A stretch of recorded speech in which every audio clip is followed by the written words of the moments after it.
Guys, welcome back to another fucking video, and in today's video we're gonna be playing some more Blockman Go, but in today's video more Build at Sea.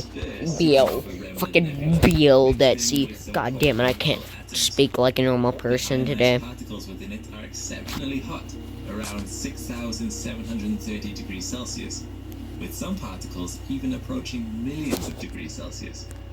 However, its heat-specific capacity is very low, because the density of particles is so sparse at only 0.3 particles per cubic centimeter, meaning being out in the middle of it would barely heat you up at all. Unsurprisingly, this extreme sparsity of particles means our local interstellar cloud is not very bright. In fact, it is very hard to see at all, even with the most powerful of scientific instruments. That's because it really is on the boundary of what you might call a nebula, although we are starting to find out that, like the spectacular images of nebulae we already know, it too has a structure. This cloud is about 30 light years across, and interestingly, we seem to be moving through it, and will likely leave it altogether in about 20,000 years. That's because the sun seems to be taking us in this direction, while the interstellar cloud is heading this way. So, if you've ever seen images of the solar system interacting with interstellar wind, it's not just the particles that are blowing around our solar system, but it's also a combination of us moving through it. The magnetic field of the sun pushes ionized particles around the entire solar system, leaving behind a magnetotail as it travels, like a wake following a boat. While we don't have a real visual image of that for our own sun, as again it's hard to see from the inside, we have seen it elsewhere in the galaxy. However, it's only ionized particles that interact with our sun's magnetic field. Non-ionized, neutral particles pass right through the magnetic field, going right through our solar system. This is how we've been able to tell which way the interstellar wind comes from. We've had spacecraft in orbit detecting the direction of these neutral particles as they pass through.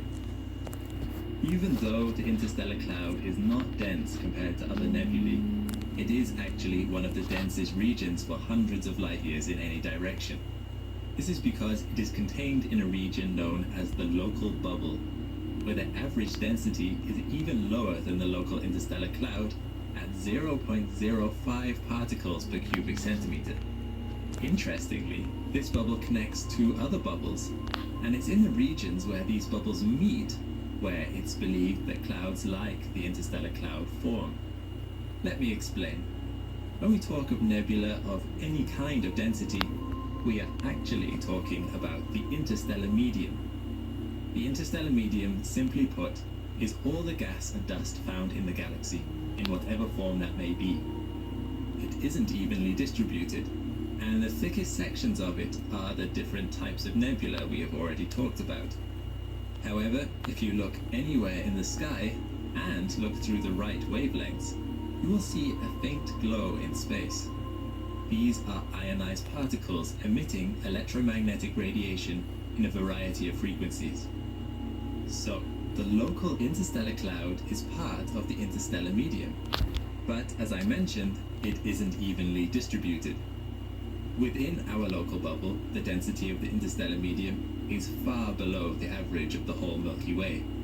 This is because these bubbles are thought to be the result of supernovae explosions millions of years ago.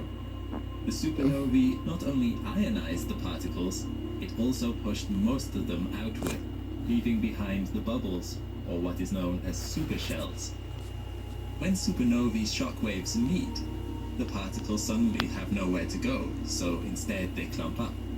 It is believed that our own local interstellar cloud comes from where our own local bubble and another bubble met. There are plenty of bubbles out there, and the resulting local map of our galaxy's interstellar medium looks quite messy. You may wonder though, why is any of this important? What's the point of scientists trying to figure this out? Well, it is important to understand our local space environment because it helps us better define the universe around us. When we are observing something far away, We can remove contamination from any readings caused by the local interstellar cloud surrounding us, because we now know what we can expect from it. Also, better understanding the interstellar wind coming into our solar system means we can better protect astronauts against it. So, there we have it. While we may not be in a nebula as spectacular as something like Orion, we are right in the middle of our own local interstellar cloud, which has a structure and that emits its own light. Hubble has been in orbit around Earth for more than 30 years now, and it gave scientists a bit of a scare at the beginning of March when it encountered some problems with its onboard computer. Thankfully, the mission team has since successfully Hubble. We are going to explore a variety of spectacular nebulae that Hubble has examined, and I'll explain to you what it is you're looking at. The first thing to quickly explain before jumping into the Hubble images is that all nebulae are part of something called the interstellar medium.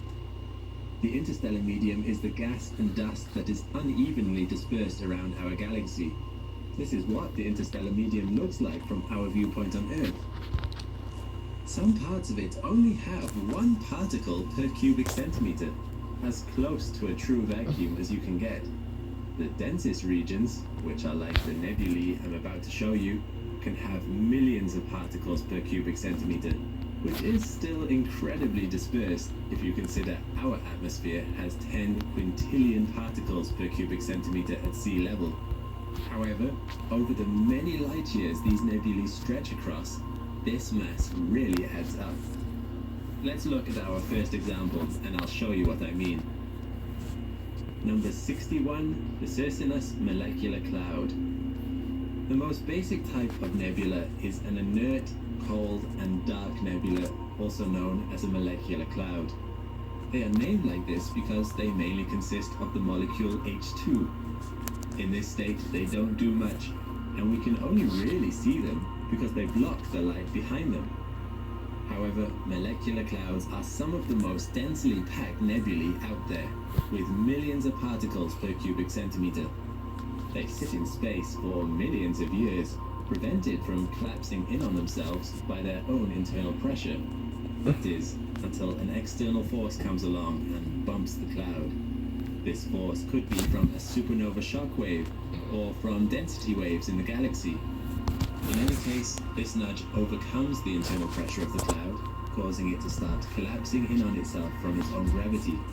And the result is what you see tucked into the center of the Circinus Molecular Cloud, a star being born. This entire cloud has 250,000 times the mass of our sun, meaning if the whole thing collapses, there's going to be a lot of stars in this spot in several million years. If we zoom in on the star that has already formed, we can see some interesting phenomena. The bright nebula surrounding the star is still part of the Circinus Molecular Cloud. It is just being lit up from the light of the young star. This region is known as a reflection nebula, a nebula that simply reflects the light shining on it.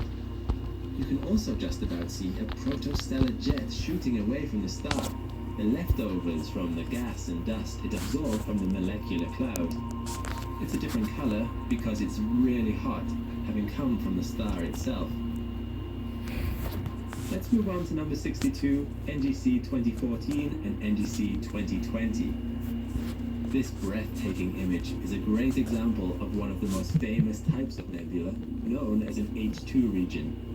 H2 regions are basically what happens to a molecular cloud once star formation has really gotten going. The biggest difference between a molecular cloud and an H2 region is that an H2 region produces its own light. The particles within it have been ionized by the solar wind and UV light from the young, hot stars shining within them. H2 regions also tend to be a little less dense than molecular clouds, having only hundreds to thousands of particles per cubic centimeter. In this particular image, you have what appears to be 2 separate nebulae side by side, but actually they are part of the same cloud. It's just that only 2 parts of the cloud have been carved out and ionized so far. The different colors come from the differences in ionized materials. In the red section, the ionized gas is hydrogen. In the blue section, the ionized gas is oxygen. This difference is due to the way these two regions came to be. In the red section, you'll see hundreds to thousands of stars, each more than 10 times the mass of our Sun. It's UV radiation from these stars that is ionizing the hydrogen around them.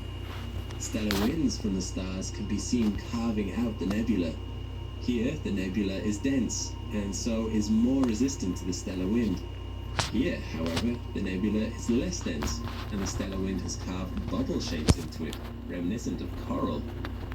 The blue region, unlike the red region, has been shaped by a single, massive star known as a Wolf-Rayet star. This type of star is the hottest and most luminous star out there, this one being 200,000 times more luminous than our Sun. Because it is so hot and luminous, its expected lifespan is very short, only a few million years, and over the course of that time, it is shedding a lot of its mass in the form of powerful stellar wind. It's this wind which has interacted with the oxygen specifically, increasing its temperature to over 11,000 degrees Celsius, which is way hotter than the ionized hydrogen also in the nebula. You can see a small section of the red nebula also has some heated oxygen towards the center, which beautifully looks like water lapping up against the beach. And to a lesser extent, there's some blue over here too. Overall, a stunning image from Hubble. Number 63, and a different type of nebula again with NGC 7027, or the Jewel Bug Nebula. The previous two types of nebula we looked at are closely related, unlike this beautiful type of nebula, which originates from something completely different. While molecular clouds and H2 regions span hundreds to thousands of light years, a planetary nebula like this one is only a couple of light years across at most. And while molecular clouds and H2 regions contain enough mass to produce thousands of stars, planetary nebulae barely contain enough for one. This is because this nebula is the result of an intermediate mass star on its last legs. The star at the center of this nebula is puffing and entering its outer shell into space before it contracts into a white dwarf star. Incredibly, because Hubble's mission has been going on for so long, it means we can sometimes see a tiny part of a planetary nebula's evolution. Here's number 64, the Stingray Nebula. This planetary nebula has changed drastically between 1996 and 2016. Just look at how it's dimmed over only 20 years. This is very unusual. Because of the vast timescales involved for us humans, usually we can only see limited movement over such a time frame. For example, number 65, the Cat's Eye Nebula. This planetary nebula has barely shifted at all over a similar timescale. How are sharks harder to kill than the fucking boss? Really quite beautiful, both up close and more zoomed out, where you can see gas and dust that has been previously ejected. Planetary nebulae are somewhat similar to H2 regions in that they are both emission nebulae. They produce their own light through ionization of the gas particles from stellar winds. Let's have a look at another one. Number 66, NGC 7293, or the Helix Nebula. What a piece of art this is. The fascinating thing about planetary nebulae is that while some share similar characteristics, no planetary nebula is ever identical, and each produces its own unique fireworks display. And we are lucky to have witnessed these ones, because as planetary nebulae expand, disperse, and cool, they will be lost from view only tens of thousands of years after the event, leaving the tiny white dwarf star behind. Which means the ones we can see now happened very recently, astronomically speaking. And because they are so small compared to the other nebula types we've seen so far, they can only be spotted in our local galactic neighborhood.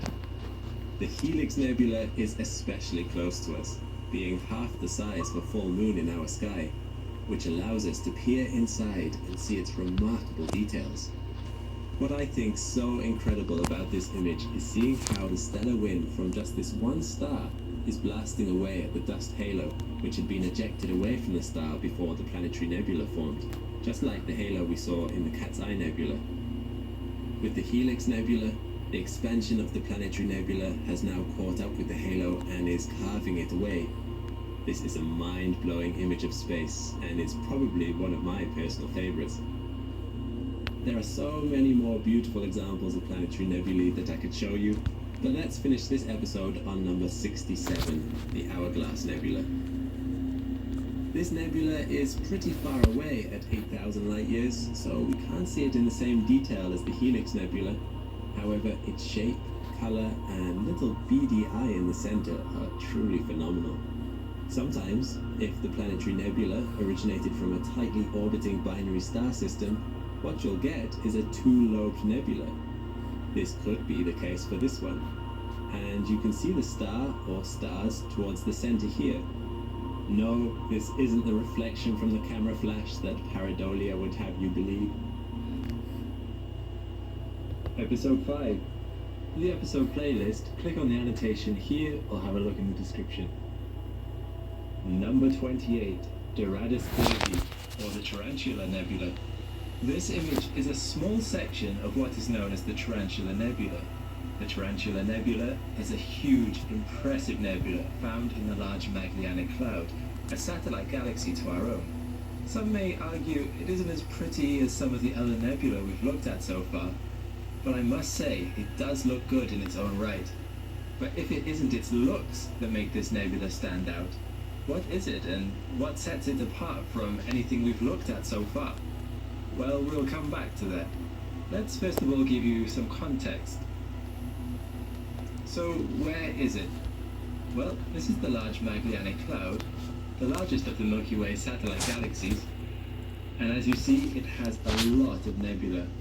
The one we're focusing on, the Tarantula Nebula, is the brightest and biggest nebula in this galaxy, and it really is bright. I selected this image because it still shows some of its details. Most other images I found show it as this bright, overexposed spot.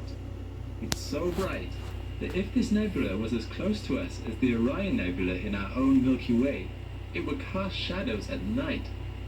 Let's zoom in to find out why. The Tarantula Nebula is currently undergoing extreme star formation. In fact, it's the most active star-forming region in the whole local cluster of galaxies. To its center is a region of stars known as NGC 2070.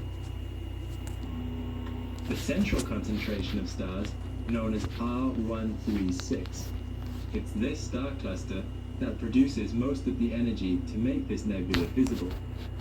It's a really big cluster, with an estimated 450,000 solar masses contained within it. Now, if you've ever wondered what the most massive and brightest known star was, look no further. One of the stars in this cluster, known as R136A1, is the most massive and brightest star on record, with some pretty incredible statistics. It's a Wolf-Rayet star, 315 times the mass of the Sun, and 8.7 million times more luminous. It is also one of the hottest stars at 53,000 degrees. While it is the most massive star, it isn't the biggest, although its size still dwarfs the Sun. As always with these massive stars, it will only be short-lived, and it will almost certainly become a black hole at the end of its life. In the meantime, it's shedding its mass through solar wind at a very fast rate. Since its birth, it's thought it's already lost 50 solar masses to space. Overall, the R136 star cluster is thought to be only about 2 million years old. It's currently merging with another close-by cluster, the two clusters together making up NGC 2070. You may not think that there are enough stars in this image to make up 450,000 solar masses, but these blue stars you see in this image are only the very brightest O-type stars in the cluster. Interestingly, there is a star that belongs to this cluster, which isn't found anywhere in the area. If we zoom out a bit, you'll find this star over here. It's called 30 Doradus 016.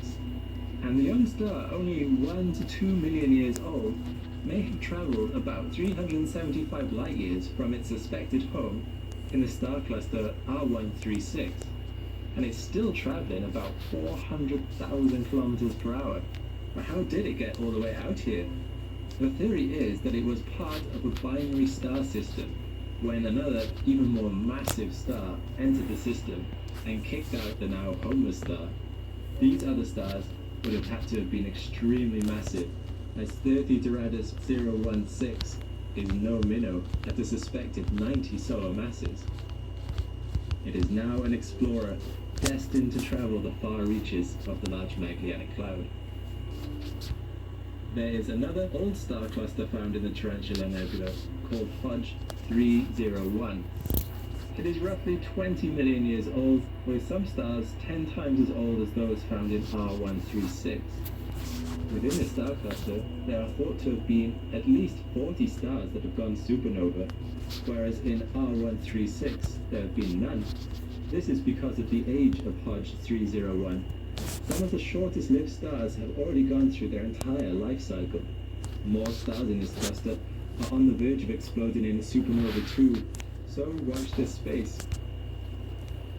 The original image we looked at is further away still from the center of the Tarantula Nebula, although it's still part of it, in an area called NGC 2060, found over here. It's a star cluster 2, although the stars here are much more loosely dispersed than in R136 and Hodge 301. In fact, these stars are no longer gravitationally bound to each other, and in a few million years, the stellar group will disperse completely. It's currently about 10 million years old, and there are some very interesting things found in its area. The first I'll mention is that the whole of NGC 2060 is a supernova remnant. About That's still in my basket, not in your dresser tomorrow when I get home tomorrow night. I'm going to kick the shit out of you, okay? Trust me, that'll have pent up rage. And consistent with this theory, a pulsar neutron star is found in this area here around the same age as the supernova. It's not really visible in visible light, as it emits X-rays, which means you need the X-ray telescope Chandra to see it. And it's right in the middle of this bubble. The bubble itself is the supernova remnant. The pulsar rotates exceptionally fast, once every 16 milliseconds. Interestingly, it's not the fastest rotating star in this region. That accolade belongs to this runaway blue supergiant VFTS 102. It's actually the fastest rotating star that we know of, rotating a speedy 2 million kilometers per hour. This is 100 times faster than the rotational speed of our sun. It spins so fast that the star is flattened, with an equatorial disk extending out due to centrifugal forces. It is suspected that this runaway star actually was part of the same system as the pulsar and would have had a hand in its supernova explosion. Before the supernova, there would have been two blue stars orbiting one another. One would have evolved into a red supergiant, and as it expanded, it would have started feeding its mass into the other star, speeding the rotation of the other. Once the red supergiant exploded in a supernova, it ejected the other star at a tremendous speed into space. VFTS 102 fits this model as it's spinning rapidly, whilst also hurtling through space in relation to its stellar neighborhood. Zooming out further again, we are getting to the edge of the Tarantula Nebula. At its longest points, the Tarantula Nebula is an incredible 1,000 light years across. I already mentioned this nebula is the most active star-forming nebula, known as an H2 region, in our local cluster of galaxies, but it is also the biggest. If it was as close to us as the Orion Nebula, it would be twice as big in the sky as the Big Dipper. And because it's so bright, it would even be visible during the day. At the far edge of this nebula is perhaps its most remarkable visual spectacle. It's called SN 1987A, and it's a supernova remnant. It is a lot younger than any of the other supernova we've looked at so far. In fact, it's less than 30 years old. The light from this supernova hit Earth in 1987 and was visible to the naked eye. It was the first supernova observed since the 1600s. And the only supernova observed that we've had a close look at using modern-day telescopes. When it exploded, it was a blue supergiant, which means it was only about 1/10 of the brightness of a red supergiant supernova. Haven't had the chance to look at it now. I bet you're wondering what these rings could be. Well, they are... I have a feeling. Where's my fucking controller? I just had. Oh my god, I'm fucking blind. Before the supernova. The initial flash from the explosion lit the rings up at first, but when supernova shockwave hit them a few years later, they lit up again due to interactions with the rings and the debris from the shockwave. SN 1987A is now a true supernova remnant in the vein of Cassiopeia A, illuminated not by the explosion of the star, but by continual processes between the debris of the supernova and the material beyond it. This artist's illustration of SN 1987A is based on real data and reveals the cold inner region of the exploded star's remnant, this patch here in red, where tremendous amounts of dust were detected and imaged by the ALMA telescope. It's in this dust that the leftover pulsar could be hiding, because nothing has been detected where the pulsar should be. Another option could be that it didn't turn into a pulsar at all, but it's actually now a black hole. The James Webb Space Telescope has been in space for over a year now. The images it takes of the universe continue to captivate with their high-resolution detail and breathtaking beauty. However, although it may sound counterintuitive, it is often what the Webb does not see that allows us to really shine a light on the universe's inner workings. This seeing without seeing might sound strange, but the foundation on which much modern observation of the universe is based. Through clever techniques, it allows us to understand the chemical composition of molecular clouds and nebulae, the makeup of atmospheres around exoplanets, and the existence of rings around asteroids in our own solar system. The James Webb Space Telescope is uniquely placed to take advantage of these clever techniques due to its unprecedented sensitivity and precision. I'm Alex McColgan, and you're watching Astrum. In this second video on the spectacular sights captured by the James Webb, I will show you the awesome power of not seeing, as well as seeing, in helping us expand our understanding of space around us. Let's begin with this image of NGC 346. Cluster of stars and associated nebula found in the Small Magellanic Cloud, 210,000 light-years away from us. NGC 346 is interesting to scientists because the conditions and amount of metals found in this area are similar to the conditions back 2 billion years after the Big Bang, in a highly energetic period of the universe's history known as the Cosmic Noon. Countless stars and galaxies were rapidly forming during this point in time. By studying this nearby modern contemporary, scientists can get a better idea of what Cosmic Noon might have been like. But how do scientists know the metallic composition of these beautiful swirls of stellar matter? One method is through looking at emission lines. When gases get hot, say because they have been warmed up by a star, the atoms that make them up seek to dissipate that heat by emitting radiation. However, for reasons that have something to do with quantum mechanics, which we won't dive into here, every atom can only emit radiation at a specific, unique wavelength. This gives elements distinct chemical fingerprints. If you know the wavelengths of light given off by oxygen, you can always tell when superheated oxygen is the source of any light you come across. So, by seeing this light, the James Webb Space Telescope has an idea of the chemical composition of this nebula. The Webb is particularly suited to investigating nebula like these, as infrared is much more able to pierce dust clouds and see what lies at their heart. Webb's superior sensitivity allows it to detect details that have never been seen here before, including the small disks of dust that were forming around developing protostars, potentially even... Did you just see my fucking screen? Basically, bug the fuck out for a second. I started this video by talking about seeing through not seeing. And when it comes to astronomy, merely looking at the light emitted by objects is often not enough. For instance, recently the web imaged this. This is an ice cloud. More specifically, it is the Chameleon-1 dark molecular cloud, another birthplace of stars. As you can imagine, an ice cloud is not hot enough to radiate light with emission lines. So here, scientists need to use a different technique to learn its chemical composition. But thanks to Webb's piercing vision, a different method. As I said earlier, when atoms become excited, they release radiation. But this process works in reverse too. When cold atoms are hit by radiation, they can become excited. They absorb the energy, becoming a little warmer. This has a clever implication. It means that if you shine a continuous spectrum of light through a gas cloud and see which frequencies of light get blocked by that cloud, it'll tell you just as certainly what elements make up that cloud as if you'd heated them up and they were radiating. This is what I mean by seeing through not seeing.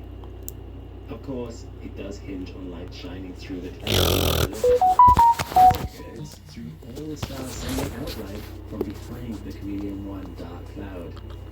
The light given off by stars is much more varied in its wavelength than the light given off by Hey guys, so you want to know the sad truth about me having friends and me getting notifications? I have like barely any friends, and all the notifications I get, most of the like 99% of the notifications I get most of the time are just fucking things, notifications from fucking games. For the first time, scientists have been able to detect the light from distant stars through the cloud of Chameleon-1, allowing them to see its chemical composition. What they found was a surprise. Not only does the Chameleon-1 dark cloud contain water ice, but also some of the fundamental building blocks of life: ammonia, methane, and methanol. This means that stars and planets that one day form in this icy cloud will start off with some quite complex chemicals to get the ball rolling. And if this turns out to be common, it makes it much more likely that worlds capable of bearing life are actually widespread throughout the universe, decreasing the likelihood that we are alone in it. Gatorlight, a specialized blend of 5 electrolytes for rapid rehydration. Gatorlight, is it in you? Colgate Optic White's unique technology gives you a visibly brighter smile in just 3 days.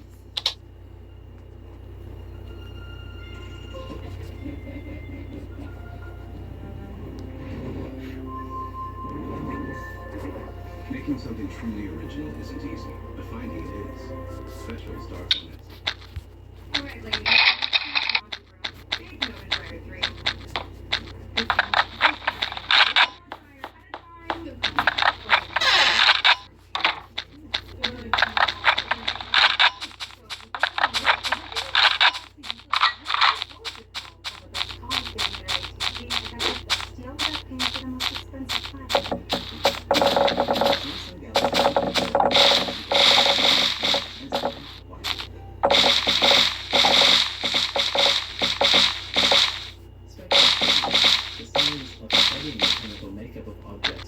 Absorption lines is a very versatile tool, and it extends to much more than molecular clouds or nebulae. Through it, we can also learn much about the atmospheres of exoplanets. Webb was able to discover the chemical makeup of one such exoplanet, WASP-39b, a Jupiter-sized exoplanet 700 light-years away from us, by waiting until it passed in front of its own star. Light from the star filtered through the planet's atmosphere, where the gases within absorbed the light at certain frequencies, leaving their distinct fingerprints on what remained. Webb detected sulfur dioxide in WASP-39b's atmosphere, the first time this compound had ever been seen in an atmosphere outside of our solar system. Webb also provided a complete breakdown of all other chemicals and elements present, including some water vapor. Spectroscopy, as impressive as it is, isn't the only way Webb makes discoveries by not seeing. There is a second process known as occultation that astronomers have been making use of over the last century. Rather than searching for the spectroscopic breakdown of the light from stars, watching for occultation involves noting a star's brightness over time. By looking out for the sudden dimming of stars, scientists can discern the presence and characteristics of dark objects that pass in front of them. And the James Webb Space Telescope is very good at spotting such dimming moments. In our solar system, between Saturn and Uranus, there lies a rather unusual asteroid called Cheriklo. It is 250 kilometers in diameter and is the largest of the asteroids known as the Centaurs, asteroids that tend to orbit between Jupiter and Neptune. However, that is not its claim to fame. Cheriklo is impressive because in 2013 it was discovered to be one of 5 objects in our solar system to have rings. For a while, scientists did not think that objects as small as Cheriklo could support rings. Even now, they are unsure whether these rings are only here because they are relatively new, forming in the last few million years or so, or whether some gravitational phenomenon or something like shepherd moons keeping them in place. James Webb Space Telescope tested its ability to observe occultation by trying to spot these rings as Cheriklo passed in front of a distant star. This was not as easy to do as it sounds. It takes extremely precise predictions to know where Cheriklo will orbit, to know which star to watch.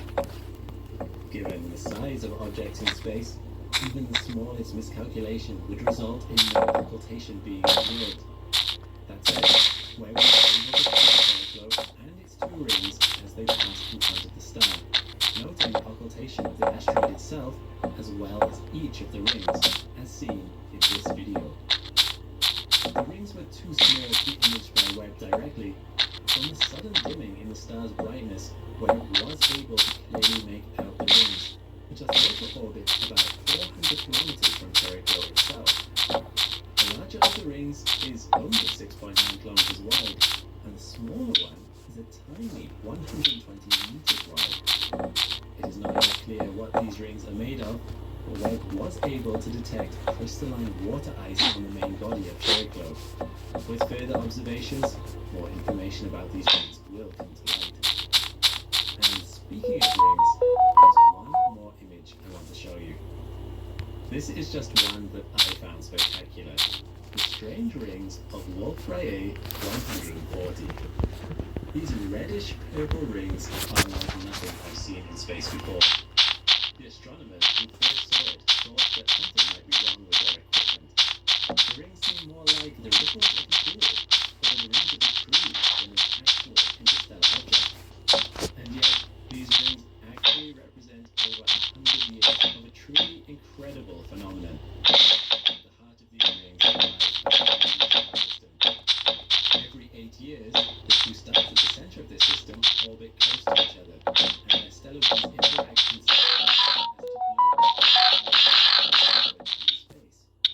There are at least 17 rings, meaning this process has been ticking along every 8 years for the last 130 years or so. This phenomenon is large. The furthest ring is 70,000 times the distance from the Earth to the Sun. The detail Webb was able to capture is incredible. Previous glimpses of this system indicated that there might have been one ring, but it's incredibly blurry compared to the resolution captured by Webb.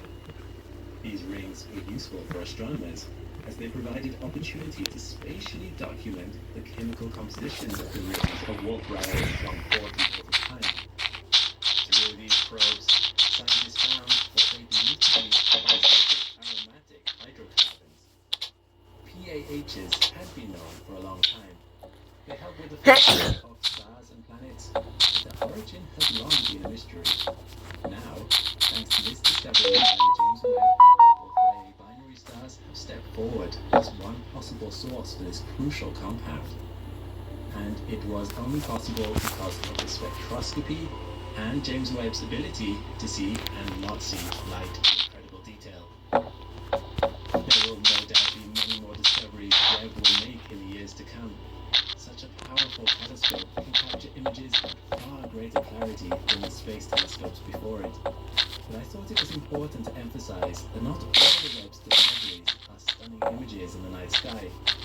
Many of its biggest breakthroughs lie in the tiny hidden details of things not seen. Light not appearing when it might be expected to, indicating the presence of hidden chemicals or celestial objects. Because it turns out, it's not always about what you see. Sometimes what you can see is most informative. This is one of the most hotly requested topics for this channel. Even if you didn't actively request it yourself, you couldn't have missed the buzz around the James Webb Space Telescope. It is more powerful than any other space telescope, including Hubble. So big, it had to be folded up like origami to fit onto the rocket that carried it into space. So precise and sensitive, it has to be kept at temperatures not much warmer than absolute zero to prevent its own internal heat radiation from getting in the way of its sensors. So expensive, it cost $10 billion to make, and so complicated, it took decades to complete. 300 potential failure points stood between it and proper functionality. But now, it is here. And it has an incredible mission: to study planetary systems for evidence of life, to understand the formation of planets, stars, and galaxies, and to peer out across the universe to objects so far away. The light that gave off has been traveling for almost as long as the universe is believed to have existed. In other words, the James Webb Space Telescope was built to spot the first stars and galaxies at the very edge of our knowable universe, objects from the beginning of time. And the first images have started coming in. I'm Alex McColgan, and you're watching Astrum. Join with me on a journey as we look over the early photographs coming out of the James Webb Space Telescope and see for ourselves the power and precision of this engineering miracle. It's already promising to be spectacular. We'll be right back, We've guys. already spent some time watching the James Webb Space Telescope as it's gone from a work in progress to a fully realized piece of hardware.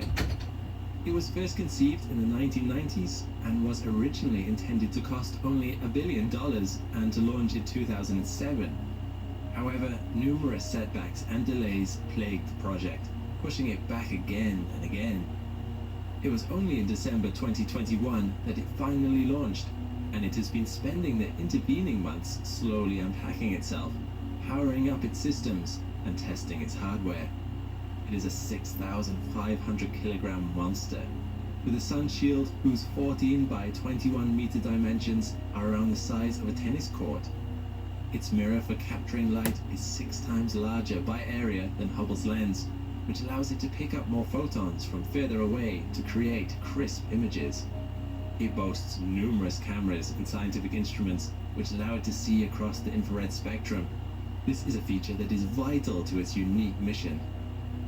Due to the expansion of the universe, all of the light from the furthest reaches of space have been stretched to the point that no matter what they were to start with, they are all at least infrared light now. So the only way to see these light sources is with an infrared telescope. On top of Come that, back. infrared is much better at punching through dust clouds and other obscuring debris, giving the James Webb Telescope the incredible ability to see objects that are beyond the sight of Hubble. I compare this telescope with Hubble a lot, as the James Webb Space Telescope was originally intended to be Hubble's successor. However, even in a slightly different field of view, Hubble can mostly see infrared spectrums, while the James Webb Space Telescope can almost exclusively see infrared. It can't see some visible light spectrums at all. It's more accurate to say that the two telescopes complement each other rather than compete. They work together to form a powerful duo, expanding our understanding of the universe. But that's not what you're here for. You're here to see what James Webb can do. Beginning in our own galaxy, let's gradually expand our vision outwards towards the edge of the knowable universe. You are in for some spectacular sights. The first stop on our journey is a place known as the Cosmic Cliffs. The Cosmic Cliffs, otherwise known as NGC 3324, are part of the Carina Nebula, about 7,600 light years away from us. These peaks you are looking at are massive structures structures, around 7 light years high. And what you see here is only a portion of the nebula as a whole. The actual nebula is much larger and contains a hollowed-out center where the stellar winds given off by stars blast all nearby dust away from them. What we are looking at here is the edge of the hollowed-out bubble. Scientists are very interested in this region of space for one simple reason. It helps answer questions about the formation of stars. Thanks to the stellar winds in the zone, dust and matter conglomerate together, forming a birthing place for stars. However, for all our stargazing, there are still many mysteries surrounding this process. How exactly do they form? What do the different stages look like? It's difficult to tell. Part of the difficulty with finding the answers is the dust itself, both vital to the process and also a massive impediment to seeing it happen.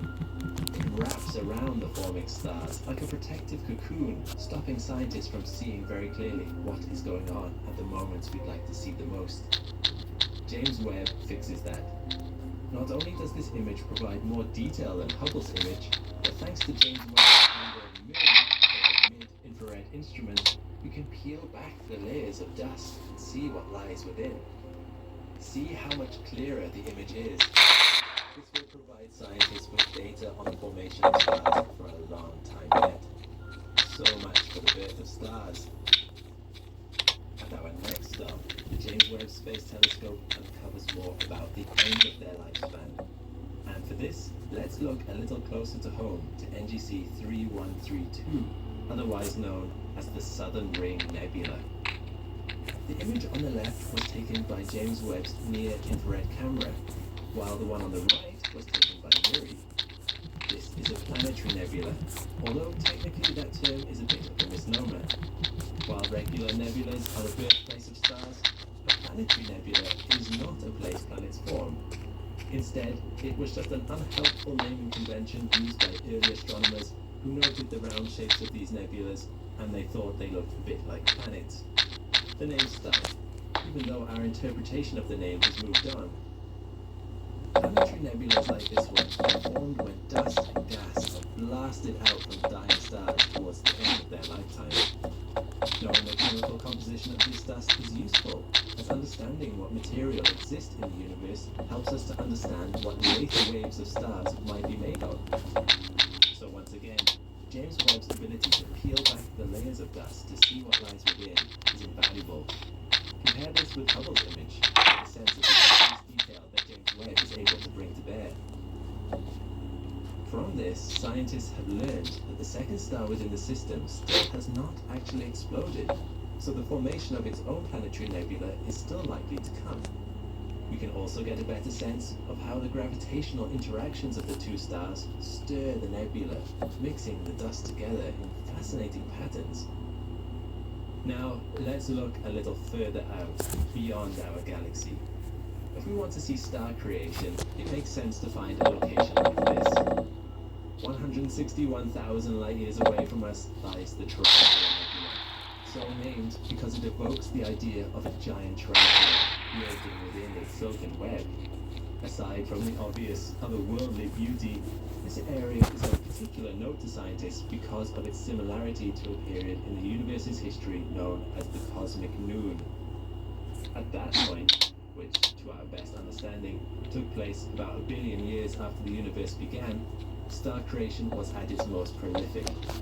It is thought the conditions there would have looked something like this. James Webb has been able to spot stars here that are only just coming into being, a fascinating period of time to study. Let's look further out again. As our gaze extends, we lose track of individual stars and start seeing things on a galactic scale. Even here, there are beautiful dances being played out. Stephan's quintet is a formation of 5 galaxies, although one is not really next to the others, but just looks that way from our perspective. Famous for being featured in the film It's a Wonderful Life, it is thought that 4 of these galaxies will one day collide. Indeed, 2 are already doing so. James Webb allows us to see clearly the brilliantly hot dust being kicked off as these 2 central galaxies circle each other. The gravitational forces here are mind-bogglingly intense, the energy profound. It is a dance that is truly only appreciable at scales like this one.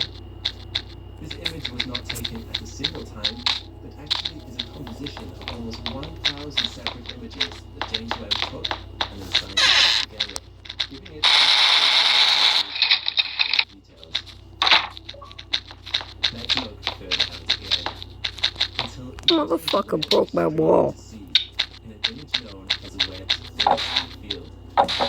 This image is taken from an area so small, a single grain of sand held out at arm's length would block it from your view in the night sky. At this scale, individual stars are almost completely absent. Most of what you can see here are not stars, which would be too small to detect on their own, but galaxies. Here you can see the fish lens effects being created by gravitational warping, as relatively nearer objects bend light around them, distorting what lies beyond. We start to see the edges of the universe. In this image is one of the oldest galaxies we have ever sighted. It is so far away, the light from it, when it was born at the beginning of the universe, has only just reached us. Where is it? We are going to need to zoom in. Do you see it? It's admittedly quite small.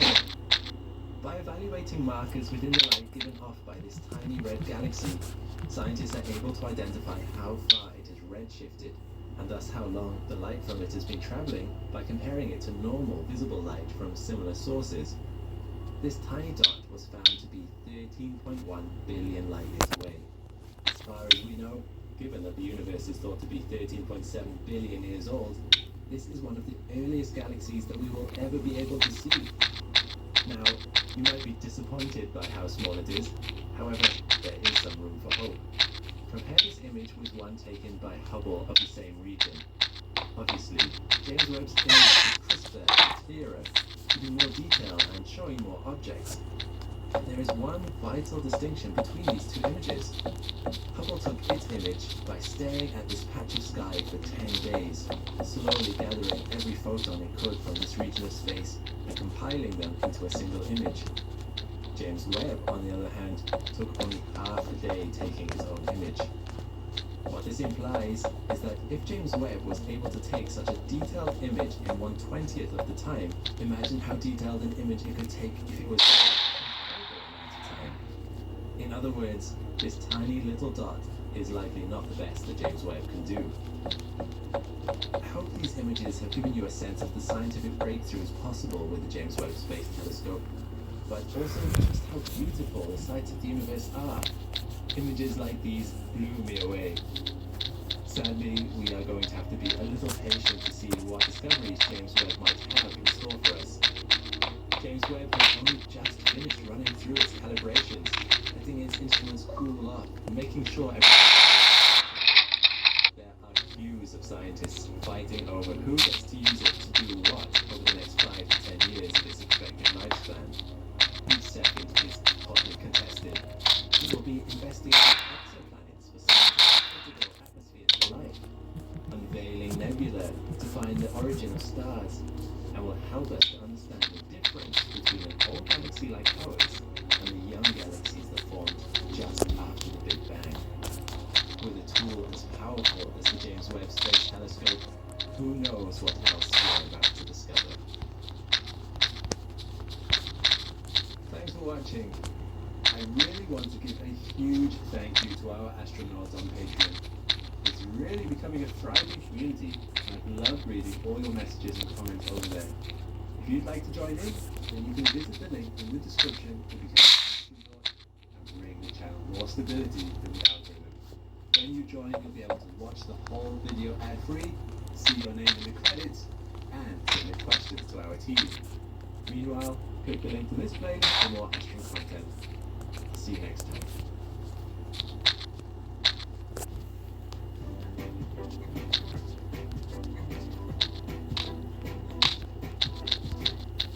When was the last time we took a break?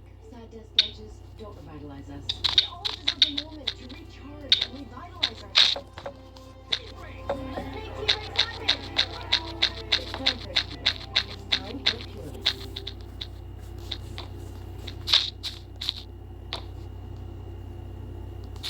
We do not know the Milky Way galaxy. Yes, even though we are in it. Before you think I'm talking about niche details about stellar formation, how galaxies evolve, or things like that, I'm not. Even some of the basics about the Milky Way are mysteries to us, like how many stars are here? What is its basic shape? Specifically, does its spiral have 2 arms or 4? Although those might seem like simple details, we don't actually know them.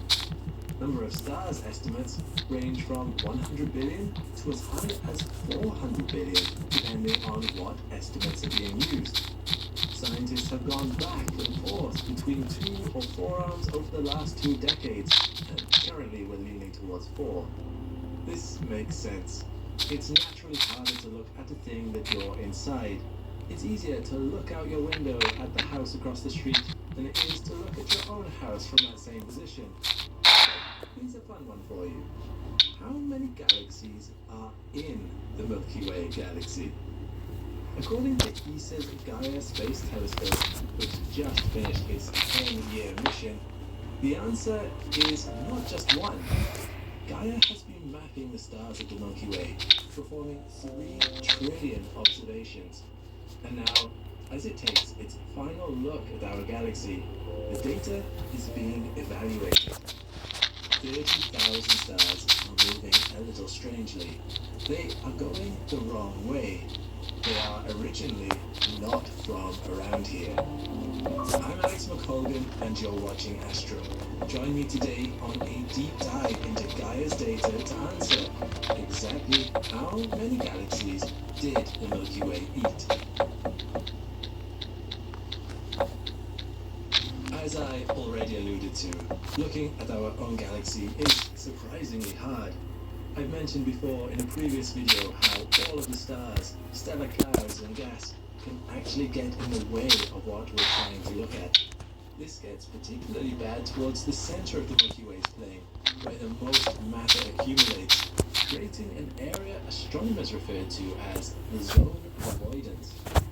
Visible light cannot easily penetrate this zone, leading scientists to resort to other mediums like X-rays to scrutinize what light Told him to is. stay out.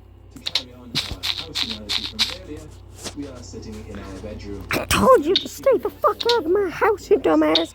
And you got yourself banned. Are preventing us from seeing any of the other walls and rooms. Further compounding this is the difficulty in telling how far away a star is from Earth. To make an accurate 3D map of the Milky Way galaxy, you need to know if the stars you can see are dim, small, close ones, or large, bright, distant ones that only look dim and small because of their distance. Not all stars make this easy. While some type of stars, such as Cepheid variable stars, have a predictable enough luminosity that their distance can be calculated if you know a few things about them, not all are quite as accommodating. So, for unpredictable stars, how can you tell how far away they are? The answer is parallax, and that's what Gaia has been using over the last 10 years for its galaxy map. Parallax is the principle that, depending on your point of view, things can appear to be in different places. You can see an example of this right now by holding up your finger in front of your face. Close one eye, then instead close the other. They'll alternate quickly between the two. See? Your finger moves quite significantly in relation to its background. The closer an object is, the greater the effect of parallax. Simple trigonometry takes care of the rest, allowing you to calculate how far away an object is. While this effect was very noticeable based on a finger in front of your face, you'll see much less parallax on a tree on the other side of a field, which means it's further from you. The further away something is, the harder it is to use parallax to tell you its distance. Things can get a little imprecise. But how then can we use this method to calculate the distance to a star? The secret is to widen your base viewpoint. Just as the distance between your eyes can influence the effect of parallax on an object, Gaia viewed stars not just once, but multiple times over the course of a decade. In that time, the face of our our night sky will have changed, as we can see in time lapses like this one, with an exaggeration of 10,000 times. Rather than using the 6 centimeters between your eyes at the base, every half year we can make the solar system our base instead. Our Earth moves from one side of the sun to the other, which causes parallax effects to be visible in every star we see. Note how in this animation the stars are taking little looping patterns? That's not really how they're moving, but how we are. That's the effect of our own loops around the sun. This can help with measuring stars' distance, but there's actually an even larger scale we can use, the proper motion of stars. We can ignore the loops for this one, as an even larger base is coming into play.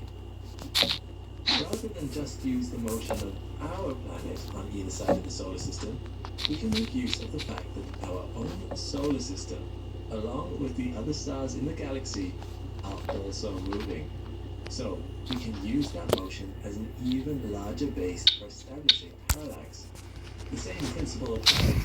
Stars with proper motions against the backdrop of space are closer, while stars with less proper motion are further away. In this way, Gaia has been building a precise 3D map of 2 billion stars in our Milky Way galaxy and beyond over the course of 3 trillion observations. But Gaia has not just been looking at their motion and distance. ESA's mission for this telescope was to study the luminosity, temperature, mass, and chemical composition of these stars too. It houses 2 powerful telescopes that channel light from 2 different directions into a camera with nearly 1 billion pixels, the most precise camera in space. Its radial velocity photometer can measure Doppler shift to give us clues about its velocity. It also has photometric instruments to reveal spectral information about each star's properties like composition and temperature. So, although 2 billion stars is only a drop in the ocean of the 100 billion stars thought to inhabit the Milky Way, this still allows us to create an incredibly detailed map of our galaxy over time. And it's that over time bit that allows us to see the Milky Way's eating habits.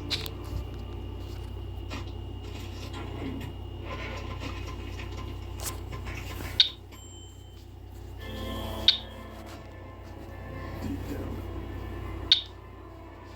you've always had something special.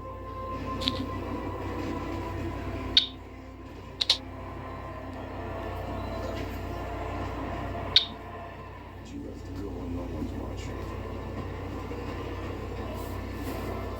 to see how special you really are.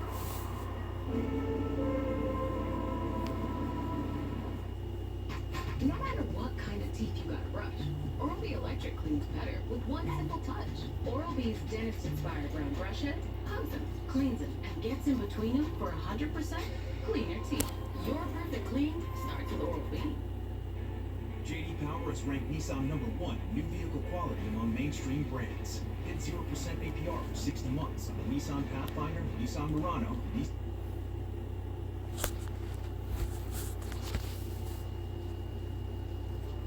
Since 2013, when Gaia was launched, we've been collecting data which ESA scientists have been processing and releasing in large data packets for the general scientific community to study.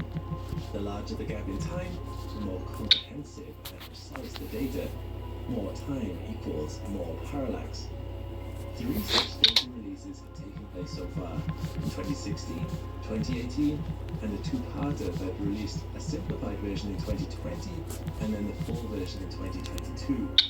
And scientists have already had the chance to evaluate what Gaia has seen. And as they witness the motions and locations of stars in our galaxy over time, it became possible to model the whole galaxy and even wind it backwards. Take a look at this. It's impossible to photograph our own galaxy, as no camera-equipped spacecraft has traveled out that far. But here is a representation, created using Gaia's data, of what it looks like, to an unprecedented degree of accuracy. Note its wobbly edges. Scientists fucking The Milky Way crashed into a galaxy. whatever that fucking the word motherfucker. I need to sleep. 12 seconds later, god damn it, I still feel like I'm shit. Most stars, including our own, move around the Milky Way in one direction. This odd collection was moving the opposite way. Their color and brightness were also strangely distinct, indicating there was something special about this particular group. The researchers ran the numbers and found that a model that fitted their observations was what would happen if another galaxy collided with our own. The collision must have happened 8 to 11 billion years ago and involved a small dwarf galaxy that the researchers called Gaia Enceladus, or sometimes the Gaia Enceladus sausage. Hang on, guys. Actually managed to retain a fairly discrete form for a time before eventually spreading out across the Milky Way. This merger may have been an important part of how our Milky Way came to have some of its unique characteristics, such as a bar in the center, something that only 2/3 of spiral galaxies have. The Milky Way didn't go in for a little late-night sausage eating just once, though. Another dwarf galaxy, known as Aruya Sequoia Litoi, was also found to have merged with the Milky Way. And perhaps was a binary pairing with Gaia Enceladus. And then, in a later study, another dwarf galaxy fragments were found. More of them. According to this study, our Milky Way might have eaten as many as 6 other galaxies. Gaia data reveals this hasn't stopped. The nearby dwarf galaxy Sagittarius has collided with our own 3 times already in the past 4 to 5 billion years, and is set to do so again.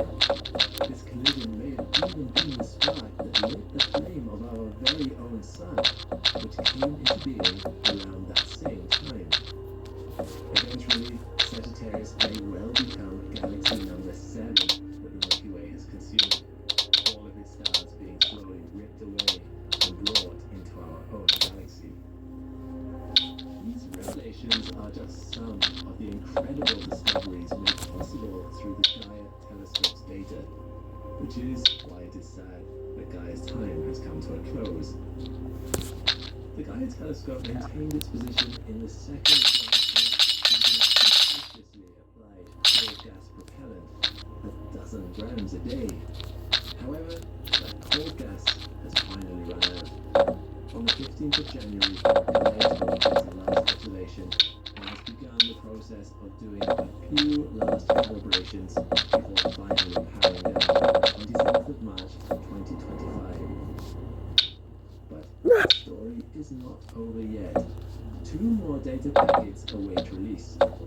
The first of the 2, data release 4, will include 500 terabytes of information and will be released in 2026. It will only cover the first 5.5 years of Gaia's mission, but will do so to an incredible level of detail.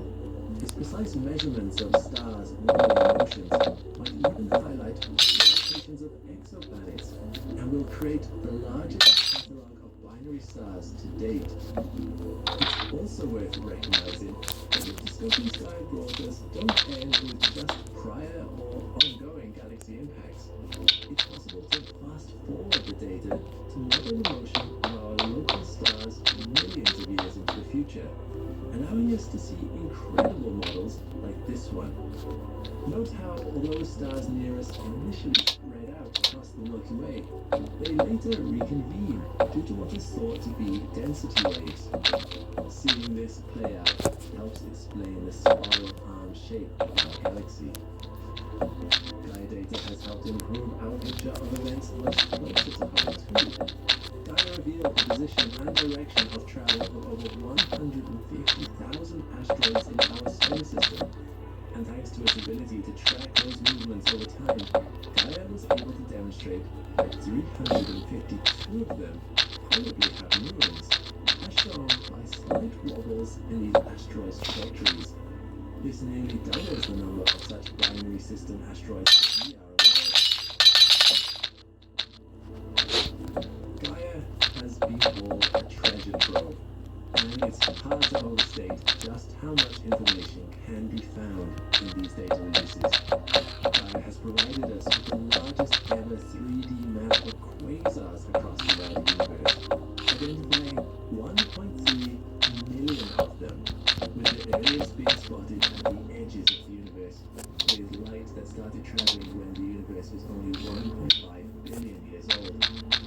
Gaia has found a previously unknown black hole in our Milky Way, 23 times the mass of the Sun, and only 2,000 light years away from us. This type of black hole had never been seen in our galaxy before. Most local black holes are only 10 times the mass of the Sun, making this new find truly massive. Many more such discoveries can be found thanks to Gaia data. It's no surprise that ESA is already considering plans for a Gaia replacement, Gaia NIR, a space telescope similar to Gaia, but able to see much further into the infrared, peer through the gas clouds that obscured Gaia's vision. The best idea for this one.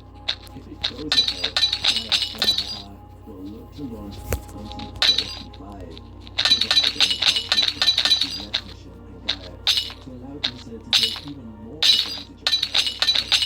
Gaia NIR will be able to see how much further Gaia's observed stars have traveled in the intervening time. When it goes out, Data 5 will be the big one. This is to be released by the end of the decade. This data release will include everything, all 10.5 years of Gaia's mission, the highest level of detail imaginable. It will truly be a treasure trove of information. Just think what discoveries can be made with so much more data to sift through. Who knows what else we will learn about our galaxy? So, while Gaia's mission coming to a close is sad, the wealth of data it has collected is also very exciting.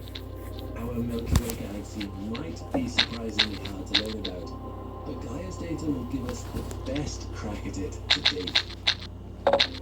We've all seen pictures of galaxies, often glorious objects with spectacular colors and shapes. However, because they are static images, it may make you wonder how they rotate. The first obvious thought is that they spin around an axis, perhaps looking something like this as they do so. Would it surprise you to hear that this is totally wrong?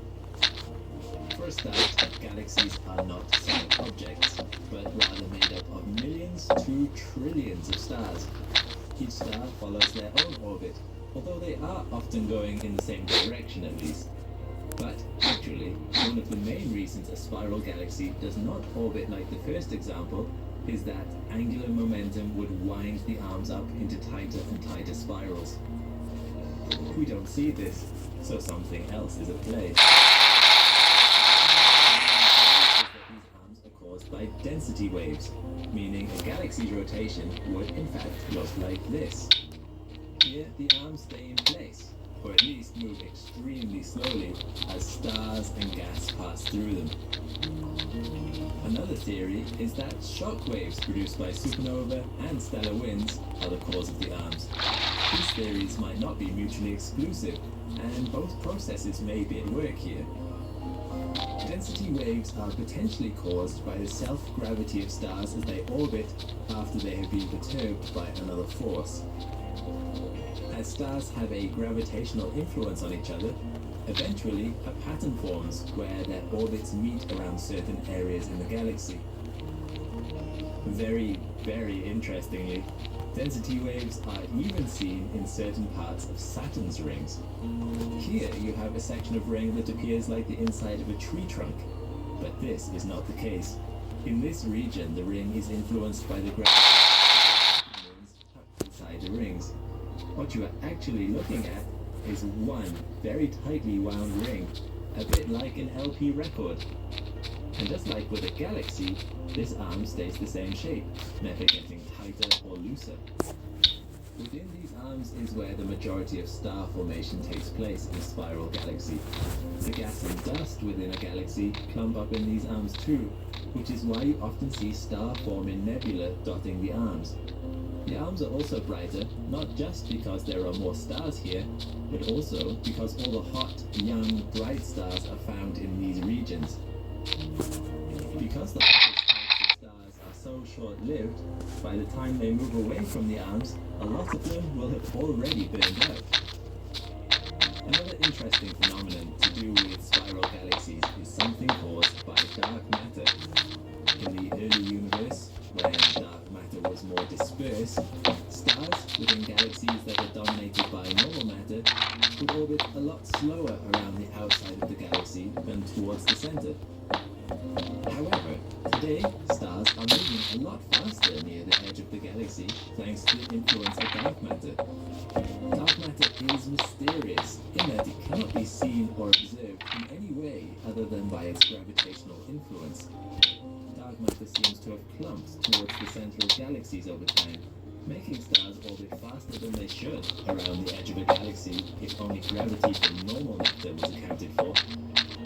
Other theories also exist about why this may take place, but these would have to change the way we currently understand physics. Anyway, how do we know about this change in the way stars orbit galaxies? Well, of course, we can see back in time when we look at extremely distant objects. Stars within galaxies billions of light years away seem to orbit slower than stars much closer to us, and this effect scales depending on the distance to the galaxy. Of course, though, there are some rule breakers out there. While most galaxies have stars that orbit like this, a few have been spotted that have leading outer arms. One example is NGC 4622, a bizarre galaxy that rotates in the direction the arms are pointing. This was hard to accept at first, until smaller inner arms were also found. This unusual galaxy has probably experienced a merger in its not-too-distant past, which likely caused this phenomenon. Another rule breaker is the Black Eye Galaxy, which has two counter-rotating disks of gas and dust.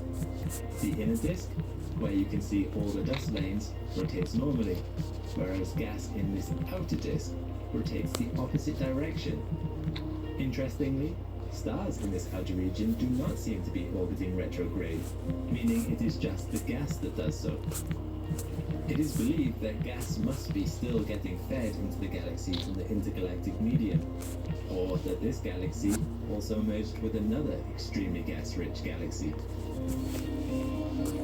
The last thing I wanted to show you today is the other major category of galaxies, elliptical galaxies. Let me talk! Elliptical galaxies contain stars that are generally much older than those found in spiral galaxies, because the dust lanes in these galaxies have been exhausted, meaning stellar production has all but stopped. In these kind of galaxies, stars are very much independent from each other, following their own rather elliptical orbits. Sometimes galaxies can exhibit characteristics of both types of galaxies. These are known as lenticular galaxies. These galaxies have dust rings which haven't fully been exhausted yet, and they have quite a ghostly appearance. Star formation does appear to be a factor in keeping spiral arms defined, as once the stellar building blocks dry up, we've seen examples of spiral galaxies losing their definition. Perhaps lenticular galaxies are the midway point between spiral galaxies and elliptical galaxies. So, there we have it, a look at how galaxies rotate. The universe is full of secrets, and some of the most incredible ones are hiding just beyond the reach of visible light. What if I told you that more than 1.5 billion unseen objects, from galaxies and newborn stars to some of the oldest stars in our entire galaxy, are sitting just at the edge of us, close to cosmic dust? That's a little frustrating to think about, isn't it? Until now, that is. Because thanks to the European Southern Observatory's Visible and Infrared Survey Telescope for Astronomy, better known as VISTA, we can finally lift the veil on these hidden wonders. Windows, you should be happy you have a fucking space telescope named after you. Comprehensive infrared map of the Milky Way, one that pierces the obscuring fog of space to reveal an unprecedented view of our galaxy and what lies beyond. I'm Alex McColgan, and you're watching Astro. Join me today as we appreciate how this first of its kind map was made and take a look at some stunning images that reveal previously unknown stars across our galaxy.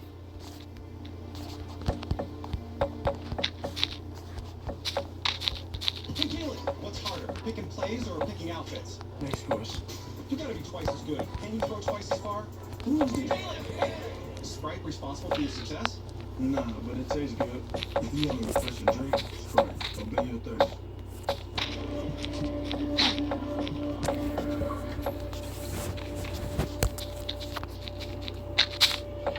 Smiling first can help someone find the courage to do the same.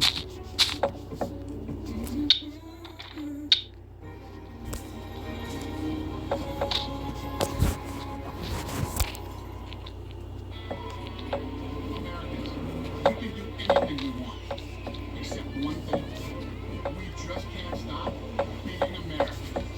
Nothing stops America, and nothing stops Ram.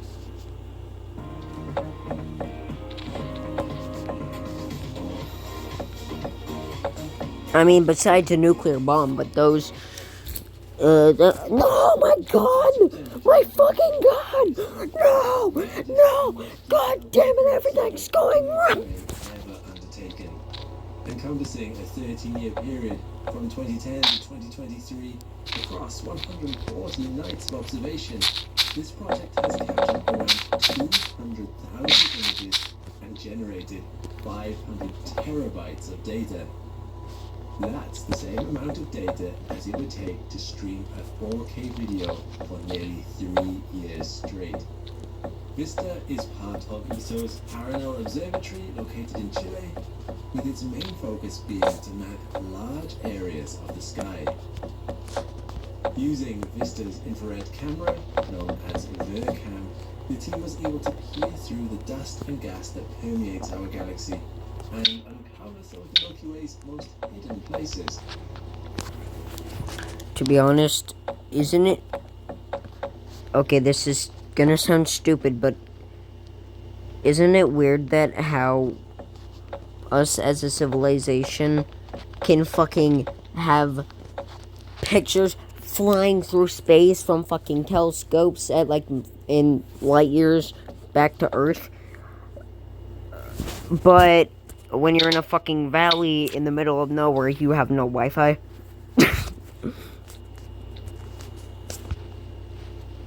Well, that kind of makes sense, actually. Well, no, like, so, I mean, besides the in the middle of nowhere part, when you're in a valley, even if you're in a valley with houses, you have no Wi-Fi.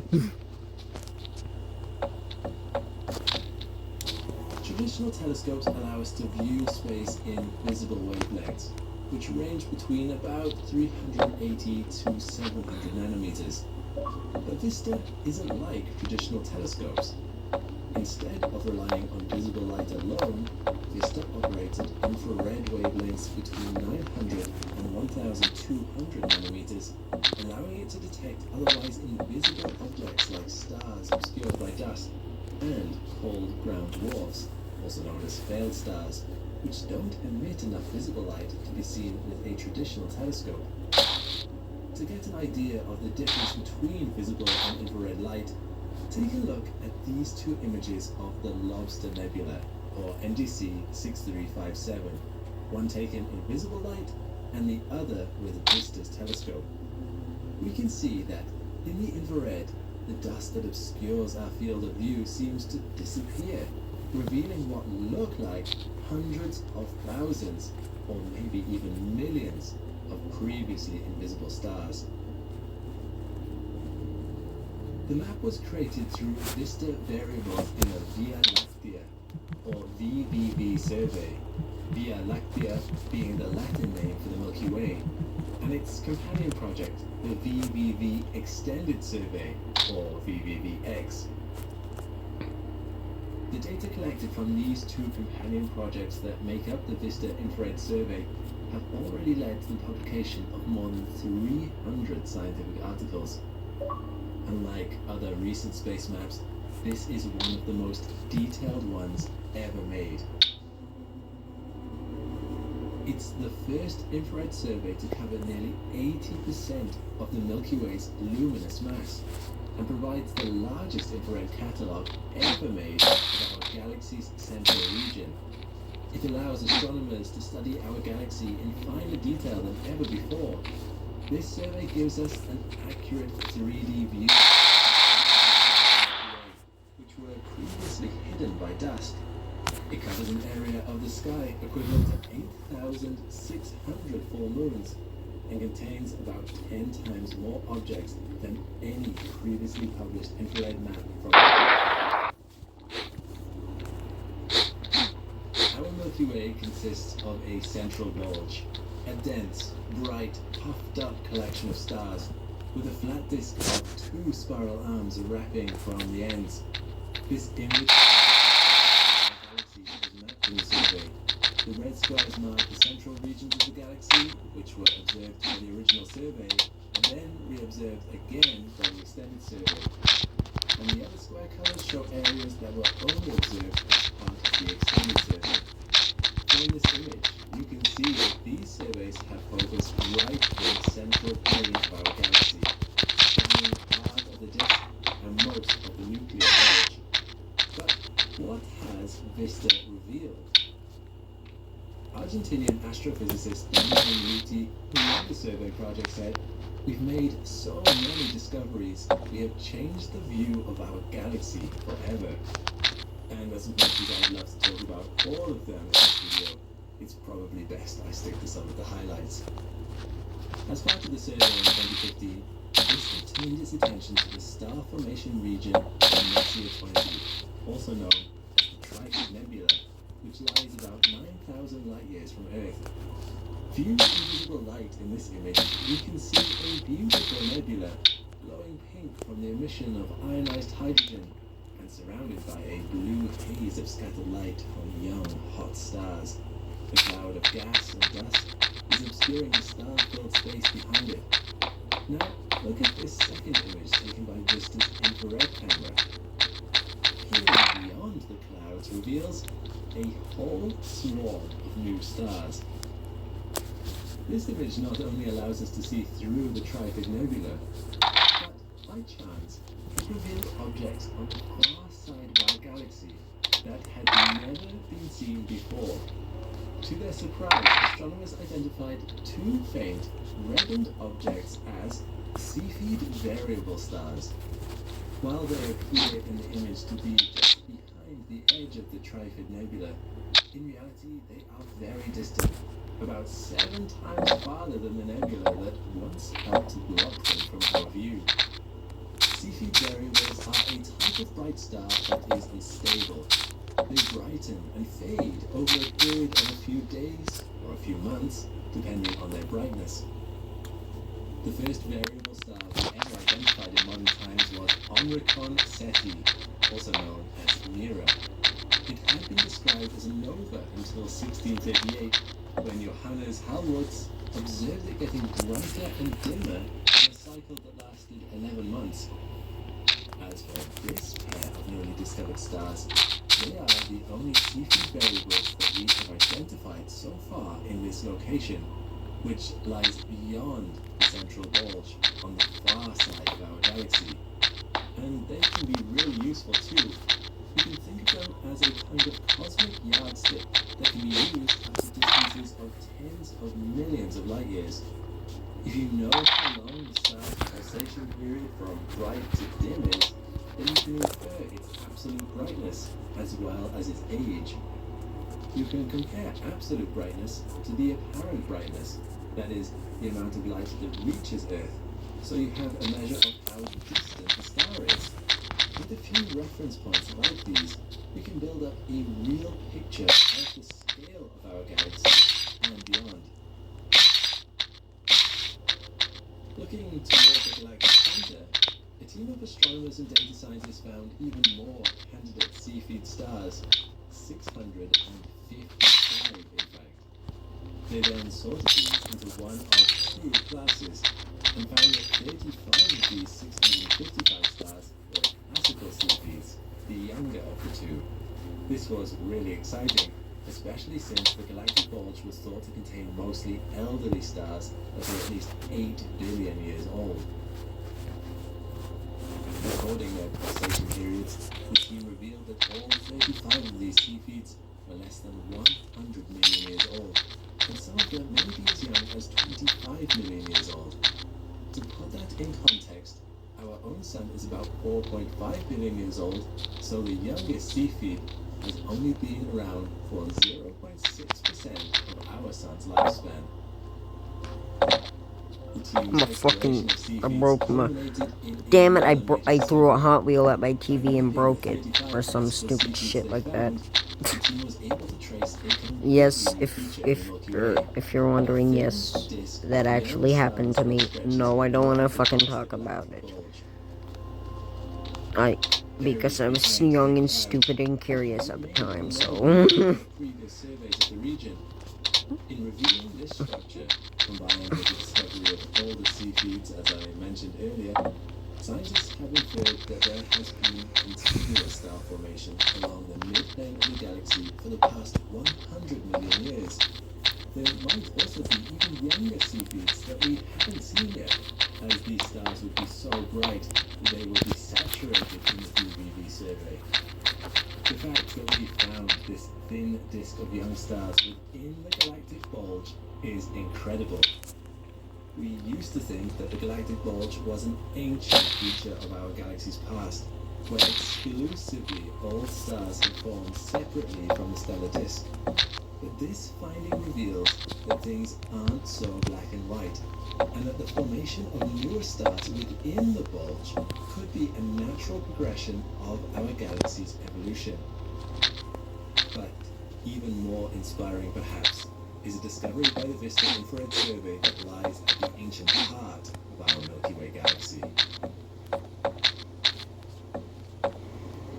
Gordon? Go post it. There you go. Bro, how do I hit it like that? Here, try this. New spray. Nice fake laugh. With a hit of T-Test. Is this gonna fix my swing? We need a jacket. Making your favorite rapper's favorite golfer? It's legal. No.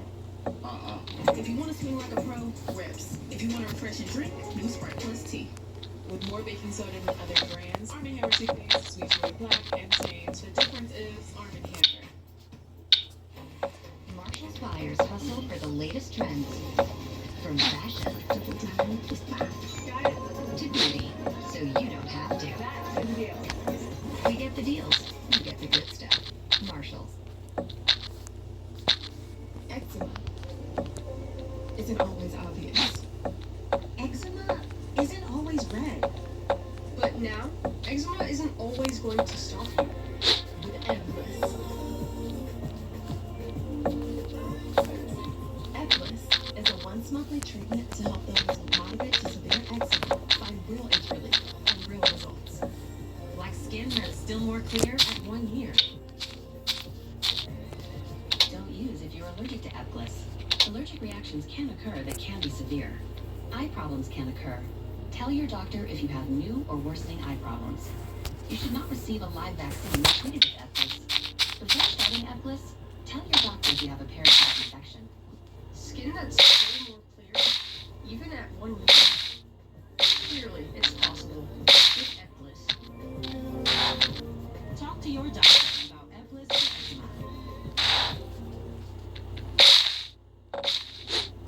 In 2016, for the first time, a type of eczema known as RR Lyrae, another variable star, was discovered in the center of the Milky Way galaxy by a team led by astrophysicists Ante Manuti and Rodrigo Contreras Ramos. This type of star is usually found in globular clusters, which tend to orbit the outer regions of the galaxy. A globular cluster is a tightly packed group of stars that contains tens of thousands to millions of stars bound together by gravity. They're also really ancient, containing a stellar population that can be over 10 billion years old. The team found 12 RR Lyra stars during the VVV survey, which suggests that they might be the remnants of an ancient globular cluster right at the heart of our galaxy. This finding also provides evidence that might help astronomers to decide between the two competing theories of how nuclear bulges form. While some scientists think that the nuclear bulge forms early in the galaxy's evolution, when multiple smaller galaxies violently collide, others say that it forms gradually over time, where gas is funneled inwards to trigger star formation. Finding these ancient stars here suggests that the bulging center of the Milky Way likely due to the merging of primordial globular clusters, therefore supporting the first theory. So, not only does it hint at our own galaxy's beginnings, but it also offers compelling evidence into how these galactic bulges might form in other similar galaxies.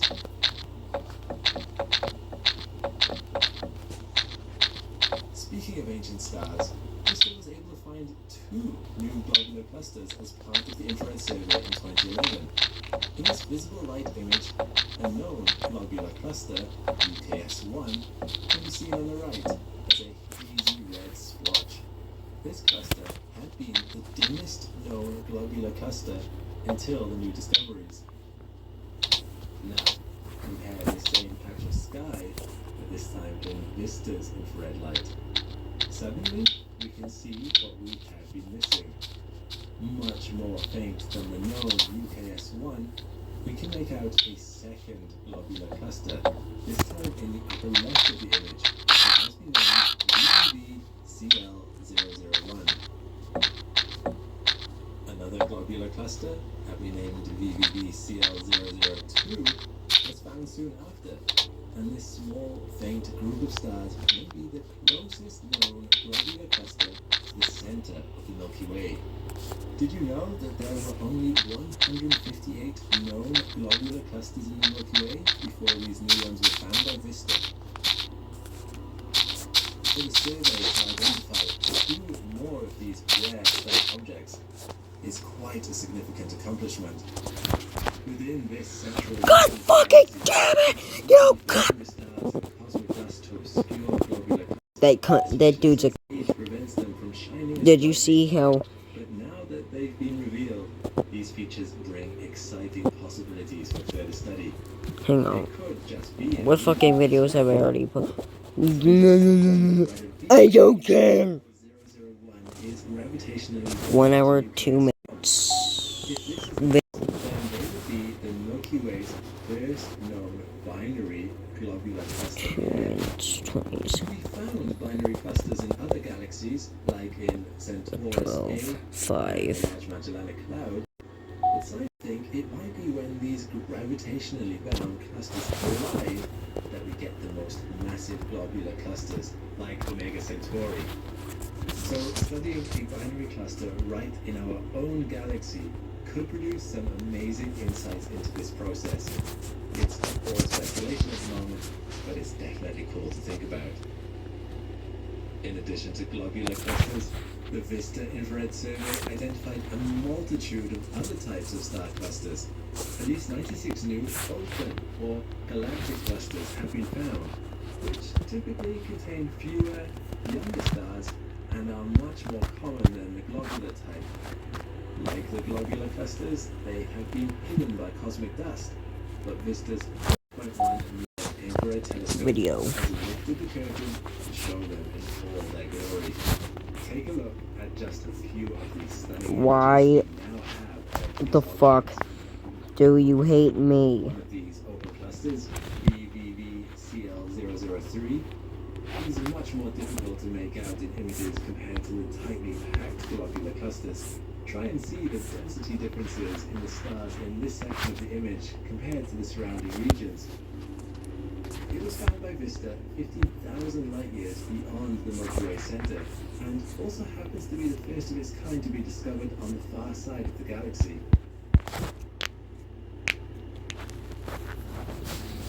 The sheer scale of this survey is staggering. Having more than 1.5 billion objects. This data Yep, has already led to If you didn't understand whatever the fuck I just said, sounds like a and scale issue. that's just the tip I don't of the know. iceberg. I'm This fucking survey will tired. serve as a foundation for future telescopes and observations, which will hopefully be able to expand on Vista's legacy with even higher resolution and sensitivity. We now have the most detailed Hey, guys. 3D map that has ever been made of the Milky Way structure and objects. One that unveiled hidden wonders previously beyond our reach. And scientists are already uncovering new geological features and reshaping our understanding of the galaxy.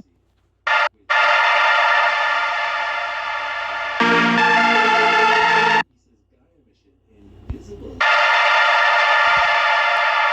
Expect a flurry of new insights about our own galaxy and the universe as a whole. Vista's infrared observations have unveiled dozens of hidden star clusters and millions of previously unseen stars. They have revealed new stellar nurseries where stars are born, and they have broadened our understanding of the formation of our Milky Way. Looking at the sky through different wavelengths has brought about a new era of galactic exploration, and I can't wait to see what else astronomers and data scientists are going to uncover thanks to Vista's 3D map. Have a look at this beautiful image captured by the James Webb Space Telescope. Immediately you'll notice two types of objects. First, you'll see the nearby stars within our own Milky Way galaxy, which look like points of light. Fucking pants are falling off. You'll see entirely new galaxies, each containing billions of stars, smeared out into elliptical or spiraling blurs. What you probably won't see are distinct, individual objects within those other galaxies, as they are far too distant and blend in with all the other sources of light. But there is one exception to that rule. One type of object that is so bright you can make it out from billions of light years away. So bright that it stands out from all the surrounding stars in its galaxy. A quasar. But what if I told you that a whole bunch our own Milky Way? How can that be when they are some of the brightest objects in the universe? In this video, we'll get to see how that's possible and how a team of scientists used images of just one nearby microquasar to gain a deeper perspective into the inner workings of quasars all over the universe. I'm Alex McColgan, and you're watching Astrum. Join me today as we unravel the story of these houses, one as a photon at a time. Astronomers have been using their telescopes up at the night sky for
intergalactic network of alien radios.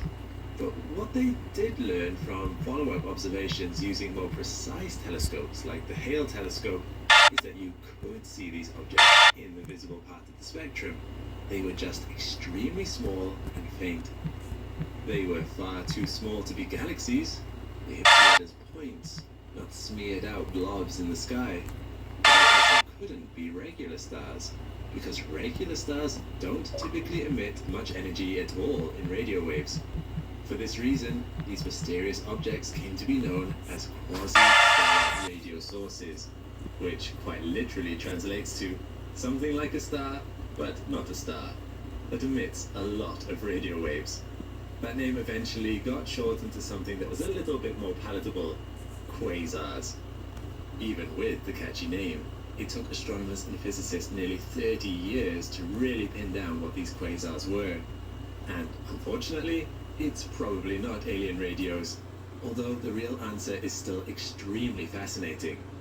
It turns out that the explanation centers around black holes, and not just ordinary black holes, but supermassive black holes that can be millions or even billions of times the mass of the sun. Black holes are large galaxies, and although black holes don't have any light themselves, they can make quite the spectacle out of the accretion disks orbiting around them.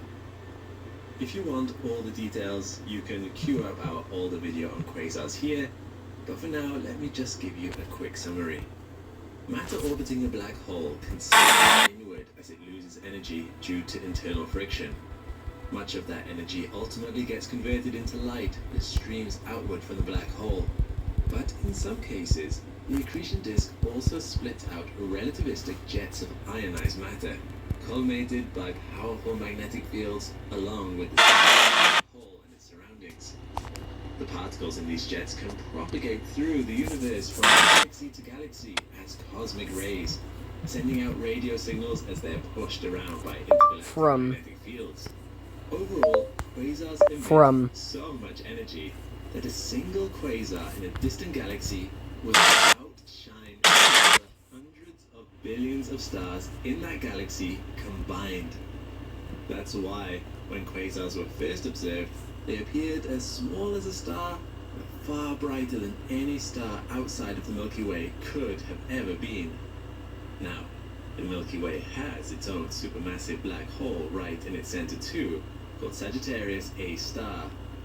But for better or for worse, the accretion disk around our black hole is too thin and faint to call it anything close to a quasar, and until something dramatic happens, like the collision with the galaxy that's scheduled for a few billion years in the future, the quasar will likely remain calm and mellow. On one hand, we're kind of lucky, because a quasar that close to Earth would emit enough high-energy radiation to be potentially fatal to terrestrial life, which makes you wonder about the kinds of life that could arise in galaxies that do contain quasars. On the other hand, we're missing out on a second source of light in the sky, illuminating our planet almost as brightly as the sun, and it would be so cool to get a quasar from up close. So, can you imagine my surprise when I learned that we might actually have the best of both worlds? Quasars, alive and active in the Milky Way, and yet not so powerful as to wipe out the atmosphere. How could this be possible? If the one supermassive black hole, then where could they be? It took a couple of decades, but scientists eventually discovered that quasars can form around ordinary black holes too, not just supermassive ones. These ordinary black holes, just a few times more massive than the Sun, typically form when giant stars collapse, so there are loads of them spread throughout practically any galaxy. You probably wouldn't expect one of these black holes to have its own accretion disk, but once in a while,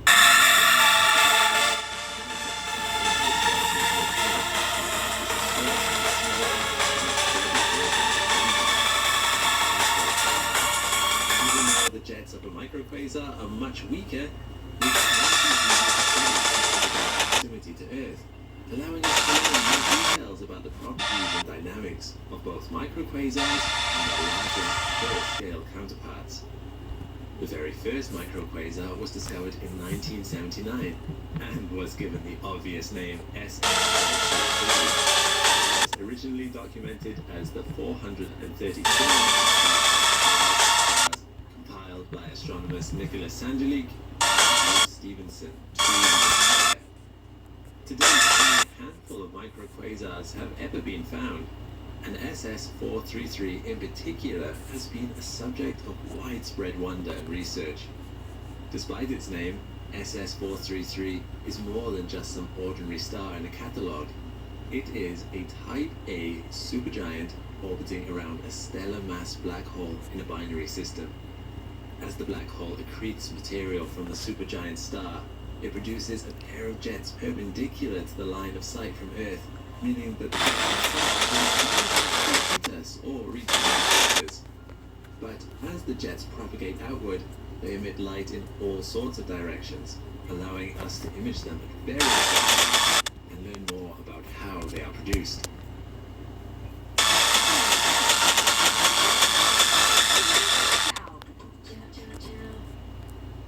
When a migraine strikes and I've taken a trip down, side effects like dizziness can throw me off. Migraine again. Ubrelvy works differently. It keeps me in rhythm, quickly stopping migraine pain within 2 hours. And some have pain relief that lasts all day. So I can handle whatever the day may throw at me. Don't take if allergic or with strong CYP3A4 inhibitors. Tell your doctor all medicines you take. Report increased blood pressure or color changes, pain, or numbness in fingers or toes. Get help right away for allergic reactions like trouble breathing, face, mouth, tongue, or throat swelling, which may occur days after use. Ask your doctor how you can stop migraine attacks and stay in rhythm with Ubrelvy.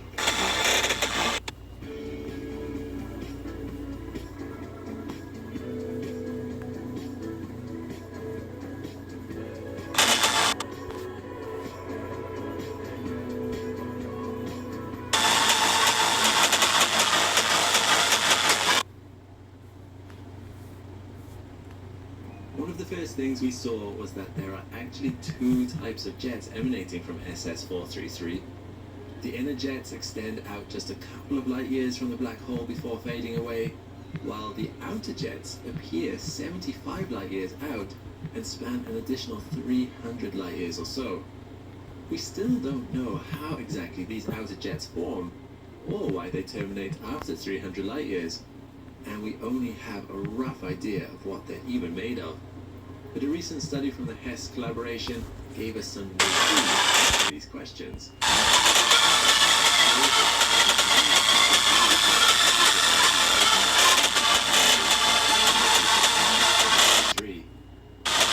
Ordinarily, stars or accretion disks would not be expected to produce any gamma rays because their temperatures are far too low. But the outer jets coming out of SS433 emit them in spades. What's even more surprising, even though the outer jets are extremely hot, the spectrum of light that they're emitting isn't consistent with an ordinary thermal distribution of photons. So, what's generating all of those gamma rays? The current theory is that the outer jets contain high-energy electrons that can bump into lower energy photons passing through the system, and they transfer their energies to the photons during those collisions.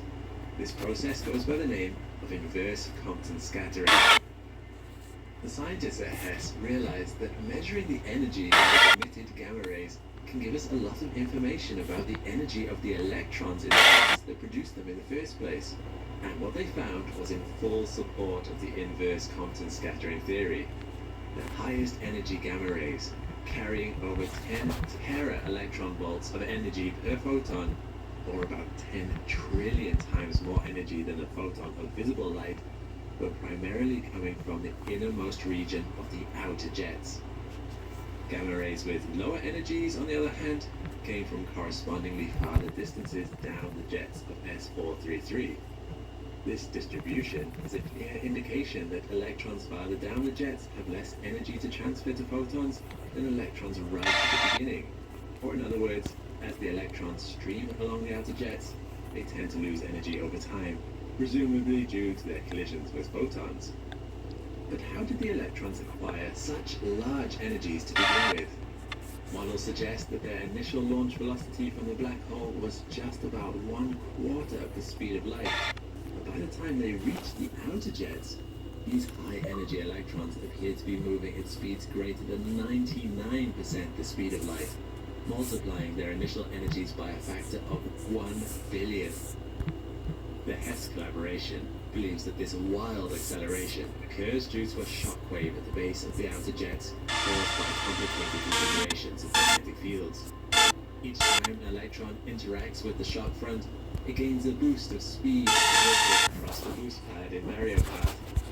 And due to the diffusion of electrons back and forth within the jet, some electrons can cross over this boost pad over and over and over again, like an infinite speed glitch.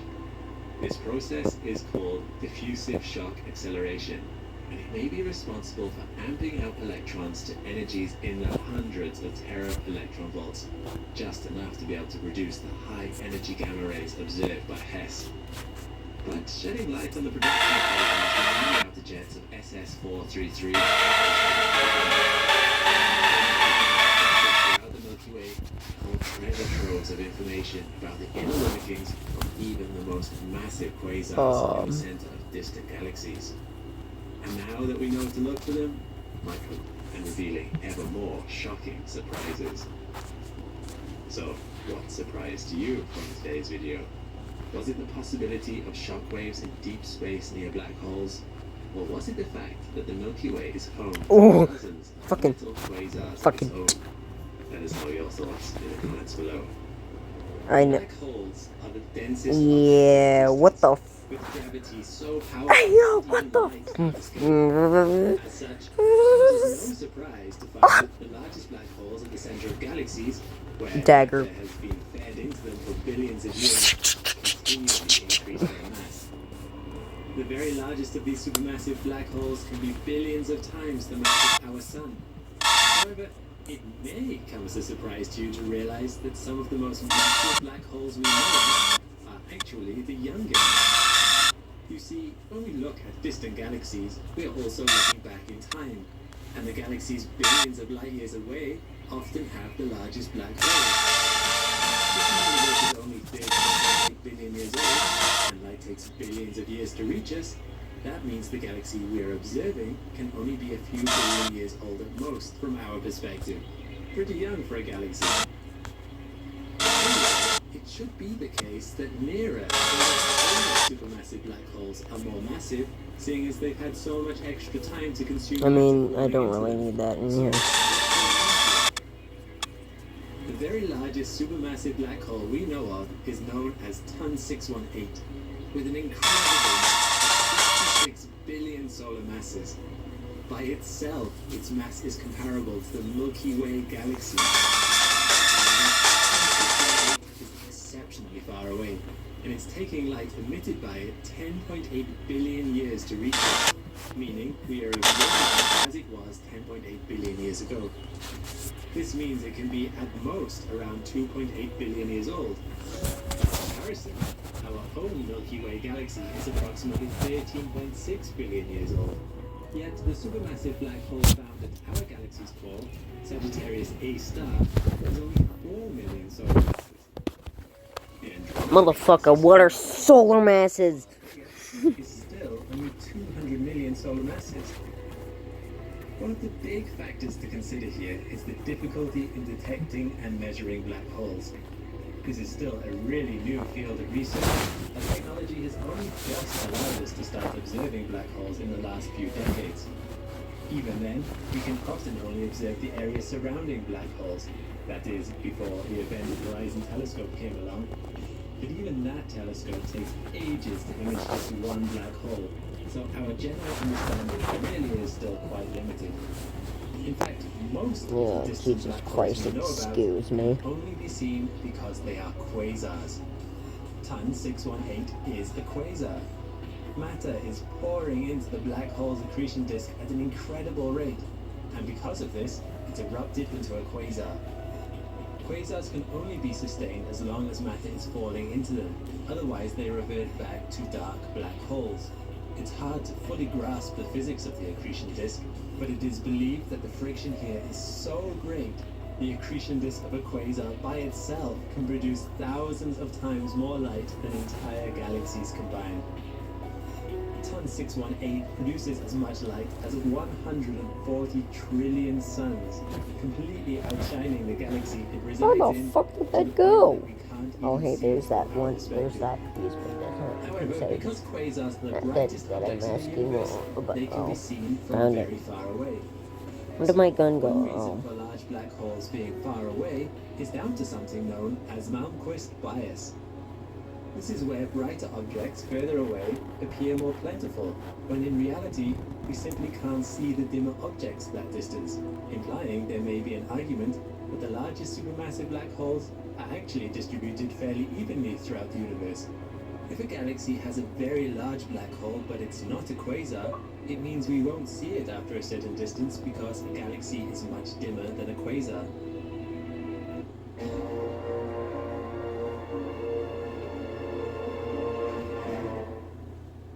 My moderate to severe Crohn's symptoms kept me out of the picture. With Skyrizi, feels symptom relief at 4 weeks. Many people were in remission at 12 weeks, at 1 year, and even at 3 years. Don't use allergic. Serious allergic reactions, increased infections, or lower ability to fight them may occur. Before treatment, get checked for infections and TB. Tell your doctor about any flu-like symptoms or vaccines. Liver problems leading to hospitalization may occur when treated for Crohn's.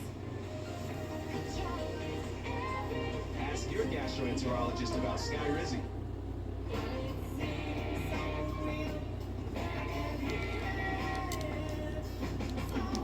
At Ross, magic is when big savings create bigger decisions. Sweetie, first day of school, you're gonna be late. Ross, work your magic. pretty sure I should be screaming right now. But if I scream, my mom's gonna come in here and most likely kick my ass, cause well, she's probably still fucking mad, and I don't even know why. Another reason why we don't see the biggest black holes close to us is due to the nature of the universe itself shortly after the Big Bang. As you may know, the universe is ever expanding, and during the early universe, matter was a lot closer together. Quasars were more common back then because they need extreme amounts of matter falling into them to give off light, and there was a lot more gas around during the early stages of the universe. Not only has the universe expanded, but over time, gas gets converted into stars. Some of the largest types of stars eventually turn into neutron stars and black holes themselves, meaning that they never get recycled back into gas. Less available gas means less gas will fall into a supermassive black hole. One of the theories for the fate of the universe is actually based on this, called the Big Freeze, where after some trillions of years, all the gas in the universe is eventually converted into black holes. Even now, we see some galaxies where their gas has been completely used up, meaning no new stars can form. These are called elliptical galaxies. Spiral galaxies still have gas and dust structures, and thus can still produce new stars. It is interesting that most of the largest supermassive black holes appear to be in elliptical galaxies where there is no gas left. Gas needs to lose momentum to fall into the galaxy's central supermassive black hole, and if that happened, then the supermassive black hole is likely to be much bigger because of all the infalling matter. With elliptical galaxies, this has already happened, whereas with spiral galaxies, this hasn't happened to the same extent. One such trigger for gas losing angular momentum could be the gravitational influence of nearby galaxies, or even collisions with other galaxies. In addition, there is less gas available in the universe now than there was during the early universe, so black hole growth probably occurred rapidly then, but has slowed down now. This might be why there is no quasar within 500 million light-years of us. As the universe ages and things become less chaotic and more spread out, the number of active quasars has decreased, which means the only quasars we see, some of which are the largest black holes we know of, are the ones that happened a long time ago. So, why are the largest supermassive black holes often reused? Well, though it may appear that way, it might not actually be the case at all. We can measure distant bright quasars simply because we can see them. Older and closer black holes may also be large, but because of Malmquist bias, we haven't found them yet. As studies continue and technology improves, we'll start to get a more complete picture of the universe around us. With the James Webb Space Telescope nearing its launch, I felt like it would be a good idea to have another look at some of the remarkable images of its predecessor, the Hubble Space Telescope. Hubble has been in space for 30 years now and has increased our understanding of the universe drastically during this time. The type of object Hubble has observed is galaxies. Galaxies, as we've seen earlier in this series, come in all different shapes and sizes, with star populations ranging from millions to the trillions. They are fascinating, beautiful objects, each containing its own story of how they formed the way they did, let alone the tantalizing question about the possibility of life somewhere in them. While we have only observed the tiniest fraction of the total number of galaxies in the observable universe up close, did you know that Hubble has seen galaxies all the way through their evolution, from galaxies in the throes of starbirth or starburst to galaxies that are inert, anemic, or dying? I'm Alex McColgan, and you're watching Astrum. And today I wanted to look through this spectrum of galaxy evolution, focusing today on the ghostly, beautiful remnants of galaxies that are on their way out. I hope by the end of this video to have earned your like and subscription. When looking at the galaxy, the first indicator of the stage of its evolution is to look at its shape. It is generally believed that spiral and barred galaxies are some of the least evolved galaxies in the universe, whereas elliptical galaxies are the most evolved. That doesn't necessarily mean spiral and bar galaxies are younger though, it's just that they take longer to evolve. Here's an example. Number 68, NGC 2336. Galaxies with spirals consist of flat disks, where stars mainly orbit in the same direction. One of their defining characteristics are the arms that extend from the galaxy center. These arms can spiral out directly from the galaxy's core, or sometimes the spirals come from a bar. They consist of a concentration of stars, gas, and dust. Galaxies that have an abundance of dust are likely not as far along the evolution process as less dusty galaxies, as this dust has yet to be turned into new stars. Should no outside influence accelerate the dust consumption, a galaxy like this may produce stars at a fairly slow but steady rate for billions of years yet. How do we know it's not producing stars very quickly? Well, a distinct feature about this galaxy is the lack of red H2 regions, or stellar nurseries. Instead, while star formation is clearly still taking place due to all the bright blue stars you can see in this image, it will remain as a spiral galaxy for a lot longer than a galaxy bright with H2 regions. Like number 69, NGC 972. Wow, what a pretty galaxy. It almost looks like it's ablaze with all the activity happening around it. When a galaxy is so red, we characterize it as a starburst galaxy. That is to say, star formation is happening at an incredible rate. These red regions are the H2 regions the previous galaxy was missing an abundance of. As starburst continues, it will quickly use up the gas and dust structures you see here, converting it all to stars. Also, notice the blue glow like a halo around the galaxy. The blue hue comes from blue stars, the hottest and most massive star type. This is another indicator of rapid star formation, as these stars require huge amounts of matter to fall into them during their formation. Number 70, Messier 61. Another incredible example of a starburst galaxy is M61. M61 is a fantastic galaxy for observation because its angles almost exactly face onto us. This means all the dust lanes and its red nebulae can be studied in detail. That's a lot harder to do with a galaxy that's edge on. Looking closely at the center of the galaxy shows a neat symmetry with the dust lanes. However, the further out you zoom, the more you notice how it becomes less symmetrical. This arm seems to split into three, whereas this one retains its structure. Usually, an asymmetrical galaxy indicates that it is being perturbed in some way, either from the gravitational influence of a nearby galaxy or from an actual collision with one. In this case, M61 is actually found 50 million light-years away in the heart of the Virgo cluster, surrounded by over 1,000 galaxies. It's the outside influence that allows crazy starburst to happen for a galaxy to accelerate its evolution as this outside tug of gravity causes the dust clouds Fuck within the you. galaxy to collapse in on themselves, creating stars. Number 71, NGC 4921. All galaxies will eventually exhaust their supply of gas and dust as they get converted to stars and then neutron stars or black holes. A small percentage of gas and dust also gets consumed by the supermassive black hole believed to exist at the center of every sizable galaxy. What happens to a galaxy then? Well, NGC 4921 is a good example of a galaxy about to transition into what is known as a lenticular galaxy.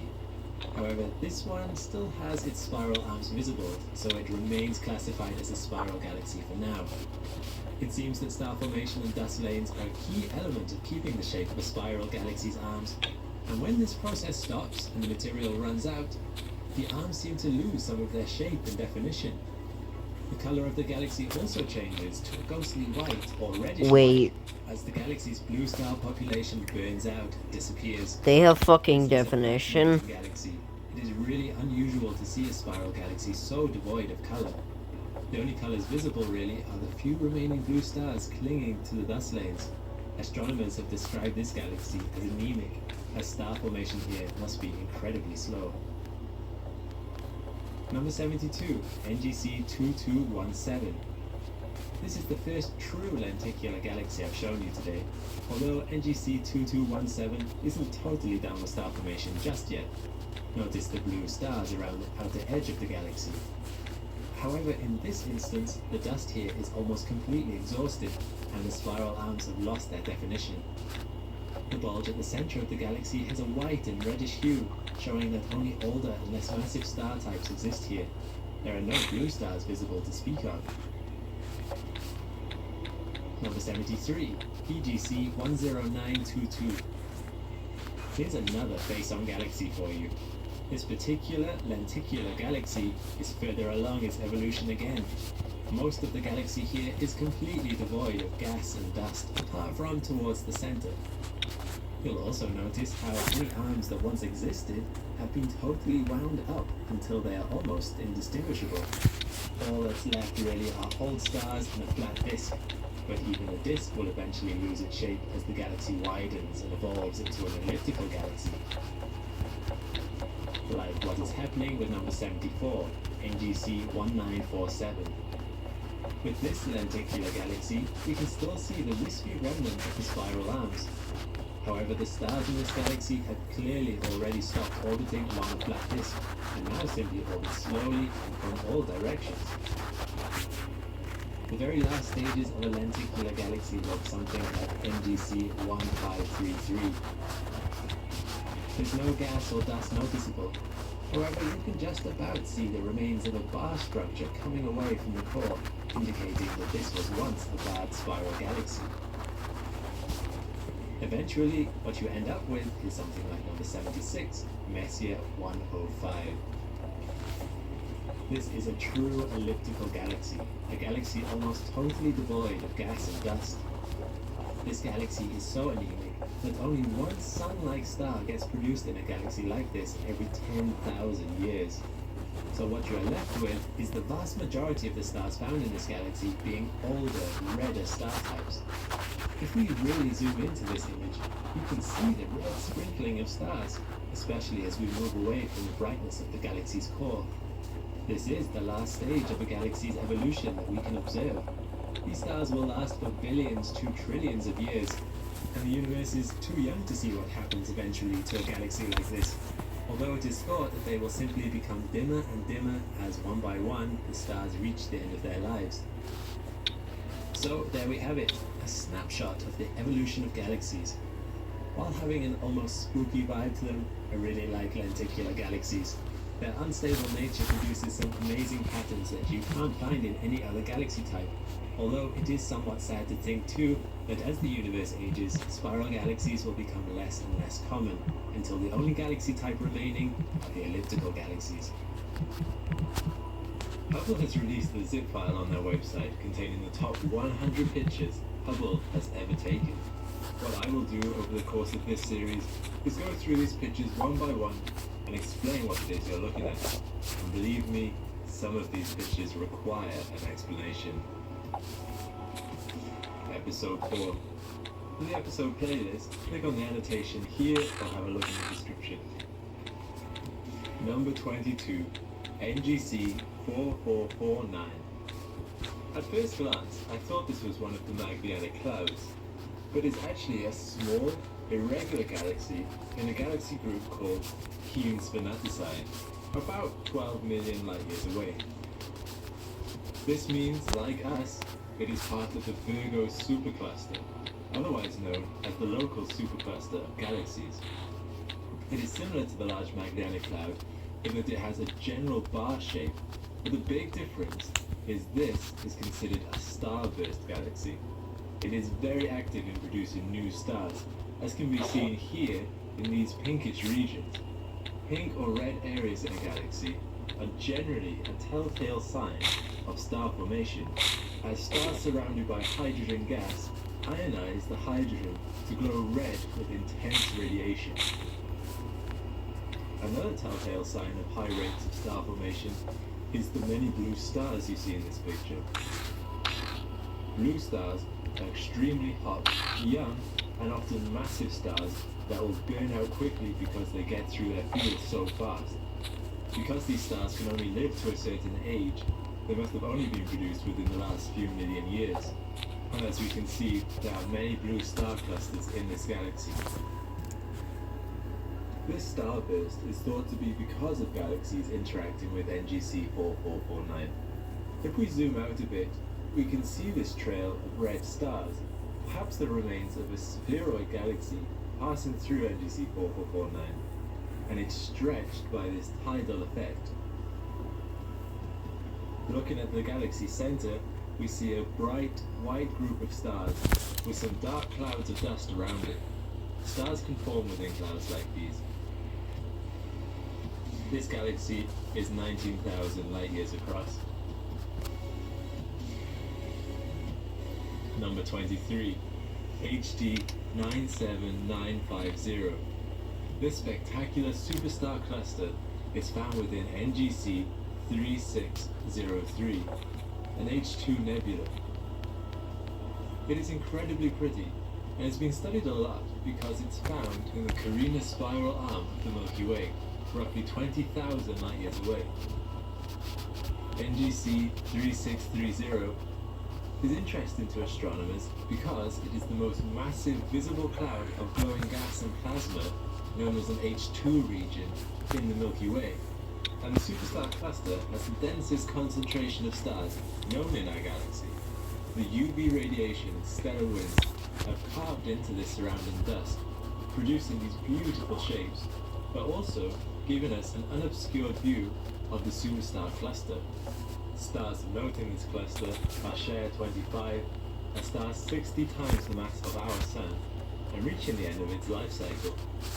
It's expected to go supernova any time now, and has already thrown off matter in a similar manner to what has been seen in other supernovae. 4, 5, We 6, also have 7, 8. three main stars in the heart of the cluster, barely distinguishable in the center of these images here. 5, 1, All 2, three are 3, Wolf-Rayet 4, stars, 5, each 6, about 100 times 7, the mass 8, of the 9, Sun, and millions of times more 8 by luminous. 1, 2, Two of them are 1, incredibly close together 2, as 3, part of a binary 4, star system, 5, taking 6, only 7, 3.5 8, days to 9. orbit one another. This means they are practically touching, no doubt exchanging a lot of mass, as well as having an incredible tidal influence on each other. Zooming out a bit, we see that visually, NGC 3630 is right next to another nebula, NGC 3576. In actual fact, this other nebula is much closer, only about half the distance to us. They just so happen to be visually aligned. Number 24, Messier 74. On first glance at this image, I thought it was another viewpoint on the famous galaxy we've already looked at, the Whirlpool Galaxy. When putting them side by side, these galaxies do look remarkably similar. They are both grand design spiral galaxies for a start, and have similar dust patterns weaving through their arms. But putting them side by side, you can tell that there are slight variations in these two galaxies. M74's arms are lined with hot blue stars, with pink and red star-forming regions dotted all over. You may think the arms of galaxies like this are static arms, rotating around the nucleus of the galaxy. But actually, they are the visual effect of density waves. As gas and dust orbits the galaxy, they pass through the galaxy's density waves, which compresses the gas and dust and causes stars to form. Existing orbiting stars also clump up in these density waves. A lot of these stars will be blue and only short-lived, perhaps completing their life cycle in only a few million years. M74 is about 32 million light years away and has a low surface brightness, making it one of the most difficult Messier objects for amateur astronomers to observe, and giving it the nickname the Phantom Galaxy. It is probably just a little smaller than our own Milky Way galaxy, containing about 100 billion stars and being 95,000 light years across. It sits in the M74 group, a small, little remote group of galaxies. Number 25, ARP 148. So, first impressions, what do you think this could be? Pause the video and take a guess in the comments if you want. Well, this bizarre shape found a staggering... Let me guess, it's fucking galaxy, fucking... It's a galaxy, and is nicknamed Male's Object. It is in fact most likely to be two merging galaxies. Yep. The initial collision theorized to have created a shockwave which drew matter into the center before it propagated out into this ring you see. The tail is a streamer of stars from one of the galaxies, further suggesting this is an ongoing collision. Interestingly, and on a little side note, the ARP catalogue is the atlas of peculiar galaxies. Number 26, Able 2218. Now if you thought the last image was an impressive distance away, have a look at this one. Able 2218 is an impressive cluster of galaxies, 2.1 billion light years away. Clusters like these are particularly scientifically interesting because these galaxies' immense gravity bends the light around them, acting as a magnifying glass to see galaxies even further behind them. These long arcs you see in the image are actually distant galaxies' light, stretched and warped by the gravity of the nearer galaxy cluster. In this image is perhaps the most distant galaxy known, at an estimated 13 billion light years away. In this image it's barely visible, but in an enhanced version we can make out its stretched appearance. Because of this lensing effect, the galaxy appears twice in this image, here as well as here. We see it from Earth as it was only 750 million years after the Big Bang, meaning we're looking back in time to really the early universe. There are around 10,000 galaxies in this image. Isn't that the image that has the weird random ass famous question mark? If that's even a real fucking galaxy, I don't know. You know, AI nowadays. Massive object. Gravity is theorized to warp space-time. Perhaps a topic I'll come to in another video.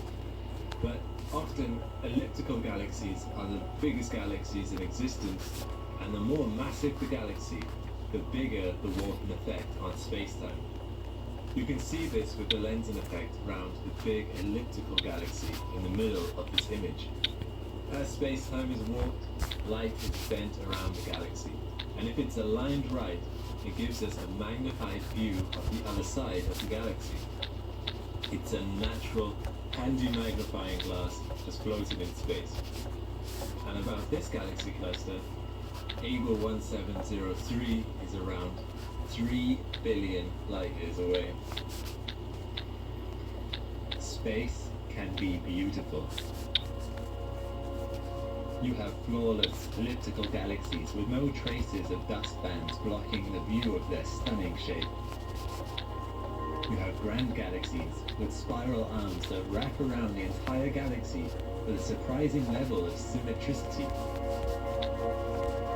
And then you have the ARC Catalogue, or the Atlas of Peculiar Galaxies.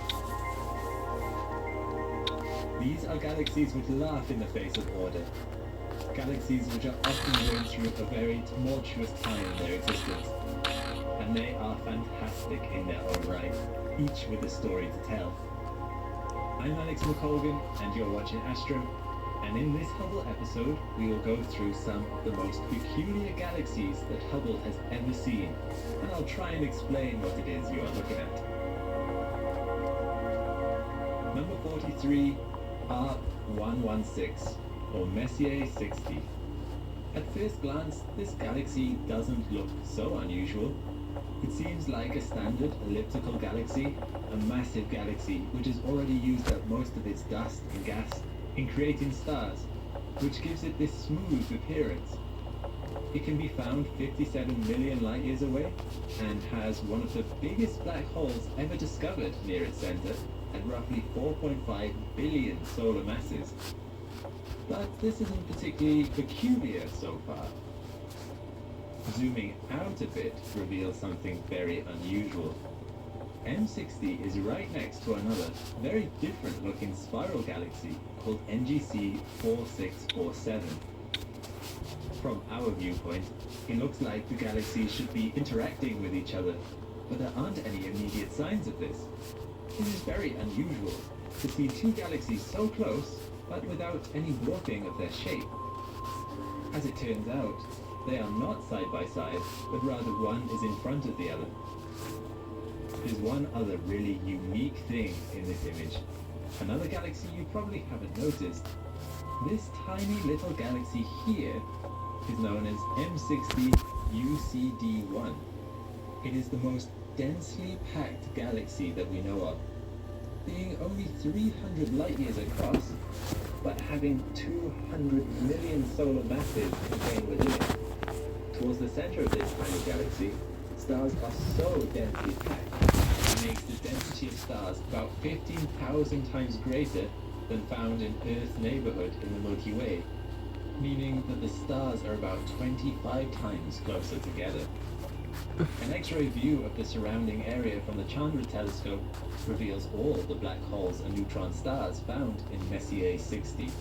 And as you can see, this tiny galaxy also has an X-ray source, indicating there is also a black hole to be found at the center.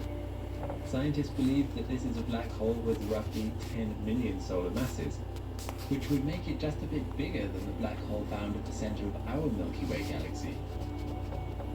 If this is the case, it is thought that this galaxy used to be much bigger, but most of its mass was stripped away, leaving just this dense cluster of stars found near the center.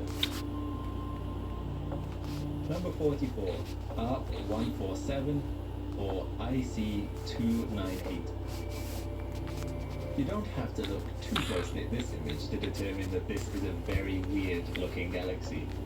It is in fact a pair of galaxies that have collided, found roughly 440 million light years away. This is what the previous galaxies could end up looking like if they ever collide, because the left galaxy is an elliptical galaxy and the one on the right is a spiral galaxy. The collision, estimated to have happened 40 million years ago, One of the galaxies literally, I think that galaxy exploded outwards or some shit, I don't know. The most active time of star formation, or starburst, was 15 million years ago. I'm gonna shut the fuck up. Massive types of stars. But due to these stars being short-lived, lasting only tens of millions of years, most of the biggest ones have already died as exploding supernova and become either neutron stars or black holes. This reddish part of the ring appears to be the original nucleus of the galaxy, now just a segment of the ring.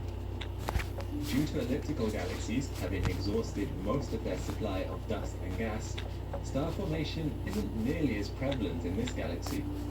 What you can see, though, is the effect of tidal forces causing a ripple or a shock wave through the galaxy, which you can see as the stars have clumped into rings.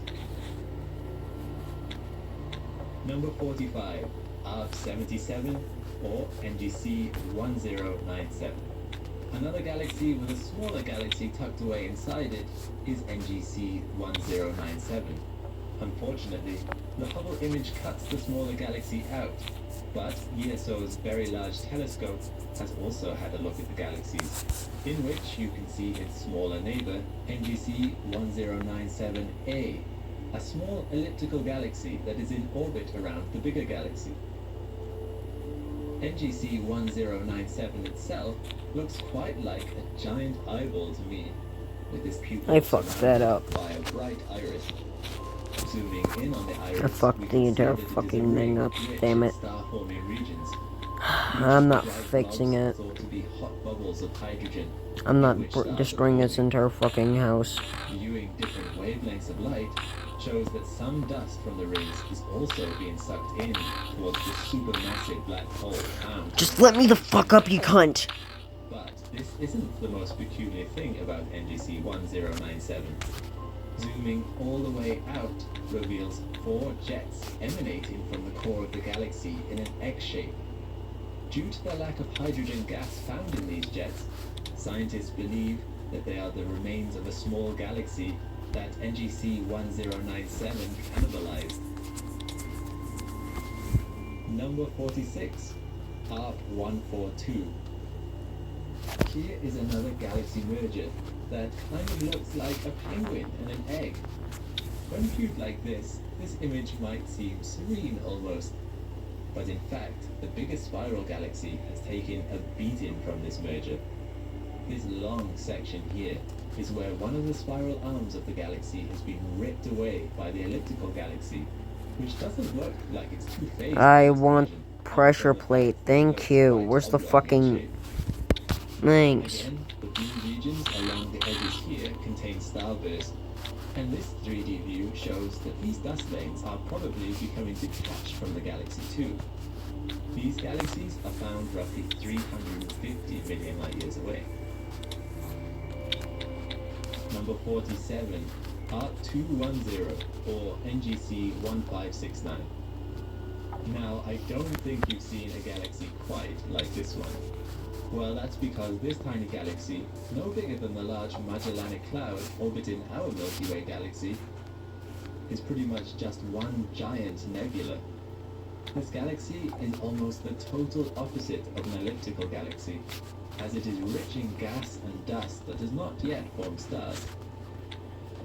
NGC 1569 is found near the Maffei group of galaxies, and due to its close proximity to these much bigger companions, the gas and dust within it has recently been compressed, causing rapid starburst at a rate 100 times faster than anything observed in our own Milky Way.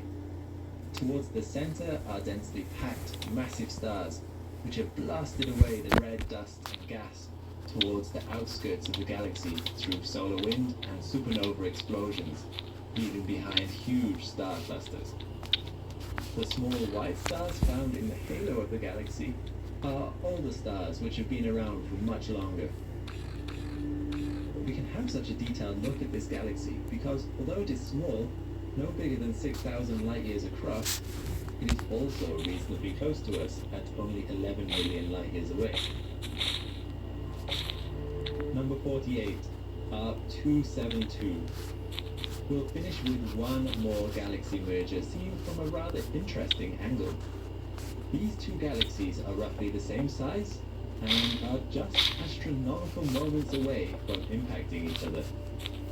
There's also a third galaxy found just above them, which is also in on the action.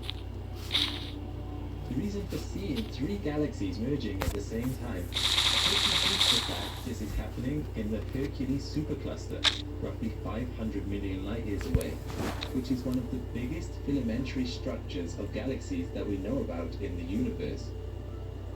You see, the observable universe, as far as we can tell, kind of looks like a giant web, where galaxies band together to form these filaments.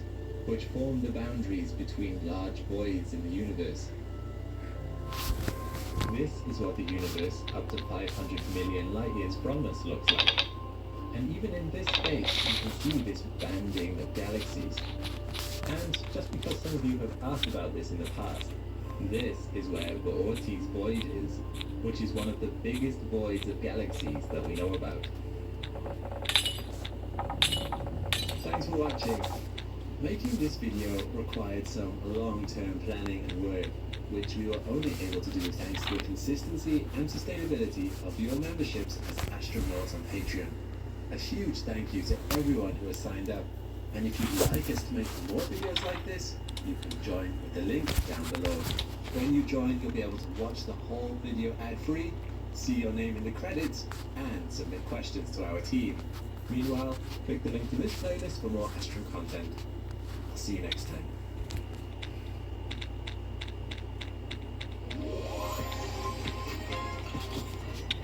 Your shortcut to great barbecue.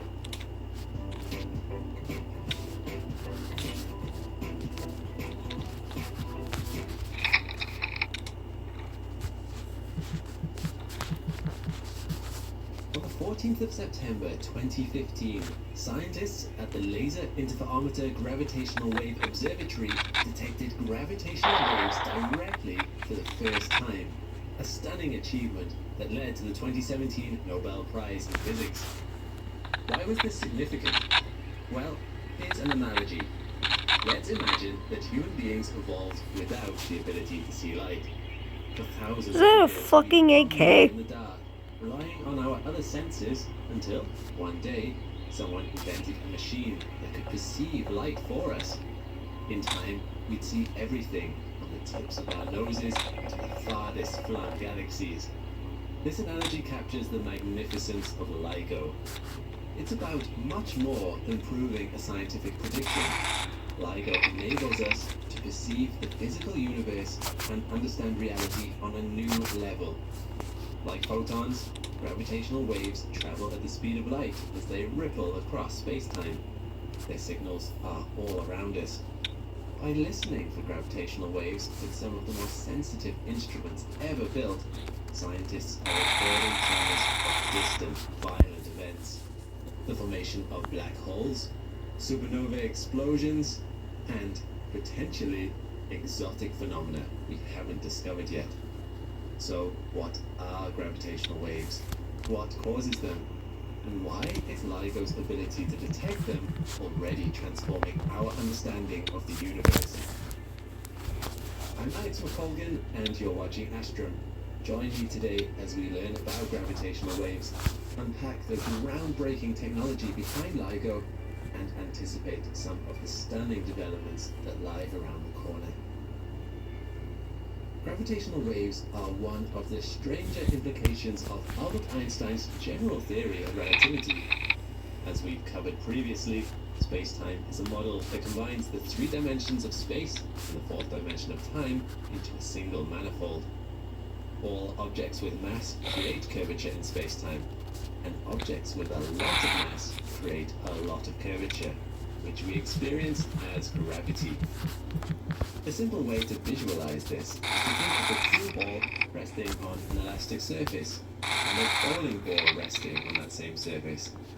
The more massive bowling ball will create more curvature. As objects move across space-time, that curvature changes position with them. One of the amazing consequences is that when objects of a certain mass accelerate, they can send ripples across space-time as gravitational energy. While this requires a special set of conditions, namely a very massive object undergoing acceleration, such a cataclysmic event would send ripples, or gravitational waves, outward at the speed of light. Think of them like ripples on a pond, but instead of water, they travel through the fabric of space-time in all directions. As in the pond analogy, these disturbances become weaker as they radiate outward. To an observer, the distance between objects would appear to expand and shrink as the gravitational wave passes. Mind-boggling to imagine.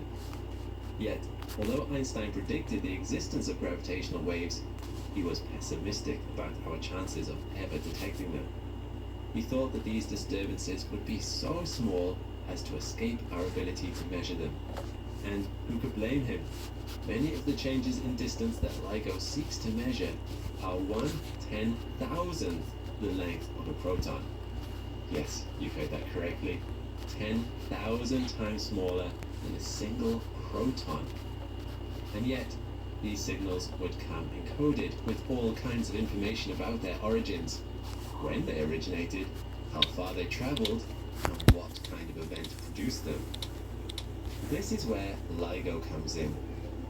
It consists of 2 observatories funded by the United States National Science Foundation and operated by MIT and Caltech. Among its driving forces are renowned physicists Kip Thorne, Rainer Weiss, and Barry Barish, all of whom shared the 2017 Nobel Prize for their decisive contributions to the detection of gravitational waves. LIGO is essentially a large-scale and very sensitive interferometer, an invention that's been around since the 1880s. An interferometer essentially measures what happens when light waves are combined from 2 or more sources.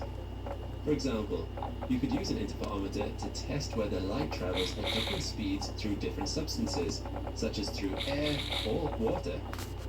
Even a subtle difference in speed will produce an interference pattern when the light waves combine, much like what happens when 2 ripples on a pond intersect. If the peak of one ripple hits the valley of a second ripple, they will subtract from each other, producing a flat surface. However, if the peaks line up exactly, it means the waves are in phase and add to each other. This is essentially what the interferometer measures with light. By seeing how in or out of phase 2 light waves are, an observer can infer the relative speed of the waves, and the larger and more powerful the interferometer, the more sensitive it is. Here's how it works. LIGO has 2 observatories located in Hanford, Washington, and Livingston, Louisiana. Why 2? Well, you need at least 2 detection sites to triangulate where the signals are coming from. Each observatory continuously fires a powerful laser at a beam splitter positioned at a 45-degree angle. The laser beam has to operate at around 750 kilowatts, powerful enough to vaporize you completely if you've got in its path. The splitter then splits the laser beam perpendicularly. The light in each arm travels down a 4-kilometer vacuum cavity with a mirror at the end of it. The beams then bounce between this mirror and the recycling mirror at the other end nearly 300 times, increasing the distance from 4 to 1,200 kilometers. Remember what we said, with interferometers, bigger is better. After completing nearly 300 trips, the laser beams combine at the beam splitter and head to a photodiode, which is a light-sensitive semiconductor. If undisturbed, the beams will be in phase, meaning their frequencies will subtract each other and no light will arrive at the photodiode. The distance each beam travels will be slightly different, and they'll be out of phase. The photodiode will pick up a signal indicating the presence of a gravitational wave. Now, this is how it works in a perfect world, but in reality, the interferometer is constantly picking up noise. To minimize this, LIGO uses incredibly smooth 40-kilogram mirrors suspended by silica threads. Any particles in the interferometer's arms are also a problem, which is why LIGO pumps the air from its vacuum chambers to 1/trillionth of atmospheric pressure. But there's another problem. With bugs, the struggle is real. That's why you need Zevo traps. Zevo works 24/7 to lure, catch, and kill 99.9% of bugs trapped for effortless protection. Zevo, people-friendly, bug-deadly.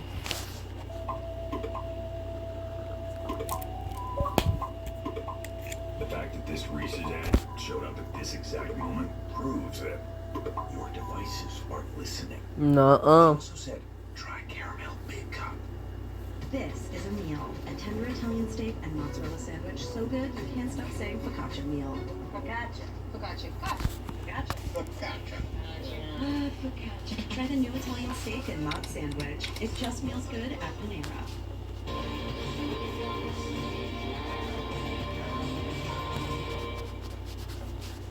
Let's get this workout. Let's crush it. Come Violet, how's my spot? I'd suggest keeping your core tight. Now I feel it. Only deadlifts and lunges left, right? Don't forget about the Let's planks. try to forget about those planks. Not on my watch.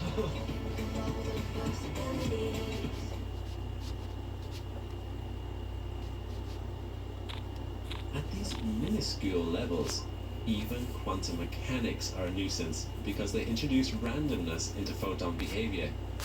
LIGO mitigates this with an optical cavity which squeezes the light. This squeezing minimizes the light phase's noise and squeezes it into amplitude noise, which the interferometer doesn't measure. In other words, the quantum randomness will show up more in the height of the waves. Quantum randomness is a fact of life. It can't be eliminated, but it can be shifted, much as you might move clutter from your bedroom floor to your closet. The chaos isn't gone, just out of sight for the moment. Plus, the goal isn't to eliminate noise completely, but to get the best signal to vibration possible. I can't do that. You see, my fucking, works. So, what has it discovered? what is, fuck, what is it called? Scientists studied my the data and learned that it was caused by the closet merger of doesn't two have black holes doors, about so 1.6 I can't really billion light years shove away. shit to the back of it, These black holes, which were 29 and 36 solar and then masses, close it really became fast. a binary and spiraled around each other until they merged and released a blast in the final 20 milliseconds that was so powerful. Now, get ready for this number because this is what the scientists actually think. It contained 50 times the combined light power of every star in the observable universe. At the risk of sounding crude, that is nuts. I've read this fact many times over, and I still cannot comprehend what it means. Yet, after traveling for 1.6 billion years and finally reaching LIGO, the disturbance was so faint, it moved LIGO's 4-kilometer arm 1,000th of the width of a proton. To visualize this, imagine the distance between us and Proxima Centauri and changing it the width of a human hair. That is the level of precision LIGO was able to detect. If that's not one of the most astonishing feats in human history, I don't know what is. And this was just the first gravitational wave LIGO detected. The second detection occurred 3 months later in December 2015. That signal also came from a black hole merger, which took place 1.4 billion light years away. Over its initial 3 runs, LIGO recorded more than 80 black hole mergers, and in August 2017, it detected the merger of 2 neutron stars. Named GW170817, this signal was notable for being the first gravitational wave to be corroborated by electromagnetic observations from 70 observatories across the planet. This was a breakthrough, not only in gravitational wave detection, but in multi-messenger astronomy. It turns out, LIGO was just warming up during these 3 runs. As of May 2023, LIGO has begun its 4th run with better sensitivity than ever. After its latest round of upgrades, which kept LIGO offline for 3 years, the observatories now have more reflective mirrors, better mirror suspension, and improved light squeezing with lower quantum uncertainty. And this time, LIGO also has the support of Kagra, a new interferometer observatory in Hida, Japan. Kagra is located underground, making it the world's first subterranean gravitational wave observatory and also the first to use cryogenic mirrors. During an engineering run on the 18th of May, LIGO scientists say they already received a signal that was possibly caused by a neutron star being swallowed by a black hole. We'll have to wait a while for confirmation, but If these early results are any indication, Hang on, what? LIGO is about to blow the doors of our understanding, What? making it the world's first subterranean gravitational wave observatory and also the first to use cryogenic mirrors. During an engineering run on the 18th of May, LIGO scientists say they already received a signal that was possibly caused by a neutron star being swallowed by a black hole. We'll have to wait a while for confirmation, but if these early results are any indication, LIGO is about to blow the doors of our understanding of gravitational wave generating phenomena. So, what other developments lie ahead? India is preparing a collaborative project called LIGO India, or Indigo, which will help LIGO triangulate better location data. In 2027 to 2028, LIGO will implement its LIGO Voyager upgrade, which will achieve higher sensitivity with 4 times heavier mirrors and higher frequency lasers. And in the more distant future, a 3rd generation facility has been proposed called Cosmic Explorer. This facility would feature 2 new observatories with arms spanning 40 kilometers and 20 kilometers respectively. Remember, with interferometers, bigger is better. But the proposal that really excites me is the Laser Interferometer Space Antenna, or LISA. This would be the first space-based gravitational wave observatory, which would utilize 3 spacecraft in a 2.5 million kilometer long configuration. This interferometer would be so big and so precise, scientists hope it would be adept at uncovering exotic and theoretical sources of gravitational waves, such as cosmic strings and other speculative phenomena. In theory, it could help us stare directly into the fabric of reality. With a planned launch date of 2037, we're still over a decade away, but it's never too early to start counting the years. So, there you have it. An overview of LIGO and how scientists are using gravitational waves to better understand the universe. They give us evidence of extremely remote and ancient phenomena that cannot be measured by other means, and they could be a secondary way to measure observations made by other instruments like the Webb Telescope or Hubble. In time, this revolutionary field should allow us to understand the nature of our universe, its history, and even its future. I hope you found this episode as fascinating as I have. What?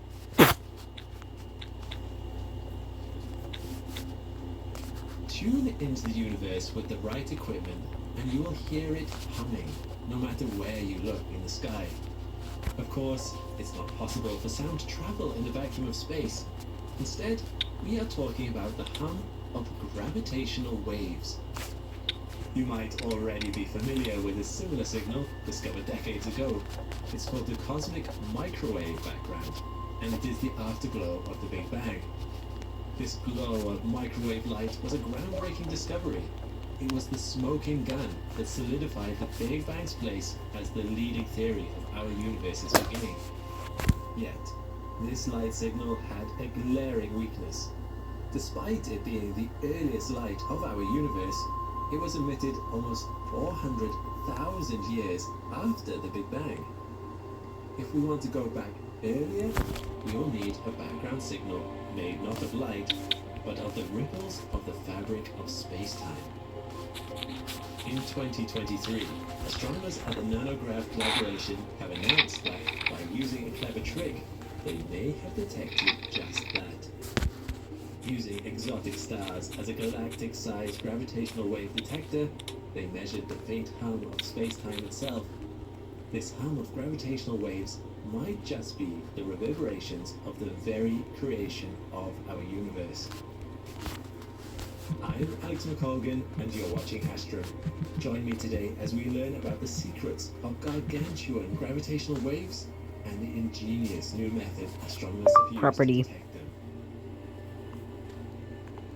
In a previous episode, we covered the LIGO detector and how it uses lasers to precisely measure the minuscule changes in the length of a tunnel, caused by gravitational waves passing through. These gravitational waves stretch and squish space-time, causing changes in the time it takes for light to travel from one end of the tunnel to the other. But detectors like LIGO are only sensitive to a specific kind of gravitational waves. Like light waves and sound waves, gravitational waves can come in different frequencies, and LIGO is only able to listen in to one part of this spectrum, the high frequencies. That's when these binaries are spiraling in on each other rapidly, completing hundreds of rotations per second before colliding in a great bang. But that is also why LIGO cannot listen in on the much earlier stages of these binaries, when the objects are orbiting Hang the fuck on it. distance. Nice. Because these orbits are much slower, the gravitational waves they produce are of a lower frequency and energy. So you could say, rather than a great bang, they give off a faint hum, combining into one collective signal. Bigger black holes give greater contributions to this signal. The loudest contributors would consist of pairs of supermassive black holes, the kind you'd find at the center of galaxies. These binaries, which consist of black holes billions of times the mass of our sun, are expected to be rare, because they only form when something truly spectacular happens, the merger of two galaxies. When galaxies merge, because of the vast amounts of empty interstellar space in them, they mostly phase through each other. Very few, if any, actual collisions of stars or planets happen. But the stars gravitationally attract one another and merge into one collective galaxy. And the nuclei of these galaxies, the supermassive black holes, form binaries that continue orbiting one another long after the galaxy merger appears to be complete. It's these remnants of galaxy mergers that we would hear most strongly in the ultra-low frequency range, specifically around the nanohertz range. Yet, just like how the human ear cannot hear sounds with ultra-low frequencies, LIGO is deaf to this cosmic cacophony. If we could listen in, we would gain new insight into galaxy mergers and black holes. But that's not all. One of the most exciting things about the gravitational wave background is that it gives a window to the very first moments of our universe's existence. Let's quickly recap what we know about the cosmic microwave background.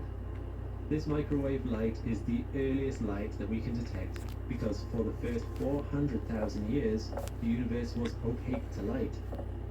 What does it mean for the universe to be opaque? Initially, the universe was far too hot for neutral matter to exist. Electrons and protons were unable to bind together and form neutral atoms simply because they had too much energy. This state of matter is called plasma, the same stuff that stars are made of, and the universe was filled with it. Light gets trapped in plasma, unable to move through space without bumping into the charged electrons and protons, being continuously absorbed and emitted. But once the universe expanded and cooled down enough for the protons and electrons to collapse into neutral hydrogen and helium atoms, it suddenly became transparent. The light was finally freed. This last the universe until it redshifted into microwave light.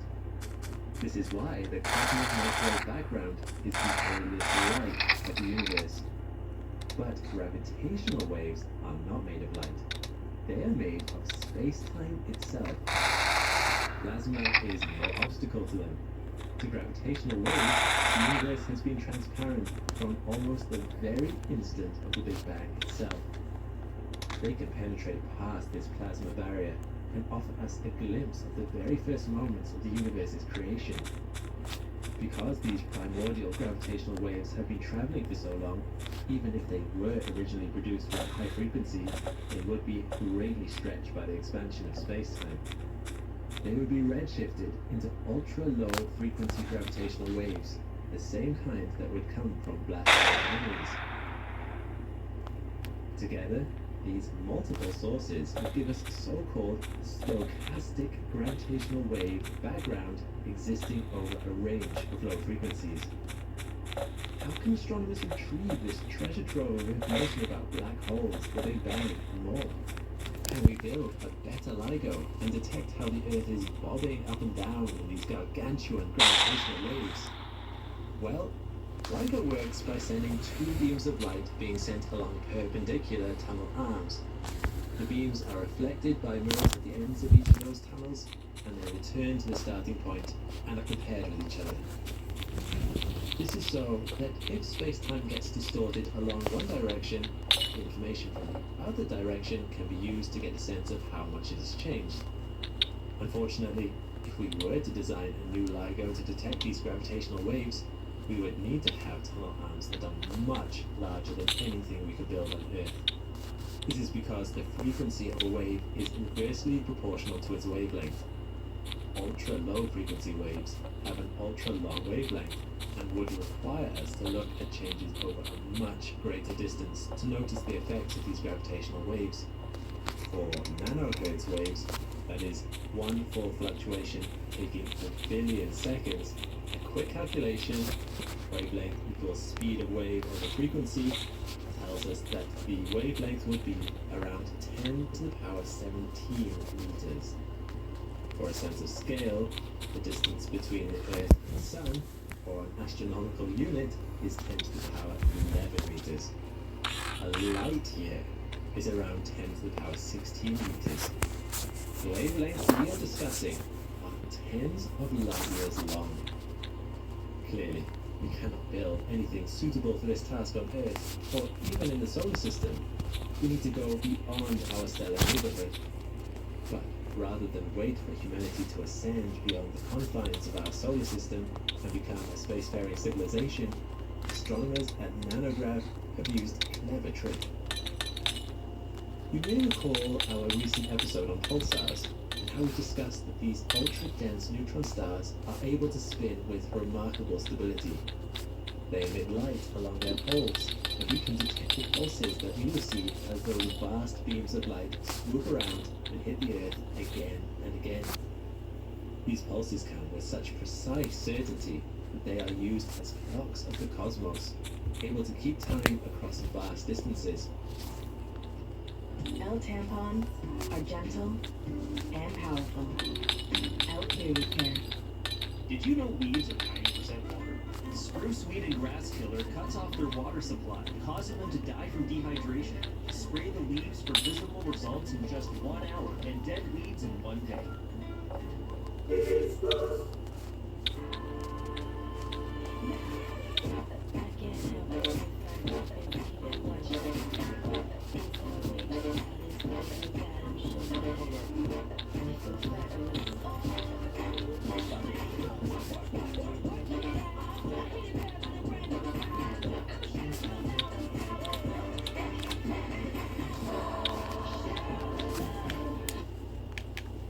Shut the fucking shit off. Free nicotine satisfaction give you the endless possibilities of right now. Because you don't just find freedom, you keep finding it. Warning, this product contains nicotine. Nicotine is an addictive chemical. Therefore, we can Nick use a crack, only motherfucker. identified pulsars to supply us with reliable signals from thousands of light years away. The pulsars are like the mirrors. Nicotine, more like Nuka-Cola. But rather than sending us Full a up. signal we send across, they are generating. I don't. Nanograv I didn't sleep worth a shit last night. I fucking woke up at 4 p.m. light years, and all we need to use it are the good old radio telescopes that we've been using for decades. But our calculations will only be as good as our observations. When choosing pulsars to observe, we need to make sure that they are suitable for the task. The best candidates are handpicked and added to a group called a pulsar timing array. For Nanograv, they have made use of 68 pulsars which were chosen for the following special properties. They have to be spread all across the sky, so we can figure out how these massive gravitational waves are affecting space-time in all directions. Also, they have to be millisecond pulsars, which means they complete millions of rotations per second. In our recent pulsar video, we talked about how these fast spinning pulsars are expected to be the most stable and dependable when it comes to the regularity of their pulses. In fact, their stability even rivals that of some atomic clocks. We could not ask for better timekeepers to be dotted across space and time. This regularity means that we can take measurements of the time their pulses arrive and continue taking these measurements over multiple years to see if there are any changes happening. Of course, the times of arrival can vary. Don't ask how I fucking managed to do that. Because I don't know. Continue moving around space. We can take this into account quite easily. However, there are less predictable factors, such as random fluctuations in the interstellar gas the light is traveling through, causing delays that aren't coming from the stretching of space-time. How do we get rid of the random noise in our data from pulsars located thousands of light years away? With statistics, we can isolate the gravitational wave background from the random noise by considering correlations between pairs of pulsars in the pulsar timing array. Just like LIGO, one tunnel is insufficient.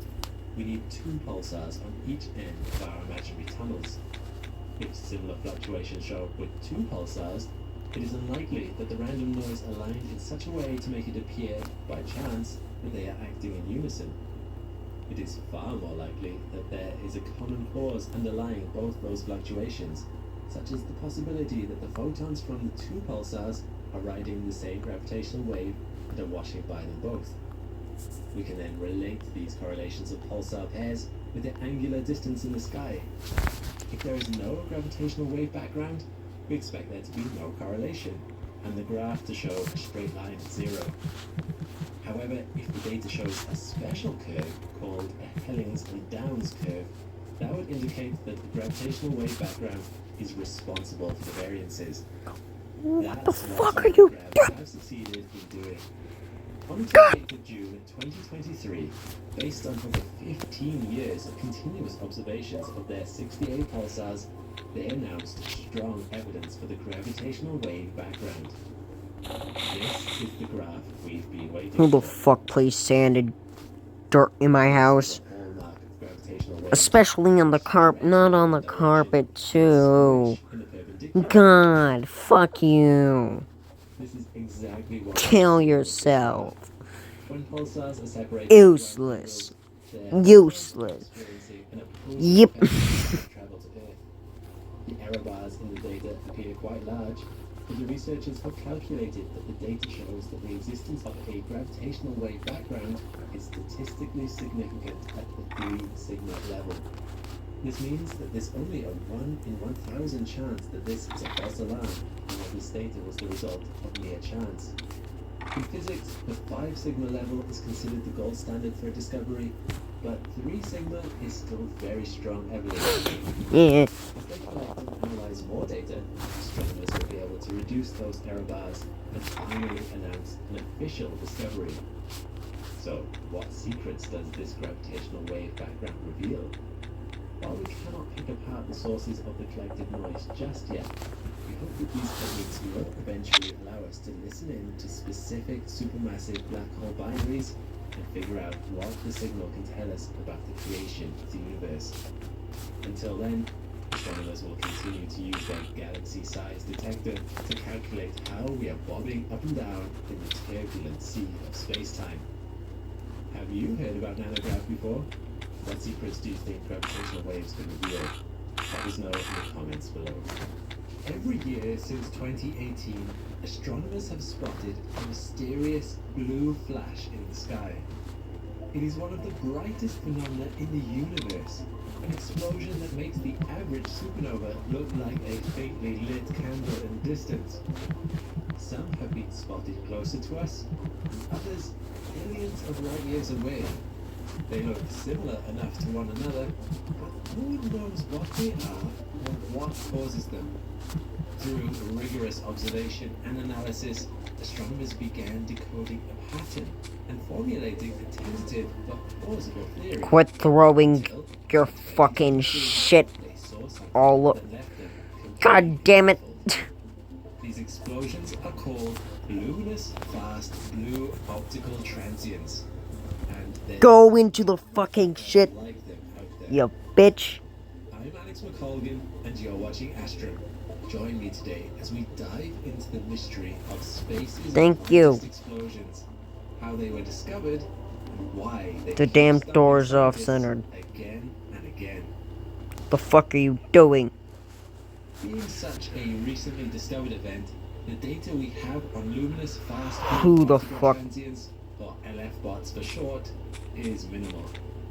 The first LF-bot ever detected was identified just 6 years ago in 2018, and we've only witnessed a handful of them since. As so little is known about them, it makes agreeing on a universal definition a little tricky. For now, what scientists do all agree on are some common characteristics these LF bots seem to share. So far, they all display a predominantly blue emission, very high optical luminosity, and being bright in X-rays, ultraviolets, and radio waves. They are also very fast, as their name indicates. LF bots go off like a cosmic camera flash. They reach peak brightness and then dim very rapidly, usually in the space of hours or days. As you might know, a supernova follows the same pattern of brightening and then dimming. But this dimming takes weeks or months. This short-lived nature of LF bots makes them difficult to spot and study. So, how did we manage to capture such an elusive event? NASA's Atlas HKO telescope in Hawaii is part of an early asteroid impact warning system that scans the entire sky several times a night for moving objects. On the 16th of June 2018, Atlas HKO was performing its routine scan when it captured something very unusual, a flash, 100 times brighter than a regular supernova. Holy shit! Appeared within days. Boom. Holy shit, my eyes! Analyzing the data to understand what they'd seen. They pinpointed the explosion as coming from the Hercules constellation, some 180 million light years away. Officially designated AT-2018 COW, the event was affectionately nicknamed the COW after the last 3 letters in its name. Once located, it was quickly classified as a Type 1b supernova. This kind of supernova, also known as a core collapse explosion, is formed when massive stars collapse under their own gravity. But something about this particular explosion didn't quite fit. When taking a closer look at the COW's emission spectrum, it didn't look very typical for a Type 1b supernova. It had unusually broad emission lines and very weak helium lines.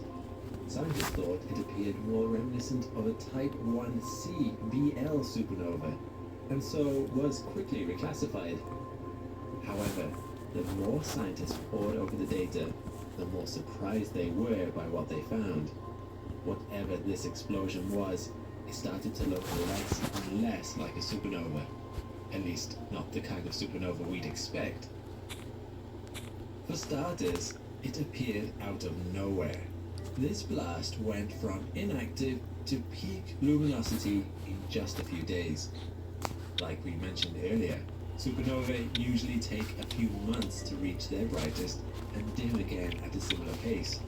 Not only that, it was registered to be 10 to 100 times brighter than an ordinary supernova. Also, everything about the way it exploded was wrong. When supernovae explode, they tend to release their energy in a spherical shape. We know now that the shockwaves sent out after a supernova can be aspherical due to the presence of strong magnetic fields, which can distort the shape of the initial blast. However, upon closer inspection, this mystery explosion did not even explode spherically. The researchers themselves call it the most aspherical explosion ever seen.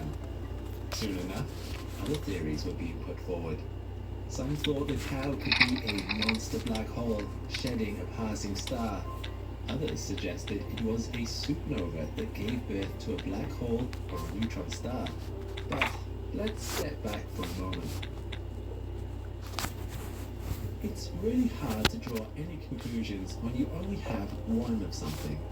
As the saying goes, once is an anomaly, twice is a coincidence, and 3 times is a pattern. What the researchers really needed was a bigger sample size, more instances of this kind of explosion, so they could compare observations and deduce any patterns that might arise. Luckily, it didn't take long for scientists to get their eyes on a second similar explosion. A few months later, in September 2018, the flashed again. And again, for a third time in 2020. Keeping in the tradition of pulling animal nicknames from the last 3 letters of their official names, we had the beginnings of an LF bot Zodiac. The cow was joined by the koala and the camel. And just like that, they had data on 3 separate LF bot events. They could start hunting for patterns. When analyzing the cow, koala and camel, one of the first things that stood out to researchers was the location of these events. Even though they all happened in different parts of the universe, each blast was registered as coming from inside the spiral arm of a galaxy. At first, this information emboldened the initial theory that LF bots were just a type of core collapse supernova. Let me explain why. The kind of star that causes a core collapse supernova is a massive star, one of the biggest types of stars you can get. As you know, the bigger the star, the shorter its lifespan. This means that these stars don't get the chance to travel very far before they die. It would make sense then that their supernovae occur very close to the star cluster where they were born. And what part of the galaxy is known for having such clusters? Yep, the spiral arms. The exact place we saw all 3 LF bots. But just as researchers seemed to be making progress, something happened that caught them completely off guard again. Like the Atlas HKO in Hawaii, the Tsuki Transit Facility is a ground-based camera that scans the whole northern sky every 2 days. In 2022, it detected another similar explosion. Except, after the initial blinding flash, its optical transient started behaving rather strangely. Instead of exploding once and fading away in a few days like the other LF bots before it, the so-called Tasmanian Devil continued to produce short-duration bursts far longer than expected. What's more, each of these bursts seemed to be just as bright as the original explosion, which was very strange indeed. The Tasmanian Devil emitted more energy than hundreds of billions of stars like our Sun combined. Researchers were deeply puzzled yet again. It was unlike anything they'd ever seen before in astronomy. Now, I know the skeptics among you may be thinking, Alex, this has got to be due to some kind of technical error, miscalibrated equipment, a fluke in quality control tests, or a simple mathematical mistake. Indeed, the history of science is littered with scientists shouting eureka at supposed breakthroughs or discoveries, only to be deflated once science checked their workings. But this is not one of those moments. The data was corroborated by 14 other telescopes around the world. They confirmed that the Tasmanian Devil did in fact pulsate a minimum of 14 times. Fuck it. The total number was likely much higher. Equally surprising, these mega powerful pulses were only minutes apart. It looked to scientists like a star that kept dying and being revived again and again. If that's what it is, a strange phenomenon could provide brand new insight into the life of stars. So far, stellar life cycles have only been studied as snapshots of different stages, never as a continuous process. In short, even though the multiple bursts of light from the Tasmanian Devil were unexpected, there was still reason to suspect these explosions could have been a strange type of supernova, seeing as none of the observations directly violated the core collapse supernova theory. But what came next did. On April 10, 2023, a astronomers picked up yet Why are you big crying? explosion with all the same Why are you characteristics crying? as Zodiac references. Except this one was not even close to where it was supposed to be. Unlike all the other LF bots before it, the Finch was not in the spiral arm of a distant galaxy. 3 billion light years away from us, Motherfucker. and 15,000 light years from the closest galaxy, it stood solitary in space. It was in the middle of nowhere and exploded between 2 galaxies. This was a huge blow to the leading theory. If these explosions really were the result of massive stars core collapsing, there's no way it would be happening even between galaxies. So it was back to the drawing board for researchers. They came up with 2 new theories to explain what could have caused the Finch to explode where it did. The first suggests that the Finch could be the result of stars being torn apart by an intermediate mass black hole. A black hole that has 100 to 10,000 times more mass than our Sun. Except the existence of these black holes has never been proven. Their smaller and larger relatives, stellar remnants and supermassive black holes, have both been confirmed to actually exist. But this middle child remains purely theoretical. However, should they exist, could they be responsible for this elusive light show? Astronomers have shown in simulations that stars can orbit intermediate mass black holes as many as 5 times before being ejected. With each orbit around the black hole, the star is effectively being ripped apart by losing more and more mass. Finally, the remaining stellar matter would be flung back out into the galaxy at speeds as high as 10% the speed of light. This would be consistent with the speed and brightness observed in LF bots, lending weight to this theory. One of the most likely places researchers would expect to find intermediate mass black holes is in globular star clusters in a galaxy's outer halo. Galaxies have halos that extend far beyond the main disk and bulge. They are most visible in spiral galaxies like our Milky Way. In our own home galaxy, the outer halo stretches some impressive 1 million light-years from its galactic center. Some scientists think that it is possible that the Finch could have been located inside a globular star cluster such as this. If this is the case, and intermediate mass black holes do exist there, it could be plausible that the Finch was caused by these unusually sized black holes ripping out large stars. The second theory researchers put forward suggested that the Finch could have been the result of 2 neutron stars moving towards each other in increasingly tight spirals until they collided. This kind of event causes a kilonova, which is known to be one of the biggest stellar blasts in the universe. One telltale sign of a kilonova is the presence of gravitational waves, which come through as a hallmark chirp caused by a rapid increase in frequency as 2 massive objects spin around each other, eventually colliding and merging. If we could find something like this when analyzing data from the Finch, it would lend strong credence to the neutron stars theory. However, as bad luck would have it, our chirp detector, the Laser Interferometer Gravitational Wave Observatory, or LIGO, was down for maintenance at the time the Finch occurred. That means we don't know if such gravitational waves were emitted, as we have no data on them.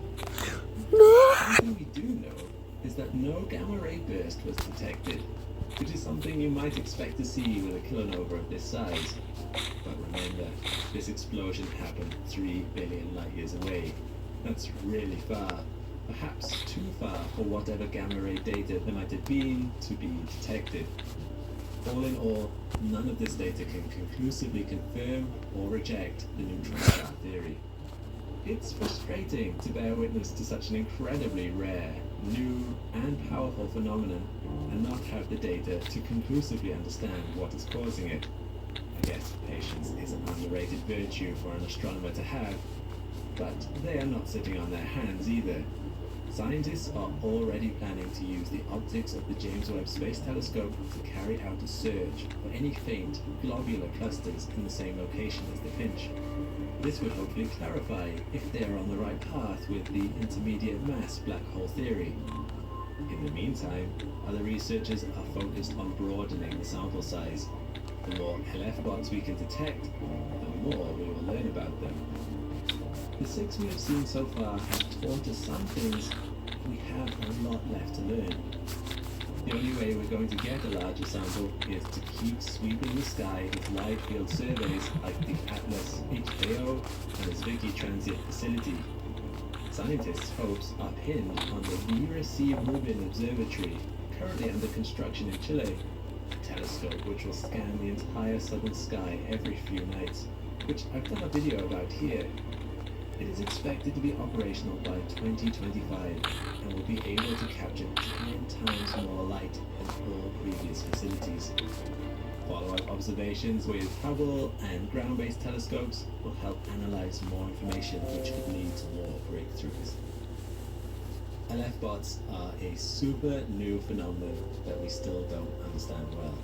Scientists themselves admit that the discovery of the Finch raises more questions than it answers. The more we learn about these bright new explosions, the more they keep surprising us. All there is left to do is what hundreds of generations of astronomers have done for centuries before us. Point our telescopes up in the sky, watch, and wait. Back in 1916, Albert Einstein predicted that black holes emanate gravitational waves. Imagine throwing a rock into a pond. The water ripples. You can think of gravitational waves like those ripples, except instead of acting on water, they act on the fabric of space-time, ever so slightly stretching and contracting it as it passes. These disturbances were predicted to be so small that even Einstein himself didn't think humans would ever be able to detect them. Fast forward to today. In just over a century, we've managed to build a global network of observatories that have picked up on gravitational waves from about 100 cosmic events. For example, there's the Laser Interferometer Gravitational Wave Observatory, or LIGO in the US, the Virgo in Europe, and the Kagra in Japan, which all work together to corroborate data and pinpoint the wave's direction and source location. If you aren't familiar with their setup, the way these instruments work will surprise you because they are nothing like traditional telescopes. They don't use lenses. Instead, they rely on something much more fun: lasers. Scientists send lasers down 2 perpendicular tunnels several kilometers long. When gravitational waves from space arrive at Earth, they cause tiny disturbances in the fabric of space-time, which is picked up by these lasers. And I mean tiny, something like 10 to the power minus 18 meters, or 1/10,000th of a proton. As the laser's paths are stretched or contracted by the gravitational waves, they emit different frequencies, kind of like the strings of a guitar. A higher frequency is a higher pitch. Converting this data into sound is how we get the signature chirp of a black hole collision. Each collision has its distinct personality. Long, low build-ups, like this one, indicates a slower collision between pretty lightweight black holes. Yo, what the fuck is going on? Like this. Oh shit, sorry SKG, I did not mean to You kick you. the sound of 2 black holes combining to form an even bigger black hole 5 billion years ago. It's the most massive and distant gravitational wave source ever observed, emitting about the energy equivalent of 5 solar masses in gravitational radiation. Pretty epic if you ask me. Thanks for watching. I really want to give a huge thank you to our astronauts on Patreon. It's really becoming a thriving community, and I love reading all your messages and comments over there. If you'd like to join in, then you can visit the link in the description to become an astronaut and bring more stability to the algorithm. When you join, you'll be able to watch the whole video. You're walking against the see your name in fucking credits, bedrock. Questions to our team. Meanwhile, click the link to this playlist for more Astrum content. See you next time.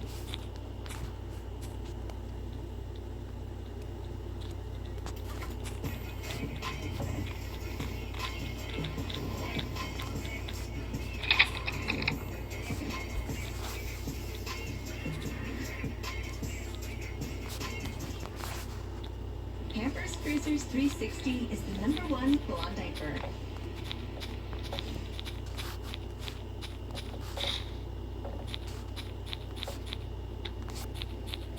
This is one of the most hotly requested topics for this channel. Even if you didn't actively request it yourself, you couldn't have missed the buzz around the James Webb Space Telescope. It is more powerful than any other space telescope, including Hubble. So big, it had to be folded up like origami to fit onto the rocket that carried it into space. So precise and sensitive, it has to be kept at temperatures not much warmer than absolute zero to prevent its own internal heat radiation from getting in the way of its sensors. So expensive, it cost $10 billion to make, and so complicated, it took decades to complete. 300 potential failure points stood between it and proper functionality. But now it is here. And it has an incredible mission: to study planetary systems for evidence of life, to understand the formation of planets, stars, and galaxies, and to peer out across the universe to objects so far away. Fuck it. The light they gave Fuck off the door. has been traveling for almost as long as the universe is believed to have existed. In other words, the James Webb Space Telescope was built to spot the first stars and galaxies at the very edge of our knowable universe, objects from the beginning of time. And the first images have started coming in. I'm Alex McColgan, and you're watching Astrum. Join with me on a journey as we look over the early photographs coming out of the James Webb Space Telescope and see for ourselves the power and precision of this engineering miracle. It's already promising to be spectacular. For those who are new to this channel, we've already spent some time watching the James Webb Space Telescope as it's gone from a work in progress to a fully realized piece of hardware. It was first conceived in the 1990s and was originally intended to cost only $1 billion and to launch in 2007. However, numerous setbacks and delays plagued the project, pushing it back again and again. It was only in December 2021 that it finally launched, and it has been spending the intervening months slowly unpacking itself, powering up its systems, and testing its hardware. It is a 6,500 kilogram monster, with a sun shield whose 14 by 21 meter dimensions are around the size of a tennis court. Its mirror for capturing light is 6 times larger by area than Hubble's lens, which allows it to pick up more photons from further away to create crisp images. It boasts numerous cameras and scientific instruments which allow it to see across the infrared spectrum. This is a feature that is vital to its unique mission. Due to the expansion of the universe, all of the light from the furthest reaches of space have been stretched to the point that no matter what they were to start with, they are all at least infrared light now. So the only way to see these light sources is with an infrared telescope. On top of that, infrared is much better at punching through dust clouds and other obscuring debris, giving the James Webb Telescope the incredible ability to see objects that are beyond the sight of Hubble. I compare this telescope with Hubble a lot, as the James Webb Space Telescope was originally intended to be Hubble's successor. However, given their slightly different fields of view, Hubble can mostly see in visible light spectrums, while the James Webb Space Telescope can almost exclusively see infrared and can't see some visible light spectrums at all. It's more accurate to say that the two telescopes complement each other rather than compete.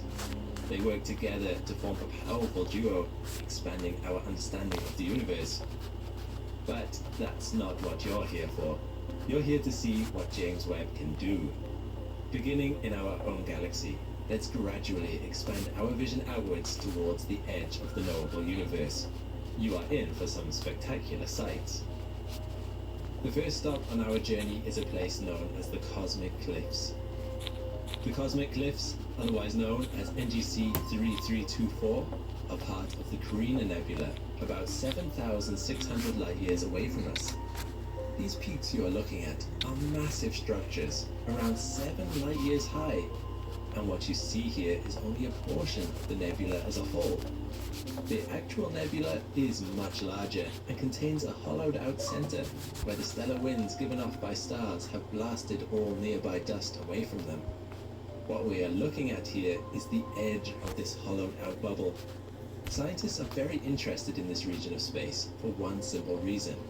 It helps answer questions about the formation of stars. Thanks to the stellar winds in this zone, dust and matter conglomerate together, forming a birthing place for stars. However, for all our stargazing, there are still many mysteries surrounding this process. How exactly do they form? What do the different stages look like? It's difficult to tell. Part of the difficulty with finding the answers is the dust itself, both vital to the process and also a massive impediment to seeing it happen. It wraps around the forming stars like a protective cocoon, stopping scientists from seeing. To be honest, I think that one looks better, but this one also has a little more like depth. Not only does this image provide more detail than Hubble's image, but thanks to James Webb's onboard MIRI, or mid-infrared instrument, we can peel back the layers of dust and see what lies within. See how much clearer the image is. This will provide scientists with data on the formation of stars for a long time yet. So much for the birth of stars. At our next stop, the James Webb Space Telescope uncovers more about the end of their lifespan. And for this, let's look a little closer to home to NGC 3132, otherwise known as the Southern Ring Nebula. The image on the left was taken by James Webb's near-infrared camera. Okay, the server's just gonna fucking die. This is a planetary nebula, although technically that term CCC space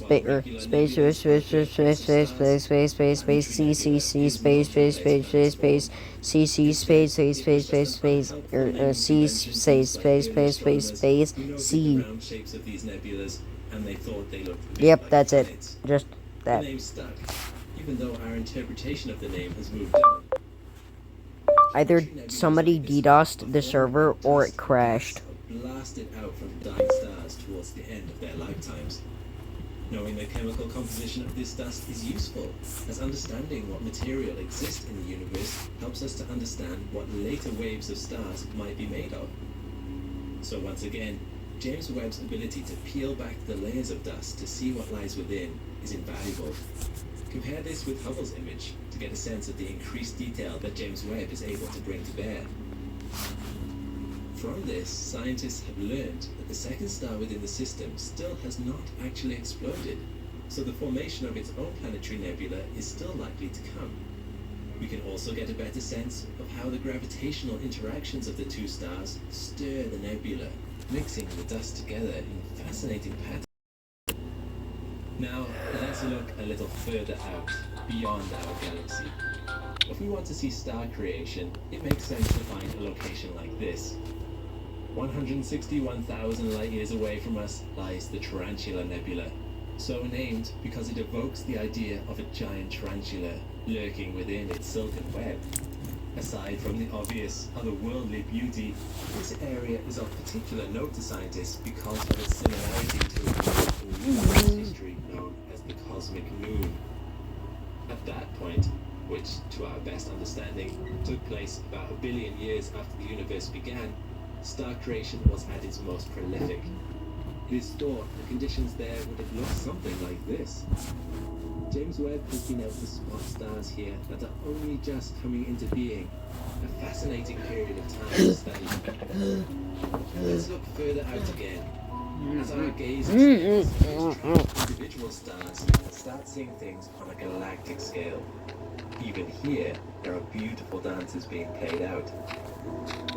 Stephan's quintet is a formation of 5 galaxies, although one is not really next to the others, but just looks that way from our perspective. Famous for being featured in the film It's a Wonderful Life, it is thought that 4 of these galaxies will one day collide. Indeed, 2 are already doing so. James Webb allows us to see clearly the brilliantly hot dust being kicked off as these two central galaxies circle each other. The gravitational forces here are mind-bogglingly intense, the energy profound.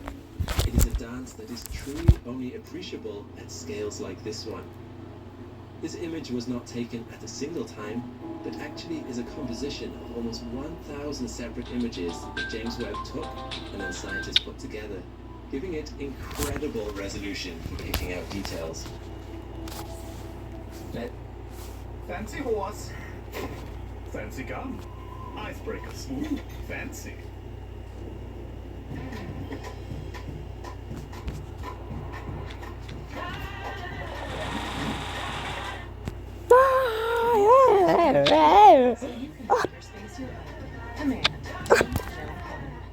We love Sephora because it's got hair care for me and me. Let's get into it. Let's go. We got makeup for the curls. Take 18. Damage where? Literally nowhere. Don't sleep on the hair care at Sephora. Sephora? Excuse me? Look at this selection. It's elite. Oh, alright. Good news for great hair. Shop hair care at God! Chip! JD Power is ranked Nissan #1 in new vehicle quality among mainstream brands. Get 0% APR for 60 months on the Nissan Pathfinder, Nissan Murano, and Nissan Rogue. Now get 0% APR for 60 months on select popular models. Let's look further out again, until even James Webb is straining to see in an image known as Webb's first deep field. This image is taken from an area so small, a single grain of sand held out at arm's length would block it from your view in the night sky. At this scale, individual stars are almost completely absent.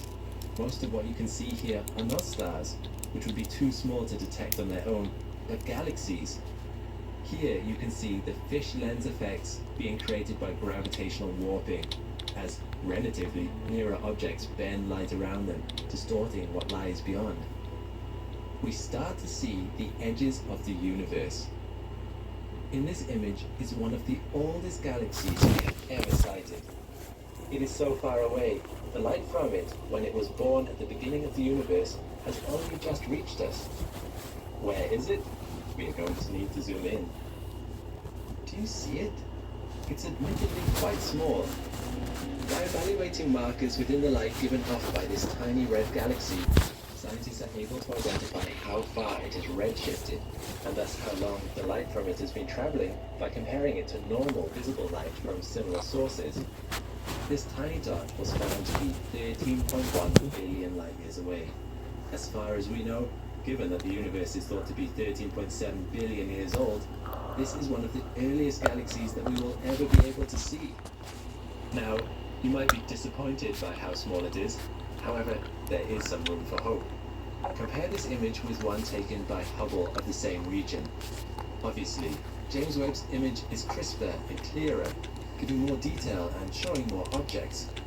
But there is one vital distinction between these two images.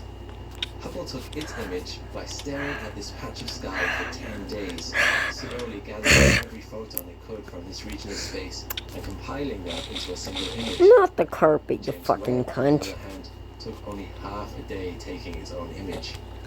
No. Is that if James Webb was able to take such a detailed image in 1/20th of the time, imagine how detailed an image it could take if it was given a comparable amount of time. In other words, this tiny little dot is likely not the best that James Webb can do. I hope these images have given you a sense of the scientific breakthroughs possible with the James Webb Space Telescope, Get the but fuck. also just how beautiful the sights of the universe are. Images like these blew me away. Sadly, we are going to have to be a little patient to see what discoveries James Webb might have in store for us. James Webb has only just finished running through its calibrations, letting its instruments cool off and making sure everything is working perfectly. There are queues of scientists fighting over who gets to use it to do I want you to what. use it. No, I want to use it. No, I want to use it. No. Fuck you, I want to use it. Hotly contested. We will be investigating exoplanets for signs of hospitable atmospheres for life. unveiling nebula to find the origin of stars. Okay, I get it. You all want to use me. You can do that someday, but just not fucking now. With a tool as powerful as the James Webb Space Telescope, who knows what else we're about to discover. To walk outside at night and peer into the glittering darkness of space is a special experience, but one that doesn't capture the true majesty of space and everything it contains. Light pollution, atmospheric distortion, and our limited eyesight prevent us from truly exploring the universe and discovering its secrets. Thankfully, the Hubble Space Telescope, from its position orbiting around 550 kilometers above Earth, Now that's a pre-alpha build right there. limitations and see deep into space, changing our understanding of astrophysics and shaping our knowledge of the universe, while also dazzling us with remarkable images. I'm Alex McColgan, and you're watching Astrum. Today we're going to look through the Hubble telescope, take a journey billions of light years into space, and explore and give context to the furthest reaches of our galaxy and far, far beyond, all the way to the most distant object ever seen. What will we see along the way, and what will Hubble surprise us with in this episode? Our first encounter is 3,800 light years away, where we see vast blue wings stretching out into space. But what is it? This is NGC 6302, otherwise known as the Butterfly Nebula. Lying within our Milky Way galaxy, the Butterfly Nebula's spectacular array of blue and turquoise colors is actually the glowing gas that was once a star's outer layer. The wing shape showcases the expansive journey that this gas has taken over the last 2,200 years, covering a distance of over 2 light years. Recent observations of the Butterfly Nebula have detected unprecedented levels of intricacy in the gas jets and bubbles erupting from the star at the nebula's center, all of which create rapid changes in the wing shape you're seeing now. Traveling beyond to 8,000 light years away, we find the star cluster Pismis 24. This cluster contains a combination of remarkable phenomena. First, your eye will be drawn to the core of large emission nebula, rising up and glowing. Second, you will notice the blue stars lingering in and around the nebula. These blue stars owe their blue color to their intensely hot temperature, far hotter than our own sun. This is due to their mass, which determines the temperature of a star, with blue stars having at least 3 times the mass of our own. These blue stars help to give Pismis 24 its signature color and texture. Their extreme ultraviolet radiation causes the gas surrounding the cluster to heat and bubble around the star in remarkable clouds, which makes probing the region extremely difficult. For a while, Pismis 24-1, a star in the Pismis cluster, was thought to be the most massive star ever recorded at almost 300 solar masses. However, it is now thought to be at least 3 stars, each weighing in at almost 100 solar masses. Much smaller than originally thought, but still some of the largest stars ever recorded. Pismis 24 is part of the diffuse nebula NGC 6357, a cosmic nursery. The nebula is home to many protostars shrouded by dark gases. Protostars Nope. are the earliest stage of It's gonna stellar be evolution, fucking where stars gather mass 100% from clear the right there. nebula cloud. Fuck the Alongside these protostars, fuck are you? Who the young fuck are stars you? encased in expanding cocoons of gas, making the nebula feel like a living organism. Now let's go even further. Journeying 60,000 light years away, we come across Palomar 12, with its globular cluster of stars hanging in deep space. Lingering on the outskirts Don't of the tell. Milky Way's Okay, halo, good. these stars are around 30% younger than the other globular clusters in the Milky Way galaxy. What is the secret to their young age? They were abducted. Palomar 12 isn't actually from the Milky Way galaxy, but from the Sagittarius dwarf elliptical galaxy. Around 1.7 billion years ago, the Palomar 12 cluster was torn from its home galaxy by tidal interactions with the Milky Way. In fact, Palomar 12's home galaxy is currently being ripped apart by our galaxy. These tidal forces are limited to God the immediate fucking surroundings of their respective galaxy, but when they collide or pass nearby one another, the results are striking, creating strange, distorted shapes or unique phenomena as demonstrated by Palomar 12, where clusters born in one galaxy end up living in another. Our journey doesn't end here. Hubble allows us to see much further. Let's continue our voyage outwards, hopping more quickly between locations, starting with 30 million light years distance, where Hubble allows us to see a familiar view from a new angle. This is the Sombrero Galaxy. As we see it from the side, it shows us the flat, disc-like shape of most galaxies, a view we don't typically see. You might be wondering why this flat shape is the norm. After all, planets, moons, and meteors tend to be spherical. Shouldn't all galaxies be the same? The reason for the more common flat shape found in galaxies is that, as mentioned before, the universe is in constant motion, and gravitational forces caused by the black holes at the center of galaxies cause them to rotate, with the conservation of angular momentum leading to an outward disc-like shape. The Sombrero Galaxy is notable for the blinding white core at its center, and the distinct lanes of cosmic dust spiraling outwards, the most pronounced of which linger at the rim, giving the galaxy its distinct sombrero shape. Continuing further, at 65 million light years, we see the broad elliptical galaxy NGC 1052-DF2. Do you notice anything distinct? You might have spotted its particular diffuse texture, so diffuse in fact that distant galaxies can be seen behind it. This gives the galaxy a supernatural, almost ghostly appearance. But the most strange of all is that this galaxy is possibly missing all of its dark matter. This was the first galaxy of its kind to display such an absence. As for why, we're not truly sure. Let's go even further, this time just over 300 million light years from Earth. This is the Coma Cluster, a large gathering of more than 1,000 galaxies. I'm a fucking fence. No. It also happens to be one of the first places where we discovered indications of dark matter. In this image that you're looking at, you can see thousands of intracluster globular clusters.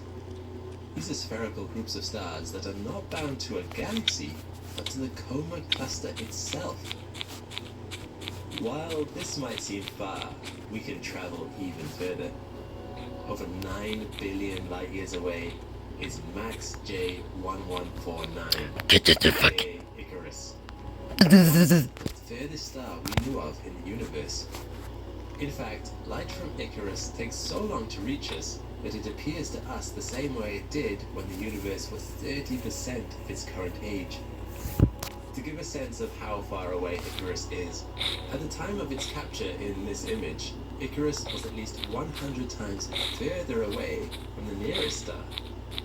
Yet we can travel even further, to distances that seem beyond comprehension.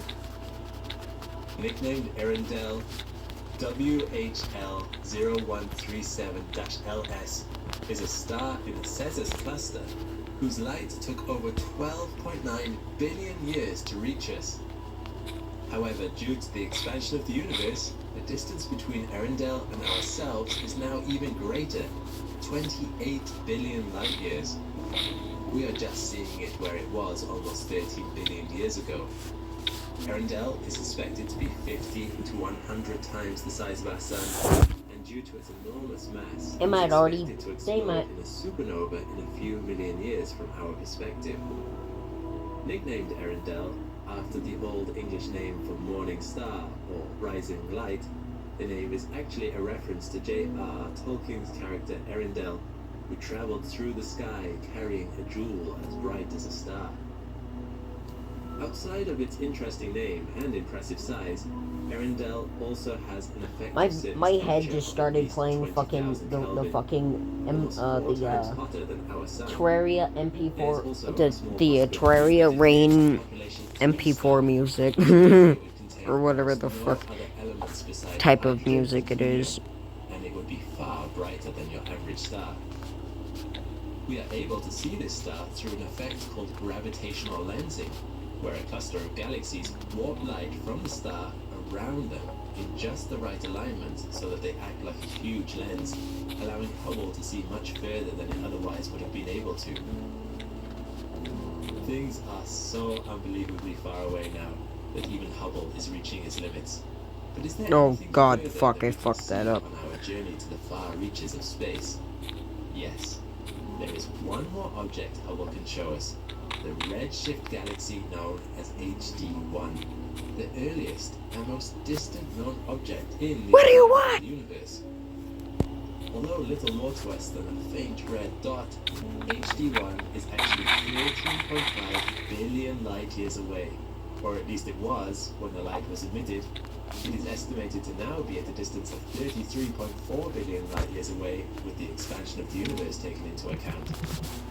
While What? it lies at the very reaches of our perception, it has some telling details. Its extremely luminous ultraviolet emissions suggest it could be a starburst galaxy, producing stars at an unparalleled rate. It could also be home to the enormous population 3 stars described moments ago, that are far more luminous than the stars we are familiar with. However, these and any other theories are speculative due to the minimal amount of photons we are working with.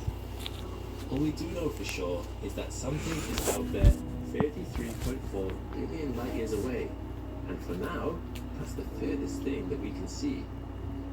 To get more information, and perhaps even further views of the universe, we will need the James Webb Space Telescope, the most powerful infrared telescope of all. But until then, let's be thankful for the sights Hubble has shown us, and the 33 billion light-year journey it has allowed us to take. And what a journey it is. In the dark, frigid void beyond Neptune lies a vast and mysterious region where the ancient memories of our solar system's birth look silent to the darkness, perfect preserved by the deep freeze of space. To reach this shadowy expanse from Earth, we must travel past the rocky planet, flying by Mars and then beyond the swirling storms of Jupiter and Saturn. Farther still, out beyond the blue giants, Uranus and Neptune, we finally reach our destination. Welcome to the Kuiper Belt, a vast ring of icy debris encircling our solar system like a frozen halo. This isn't just a collection of distant rocks. It's a time capsule from 4.6 billion years ago, holding the untouched building blocks of our cosmic neighborhood. It is home to several dwarf planets and mysterious objects that have left many astronomers scratching their heads. I'm Alex McColgan, and you're watching Astrum. Join me today as we explore the worlds lurking in the shadows of our solar system and piece together clues about its history, about planetary formation, comet activity, and even the origins of life. Before we knew for sure that the Kuiper Belt was real, astronomers suspected that something existed beyond Neptune. For decades, everyone's favorite dwarf planet, Pluto, was thought to be an isolated object in the outer solar system. But something didn't add up. Its small size and unusual orbit suggested that Pluto wasn't alone, and that maybe it was merely one of a number of yet-to-be-discovered distant objects. In 1951, astronomer Gerhard Kuiper predicted the existence of a belt of icy objects just beyond the orbit. The idea remained theoretical for decades. That changed in 1992, when astronomers David Jewitt and Jane Liu discovered the first confirmed Kuiper Belt object, known as 1992 QB1. Pluto and its moon Charon were both discovered before 1992 QB1, Pluto in 1930 and Charon in 1978, but these objects were only confirmed as KBOs after the 1992 KBO. Since then, thousands more Kuiper Belt objects have been identified, populating this distant region beyond Neptune. To grasp the true scale and position of the Kuiper Belt, Yep. let's imagine we're Yep. traveling in a spaceship, starting from the sun and moving out towards the outer edge of our solar system. As we move along our journey, let's compare the Kuiper Belt to both the more well-known asteroid belt and the less well-known Oort cloud. Starting near the sun, we zip past the rocky planets Mercury, Venus, Earth, and Mars. Between Mars and Jupiter, we see the asteroid belt, made up of the leftover materials from when our planets formed. A thin, spread-out ring of rocky debris, the asteroid belt is about 2.2 to 3.2 astronomical units away from the Sun, and about 1 astronomical unit wide. As a reminder, 1 astronomical unit is equivalent to the distance from the Sun to the Earth. Most of the known asteroids reside in this part of our solar system, ranging in size from the largest asteroid, Vesta, at 525 kilometers wide, almost the distance from London to Belfast, to the smallest objects, some of which are just tens of kilometers across. However, despite residing in such a large space, the total mass of all of the asteroids in the whole asteroid belt combined is only about 3% of the mass of the Moon. Beyond the asteroid belt, we encounter the gas and ice giants, Jupiter, Saturn, Uranus, and Neptune, colossal worlds that dominate the outer solar system. Finally, as we pass Neptune's orbit at 30 astronomical units, we reach our destination, an even more remote, icy frontier, the Kuiper Belt. This vast expanse stretches from 30 to 50 astronomical units and is home to a range of intriguing objects, from frozen relics of the early solar system to dwarf planets including Pluto, Haumea, Eris, Makemake, and countless other smaller objects. Like the asteroid belt, the Kuiper Belt contains ancient debris from our early solar system. In fact, Kuiper Belt objects are considered some of the oldest surviving pieces of our solar nebula that originally formed the planets of our solar system. And so, at one point in the very distant past, these stray pieces might have been able to come together to form yet another planetary body. However, Neptune's gravity prevented the icy objects from coalescing and never allowed them to form something new. Unlike the asteroid belt, which is primarily made of rocky material, the Kuiper Belt consists of mostly frozen methane, ammonia, and water ice, forming a frozen, thick, donut-shaped ring of debris. The Kuiper Belt contains hundreds of thousands of large icy bodies bigger than 100 kilometers across, and more than 1 trillion comets, not to mention smaller debris and dust. And the average distance between objects is so large, it can be hard to imagine. Each of those objects is, on average, between 0.02 to 0.1 astronomical unit apart. Imagine 10 million kilometers between objects. Here, in the dim outer reaches of our solar system, these icy bodies drift in near silence, preserving vital clues about the origins of planets and comets. But it doesn't end there. That was just the main region of the Kuiper Belt. Overlapping the outer edge of the main region is another area of Kuiper Belt called the scattered disk, which continues out to nearly 1,000 astronomical units, with some Kuiper Belt objects on orbits that reach even farther beyond that. So while the asteroid belt and Kuiper Belt share some similarities, as you can see, one is vastly more expansive than the other. And while we may have reached the end of the Kuiper Belt, there's still another massive structure that surrounds every other object and belt I've mentioned so far. In a recent video, I told you about the Oort cloud, the colossal structure of orbiting icy debris that encircles our entire solar system. It's so jaw-droppingly far away that even our most powerful telescopes can't catch a glimpse. So how do those two structures, the Oort cloud and the Kuiper Belt, differ from each other? For one, the Kuiper Belt is thousands of times closer to the Sun than the center of the Oort cloud, which is theorized to stretch from 2,000 to 100,000 astronomical units. Another major difference is that the Kuiper Belt is donut-shaped, while the Oort cloud is spherical, like a gigantic bubble of swarming debris. But something these structures do have in common is that they are both sources of the celestial phenomenon that we know as comets. The Oort cloud is the source of many long-period comets, while the Kuiper Belt is where some short-period comets are born. While the Kuiper Belt today is one of the most massive structures in the solar system, it's just a small fraction of what it once was. Originally, altogether, it probably contained 7 to 10 times the mass of Earth, but the shifting orbits of the 4 giant gas and ice planets caused most of that to be lost to space. What remains is no more than about 10% of Earth's mass. Not only that, but the Kuiper Belt today continues to slowly erode away.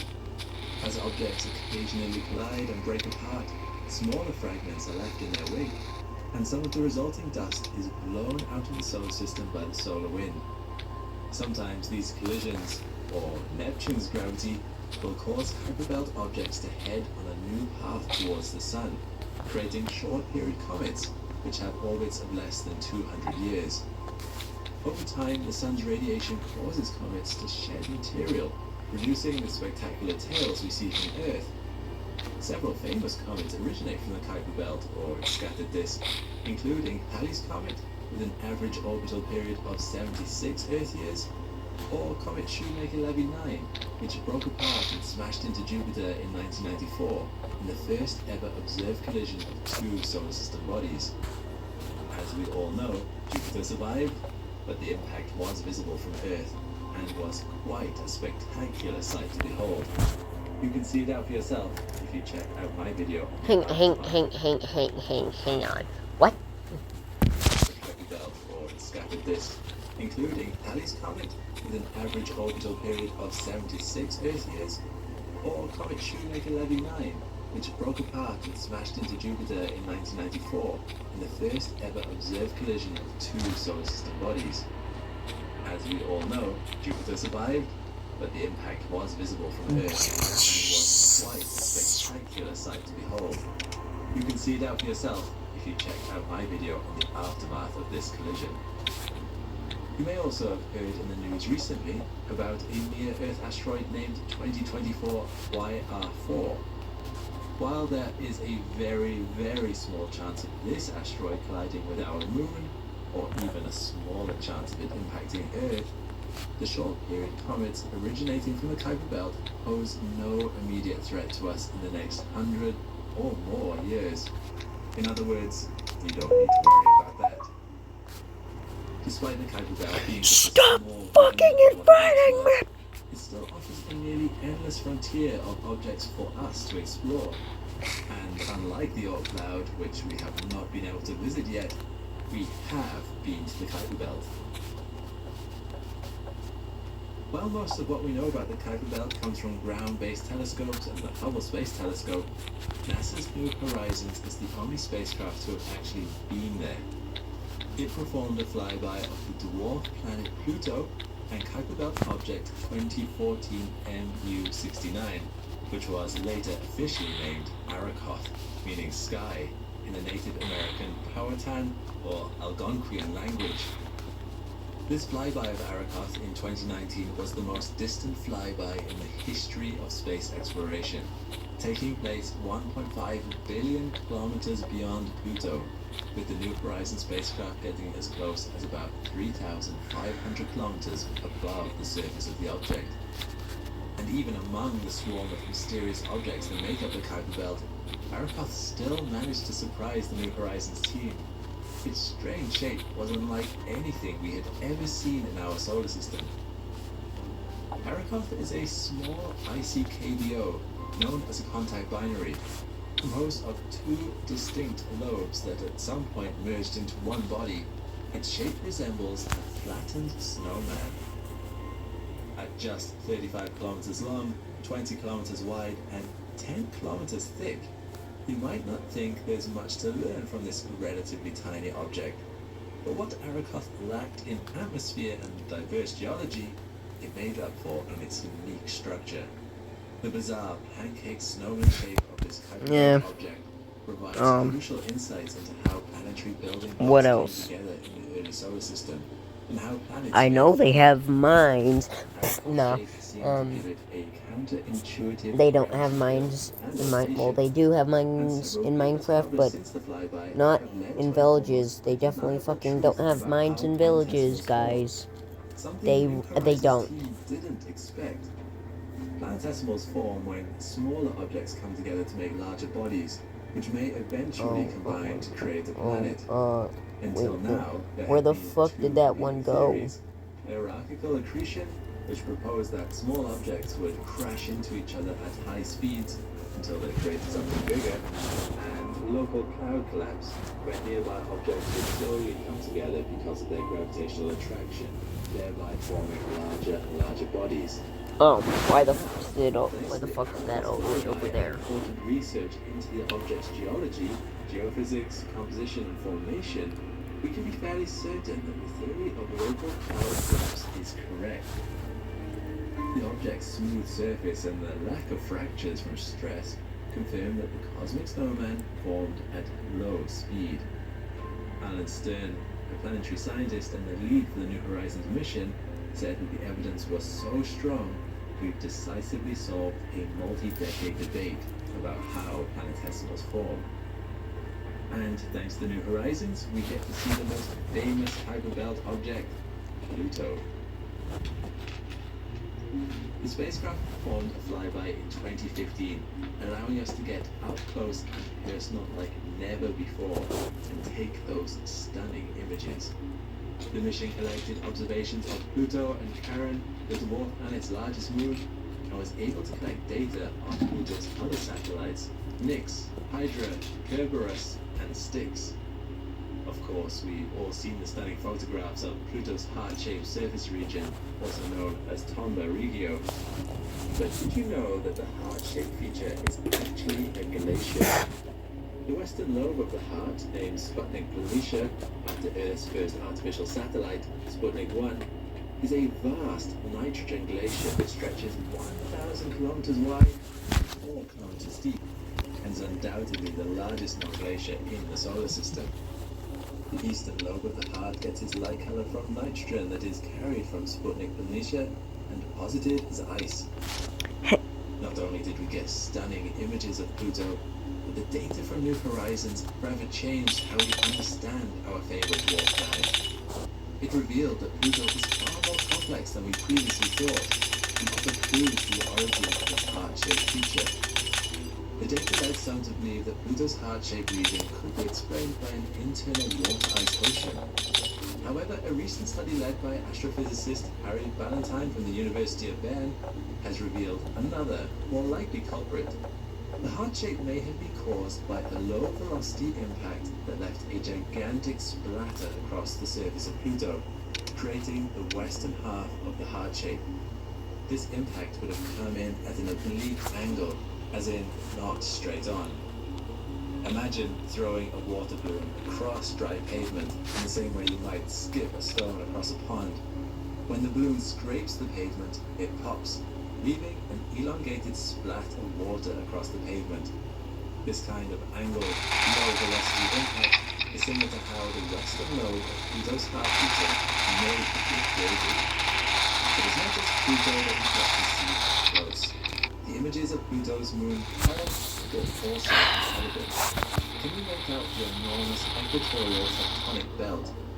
Its existence suggests a long-gone water-ice... Damn you, Fable. You fucking cunt. So what comes next in our quest to understand the Kuiper Belt and, consequently, to understand our solar system? New Horizons is expected to exit the Kuiper Belt sometime between 2028 and 2029. And while there is no current target for a further flyby, it is possible that NASA identifies another suitable target.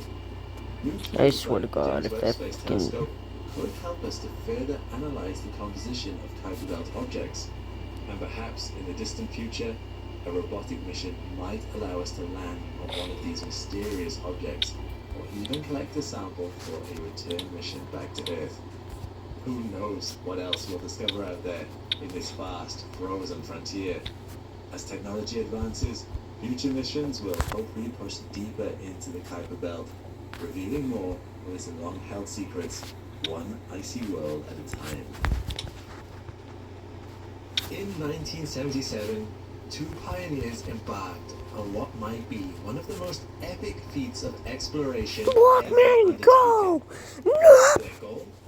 To unravel the cosmic mystery surrounding the solar system and our place in it. Not only did they provide us with some of the first and best imagery of our solar system's outer planets, but they continued to send us incredible new information. I really was just like, Blockman, go! No! Or Blockman, go! No! Later. The Voyager 1 and 2 I probes got are fucking more than just instruments and circuitry. They are a symbol of humanity at its best. Curious, audacious, ambitious, and resilient. Voyager didn't just capture dazzling photos of our gas giants and their moons. It captured the hearts and minds of generations back home on Earth. These are the probes that have gone the furthest that any human object has traveled. They are trailblazers and groundbreakers. It is their unique opportunity and their peril to travel beyond the reach of humanity, to capture images of things we have never seen before so close up, nor have we seen since. When I look back, I realize how little we actually knew about the solar system before Voyager, says Voyager mission project scientist Edward Stone. We discovered things we didn't know were there to be discovered, time after time. So, are you curious to see what they learned? I'm Alex McColgan, and you're watching Astro. This is supposed to be a neutral server, dude, whoever placed these here. So that means, like, not any religion or any of that shit. Why the fuck do I have a M114? I don't know the fucking name of it again. Lowe's knows our pro members always want more. That's why My Lowe's Pro Rewards gives you more, like points on eligible purchases, member-only deals, and Damn you! Damn you! You fucking... Damn you! New era. Nothing beats real. Big. It's a big deal. You get one medium hot or iced coffee and 2 delicious wake-up wraps. It's the biggest deal for breakfast. It's Dunkin's $5 meal deal.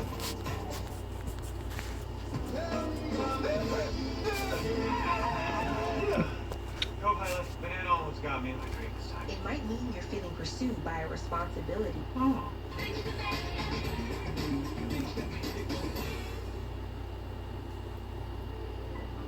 It's one of life's little ironies that it is not new, cutting-edge technology that is advancing our understanding of our solar system, but old. Damn you! They have a Damn you! You bastard! You cop! They are still using Where's... I need a which makes them older than many of you sitting here watching this. This is the conundrum of deep space exploration, where vast distances and extremely long travel times can mean that technology is antiquated by the time it has reached the most ambitious targets. Of course, Voyager 1 and 2 were not initially meant to travel all the way to interstellar space. They were instead built for a 5-year mission to explore Jupiter and Saturn and their larger moons, which was only possible thanks to a rare, once every 176 years planetary alignment. However, after completing all of its initial objectives on Jupiter and Saturn, the Voyager mission team added flybys of Uranus and Neptune to one of the probe's objectives. Later, These two Hey guys, executed POV, NASA fucking launched time a lapses start be of like. an even more ambitious Voyager interstellar mission, with the purpose of exploring the outer limits of the sun's sphere of influence and beyond. This final journey will take these probes off the ecliptic to unexplored parts of the solar system, such as the termination shock and the denser and hotter heliosheath, before finally crossing the heliopause into interstellar space. But how did these incredible machines manage to accomplish so much beyond the scope of their original mission? It all comes down to that old but incredibly effective technology. NASA scientists made a number of forward-thinking design choices that allowed the probes to far exceed their initial objectives. To put it simply, they were built different. Here's how. Let's start with one of the most consequential decisions. Fuck. The fuel source. Each probe is equipped with a long-lasting radioisotope thermoelectric generator, which converts heat from the decaying plutonium-238 isotope into electric power. These generators were capable of producing 157 watts of electrical power upon takeoff, about enough to power a laptop and maybe Fuck. charge a mobile How phone about too. off?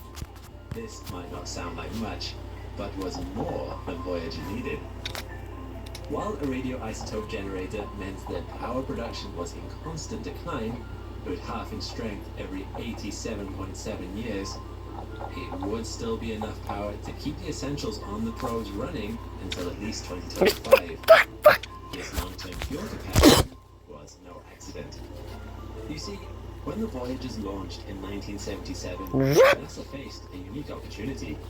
The planets would soon be in that 1 in 176 year alignment that had last occurred during Napoleon's first reign. What the fuck am I looking at?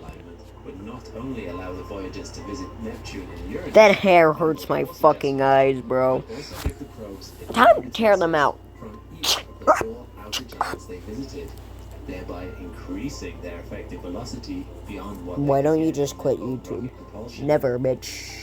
This idea It may was not look like it. relatively new at the time. I may not get that many likes, but NASA's pioneer missions to Jupiter and Saturn. However, this narrow window gave NASA I can't say that for there wasn't enough the time to plan follow-up missions. subscribers The and United the view States count. Congress wouldn't earmark enough funding for a longer expedition, like the Grand Tour NASA first Because if you proposed. look at my So, what analytics, did Voyager's team do? They devised a series of engineering feats to optimize the probes for a potentially longer mission, and fervently hoped that the planet would follow. just yeah, if you look at my analytics, you'll 11 scientific you'll instruments. see. Most of them have redundancies in case of machine failure, which can be toggled on and off. Where the fuck did my 1x4 pins go? Course and orientation. The probes are equipped with telescopes for stabilization, referencing instruments, and 16 hydrazine thrusters, including 8 backups. Backups, and good backups at that, were key to the Voyager probe's longevity. They proved to be vital, as Voyager 2's main thrusters stopped working after 37 years. Its backup thrusters had to engage after 4 decades of idleness. And guess what? They worked perfectly, highlighting the excellent engineering that went into them. The Voyagers also have custom-built onboard computers, which are antiquated by today's standards, but were cutting edge in 1977. The probe's wide-angle and narrow-angle lens cameras are controlled by a computer command subsystem, which has fixed programs like fault detection and correction routines. Another key to its success lay in its computers. Each probe had a computer called the Attitude and Articulation Control Subsystem. And no, it doesn't scold the Voyagers when they get sassy. Attitude refers to probes' orientations in respect to the Earth, without which their high-gain antennae would be unable to send or receive signals from NASA's Oh, deep space network. why the fuck is This that on very the bed, important, bro?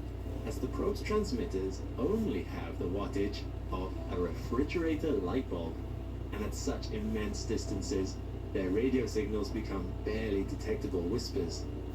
To communicate with the Voyager team and vice versa, the probe's antennae must be facing the Earth, and the Deep Space Network must in turn know exactly where they are. Otherwise, they would be lost, like a needle in a 287 billion kilometer haystack. Each Voyager spacecraft has a 3.7 meter antenna for real-time transmission.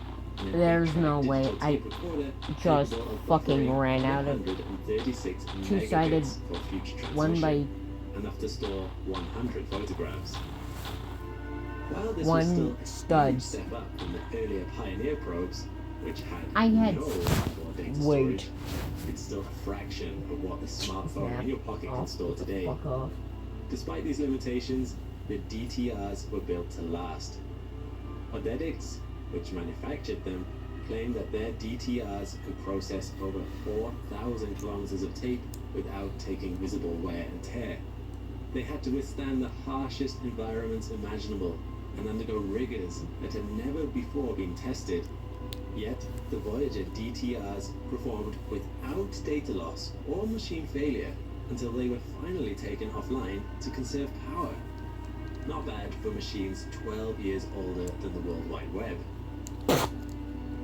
Durability 12. was a chief concern during Voyager's planning. There are many unknowns in a mission of this magnitude.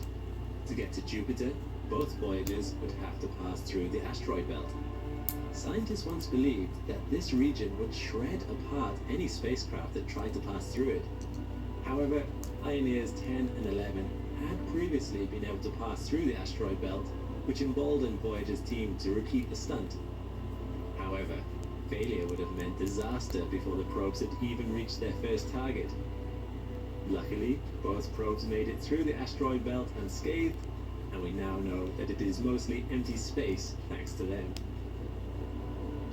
Even with all these successes, and with the probes performing far better than their engineers could possibly have hoped for, as the two spacecraft traveled through the vastness between the planets, there was still at least one more hurdle to cross. What would happen to the probes in the extremely cold temperatures of interstellar space? NASA installed multiple heaters to keep the machinery operational. Nonetheless, as the probe's power waned, NASA had to turn off some of their heaters to conserve energy.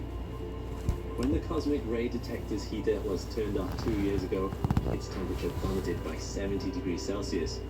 Needless to say, sending a repair team 23 billion kilometers into space isn't an option. So everyone thought the instrument would break, but it continued to run smoothly. The fact that the probes have operated so well for 45 years is a testament to their resilience and engineering. 45? But with all this technology, what did they see? Let's go back to the beginning and follow the path they blazed across our solar system. Looking to stand out in today's job market? Southern New Hampshire Here University leads can help us, with fucking affordable hell, career-focused bro. grad programs like psychology, cybersecurity, and our MBA. You'll gain the skills employers are looking for. What pulled me to a master's degree was the fact that it was online. It was at a great pace. And wherever your career takes you, your SNHU degree can help you reach your goals. There's always somebody there who can help you. You don't have to do it alone. I really mean that too. Visit snhu.edu today to get started. I got waffles, how about you? The fuck? Get a free hot breakfast at Comfort The Inn. fuck? What does hassle-free nicotine status? My grenade, no! The endless possibilities of right now. Because you don't just find freedom, you keep finding it. Warning, this product contains nicotine. Nicotine is an addictive chemical. Keep your clothes organized and outfits ready with the Command Folding Clothes Hanger. Easy to install for more hanging space wherever you need it. On the 20th of August 1977, NASA launched the Voyager 2 space probe from Cape Canaveral, Florida. His partner in crime, Voyager 1, was launched 2 weeks later on the 5th of September. Even though both probes were Jupiter-bound, Voyager 1 was set on a shorter, faster trajectory, so taking off second made sense. It overtook Voyager 2 on the 15th of December 1977 and exited the asteroid belt first. Together, this dynamic duo was set to take a dazzling parade of pictures that were absolutely revolutionary at the time. take my word for it. Let's jump in and you'll see for yourself. 13 days after launch, Voyager 1 sent this photo back to Earth. The first of tens of thousands it would send back over the next 5 years. Taken 11.6 million kilometers from Earth, it's a sentimental place to start our journey. It might remind you of the Earthrise photo taken by the Apollo 11 crew from the moon just 8 years prior. You can see our blue marble and its moon in the distance. I don't know about you, but I find this photo so hauntingly beautiful, especially knowing how far this probe had traveled and how much it's seen since then. But we've got a long way to go, so let's move on. It would be almost 2 years before Voyager 1 finally makes its approach to its first target, Jupiter. Not bad, considering it's 714 million kilometers away. Voyager 1 arrived first on the 5th of March. Arden, go away! You see, it travels at 17 kilometers per second, 2 kilometers per second faster than Voyager 2, who, despite leaving Earth first, Arden, arrived go away. on the 9th of July 1979. This is because the trajectory Voyager 1 took allowed it to gain more speed relative to the Sun. Now, Voyager 1 was not the first spacecraft to encounter Jupiter. That was Pioneer 10. Fucking slime, but who the fuck? Who the fuck? Why? Insights, it didn't quite grab the imagination of the public. But sending back stunning images like this, Voyager certainly did. This is Jupiter in all its glory. It's kind of hard to accept that these are Who the fuck sneezed everywhere? paintings or some AI-generated image. If you look closely, you can spot 2 of its moons, Io on the left, and Europa, the beige one, on the right. But more on them later. Luckily for us, Voyager 1 even recorded its approach to the great gas giant. Who the fuck sneezed everywhere? Regular intervals, every 10 hours or 1 Jupiter day. This means the planet is in the same point of its rotation in all the photos. The 66 photos were spliced together to create this time-lapse movie, spanning Voyager 1's approach to Jupiter from the 6th of January to the 3rd of February 1979, covering a distance of 27 million kilometers. I personally can't decide if it is incredible or terrifying, but let's get a closer look and see what surprises this planet is hiding. Something that immediately stunned scientists was Jupiter's atmosphere. They expected to see east-west and west-east winds in Jupiter's different atmospheric zones, but what caught them by surprise was the amount of turbulence, plumes, and rotational movement, which are super clear in this image. You can immediately see how dynamic the atmosphere of Jupiter is. Scientists had already suspected Jupiter's most notable characteristic, its Great Red Spot, might be a counterclockwise rotating formation. Not only did Voyager data confirm this, it also showed a surprising amount of similar phenomena in other parts of the atmosphere. The white spot you see below the Great Red Spot is one example of SKG. Turns out Jupiter's atmosphere Rightfully so. is with them, and we had no idea. When we think rings, we think Saturn. But thanks to Pioneer data, scientists have long suspected that the same is true for Jupiter. Voyager data not only confirmed the existence of 4 Jovian rings, but also the first mission. This picture taken as Voyager leaves Jupiter highlights the rings beautifully, as that glowing orange line protruding from the planet. Before we leave Jupiter and continue our journey, I did promise we would come back to its moons, Io and Europa. Possibly the biggest shock from the Voyager expedition is the discovery of volcanic activity on Jupiter's moon, Io. Prior to Voyager, geologists thought Io would be covered with large impact craters, like our own moon. While they did find circular markings on Io's surface, they didn't appear to be from craters. The dark spots you see indicate the presence of volcanic hotspots and lava lakes. This photo shows lava flow from less than 1 million years ago, which is incredibly recent and totally unexpected. We now know Io as the most geologically active site in the solar system. At the time of these images being taken, it would have been incredible to capture Io mid-eruption. Imagine expecting to see a moon similar to ours, then stumbling upon a site like this. These blue explosions on the surface of Io shot material and gas 100 kilometers into space. The volcanoes are incredibly active, going off relentlessly every few hours, treating Voyager to several jaw-dropping photos. The next moon out from Io is Europa, and it could not be more different. An icy world. Voyager 1 was the first to show us that Europa is covered by curious scratch markings. Scientists suppose them to be some type of ice fracture patterns on Europa's surface. It was also Voyager data that first suggested there might be a swirling ocean. What the fuck is going on back? No!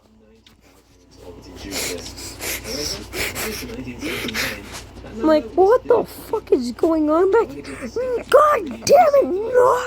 Phoebe, Metis, and Adrastea, bringing the total to 16 moons by the early 80s. Sadly, we don't have any pictures of them from 1979, though they have been imaged since. For the acute treatment of migraine with or without aura in adults, Nurtec ODT can provide relief in 2 hours, which can last up to 2 days. Don't take it allergic to Nurtec ODT. Motherfucker, quit following me. Get help right away for trouble breathing, rash, swelling of face, mouth, tongue, or throat. High blood pressure and Raynaud's syndrome can occur. Get help for high blood pressure, numbness, coolness, pain, or color changes in fingers and toes. Common side effect is nausea. Ask your doctor about Nurtec ODT.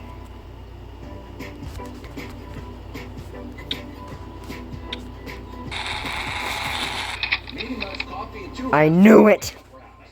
Delicious iced coffee for Davy Dogs. That's mine. Mine. Ah, here's mine. Now I need some breakfast. Go get the $1.5 meal deal. Style. In the GMC Sierra. Your current eligible GMC owners get 20% below MSRP on the Sierra 1500 model. The next stop on Voyager's grand tour Fucking was Saturn. After 21 months of travel, Voyager 1 arrived and approached the ring planet in November 1980, closely followed by its companion 9 months later in August 1981. Like I said before, you think rings, you think Saturn. So let's start there. Prior to Voyager's mission, Saturn was believed to have just 5 major rings. However, Voyager 1 showed us that these rings are actually made up of hundreds of thin ringlets. This was the closest flyby any probe had undertaken back then, hence the great detail and learnings. Voyager discovered a ring too, the G ring, and also provided key details about the F ring discovered by Pioneer 2 1 year prior in 1979. Voyager 1 showed us that the F ring is kinked and multi-stranded in nature. It also identified 2 shepherd moons within the F ring, Prometheus and Pandora. This was big news because this discovery confirmed scientists' theories that shepherding moons exist around narrow rings to keep ring material in line. Voyager also introduced us to some ghostly features on Saturn's B rings. They appear scattered around the rings in this photo and are said to resemble broad spokes in a wheel. They seem innocent, but they actually caused quite the stir in the scientific community for a while. You see, up until 1980, we thought that Saturn's rings were caused exclusively by gravitational forces. That's all well and good, but these spokes completely fly in the face of that theory. Their existence is not consistent with gravitational orbital mechanics. We still don't know what causes them, but the leading theory involves electrostatic repulsion separating very small dust particles from the main surface of the ring. Sadly, as much as data from Voyager taught us about Saturn's rings, it also taught us that Saturn is losing its rings. Gravity is pulling the rings into the planet, turning them into a kind of dusty rain of ice particles. According to NASA, this could cause Saturn's rings to disappear in 300 million years. Voyager's trip to Saturn raised so many questions that a dedicated mission was mounted in the 90s to exclusively study the red planet. The Cassini probe launched in 1997 and orbited Saturn for 13 years. You can check out a video of mine on what it found here. But we aren't leaving Saturn territory yet. Voyager provided some decisive breakthroughs regarding the planet's moons. We already knew of 14 moons, but Voyager showed us 3 more, bringing the total number at the time up to 17 moons. Let's see what we can learn from Titan and Enceladus. Pioneer 11 was the first probe to image Titan, Saturn's largest moon, and the data it gathered captured the interest of researchers. So Voyager was sent to follow up. It found that Titan had a thick, nitrogen-rich atmosphere, the first and only encounter of such an atmosphere beyond our home planet. Enceladus also turned out to be exceptionally quirky. Take a look at this photo. Enceladus is visible out in the distance, with Saturn in the foreground. Now, I know it's tricky to see, but that moon is erupting. Enceladus spews out 300 kilograms of water vapor up to 10,000 kilometers above its surface, 20 times its own diameter. As it orbits Saturn, the frequent plumes of water vapor that erupt leave a donut-shaped cloud that feeds one of Saturn's icy rings. This data was suggested by Voyager data, but it wasn't until we flew Cassini out there that we could confirm it to be true. Further geological data and imaging shows that Enceladus's terrains are an unexpected mixture of Mother! the left side, which appears smooth, Motherfucker. is the newer side. The right side, with the densely packed impact craters, is the older side.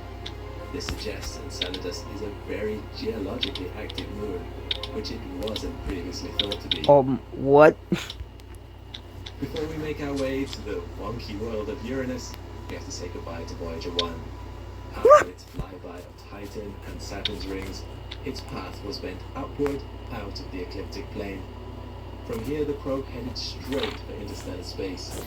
Of course, it would be another 32 years before it would reach that. But not to worry. Voyager 2 took a slingshot around Saturn instead to propel it on to Uranus and Neptune. These would be the first and only flybys of the planets in human history. 5 years after arriving at Saturn, NASA's Voyager 2 arrived on approach to Uranus in January 1986. At its closest, the probe came within 81,500 kilometers of Uranus's cloud tops. Voyager 2 revealed an absence of visible cloud features in Uranus's atmosphere. Unlike Jupiter and Saturn, Uranus displayed a serene, featureless cloud deck, challenging scientists' preconceptions about the atmospheric dynamics of gas giants. The false color image on the right brings out the subtle differences in the atmosphere of the polar regions, which are tilted on a 98-degree axis. But it wasn't There's no tilt that stunned Voyager scientists. It was previously unknown whether Uranus had a magnetic field, but Voyager data showed us that not only does Uranus indeed have a magnetic field, it is also tilted at an astonishing 59 degrees. That means its magnetic and rotational poles are not at all in the same place. Until then, it was thought that these poles were always aligned. It certainly is here on Earth. Our magnetic and rotational poles are only shifted by 12 degrees. The stark deviation found on Uranus defied conventional planetary magnetic field models and forced scientists to rethink their assumptions. One side effect of this misalignment of poles is that as the planet spins, its magnetosphere, the space carved out by its magnetic field, wobbles like a poorly thrown football. Scientists still don't know. Get off of my fucking It might look something like this. Voyager 2's observations unveiled more details about the known rings of Uranus and discovered 2 more. It is the first to capture images of these dark rings, like its outermost ring visible in this photo. The rings are composed of fine dust particles. Voyager 2 also discovered 2 supermoons orbiting one of the newly discovered rings, similar to its findings its happens to the F ring. Here, they can be seen from 4 million kilometers in a photo from the 21st of January. Why the fuck is your inventory this Oh. This mission significantly increased the known count of Uranian moons. Prior to Voyager 2, we only knew about 5 moons orbiting Uranus. Voyager 2 sent us the first ever images of these moons, which you'll see in a second, but it also discovered 11 more moons, bringing the total to 16 moons. Voyager's discovery provided valuable data on their new moon sizes, compositions, and orbital characteristics. Today, the number of known moons stands at 27. Okay, back to Uranus's 5 What does that say? moons. They all appear to be ice rock conglomerates, similar to the moons of Saturn. Oberon and Umbriel, pictured here on the 24th of January 1986, are riddled with impact craters. They seem to have little geologic activity, judging by the old and dark surfaces. Britannia, which sits between those two, the fourth furthest from Uranus, is marked by huge fault systems and canyons indicating some degree of geologic and probably tectonic activity in its history. Ariel has the brightest and possibly youngest surface of all the Uranian moons. This photo, taken from just 129,000 kilometers, suggests Ariel underwent geologic activity that led to many fault valleys and extensive flows of icy material at some point in its history. Miranda is the closest of the 5 to the planet, second only in proximity to Puck, the little rocky satellite discovered by Voyager in 1985, and had the most surprising findings. Voyager flew by Miranda on the 4th of January 1986 at a distance of just 30,000 kilometers. This small moon turned out to be a captivating puzzle of geological dynamism shaped by a volatile history. Voyager 2 identified traces of internal melting and sporadic upwelling of icy material, manifesting in extensive canyon-like faults plunging to depths of up to 20 kilometers. The lunar canvas is further adorned with oval, racetrack-shaped features etched like cosmic scratches. Voyager also saw terraced regions where a mosaic of old and young, bright and dark, and heavily and lightly cratered terrains coexist. The chevron-like characteristic seen here suggests Miranda's original surface was pulled apart and the fragments forcibly re-aggregated back together. 3 weeks later, on the 25th of January, Voyager 2 departed Uranus and snapped this wonderful goodbye shot from 1 million kilometers as it set off to its final planetary target, Neptune. After 3 years of travel at a speed of 54,000 kilometers per hour, Neptune finally came into view. Voyager 2 approached the furthest planet in our solar system on the 25th. Why the fuck are there beds in the... Why is the fucking ladder broken? Who broke the ladder? Who's fat ass fucking broken? God damn it. Stop. The closest of any flybys. Why is the fucking chest the wrong one?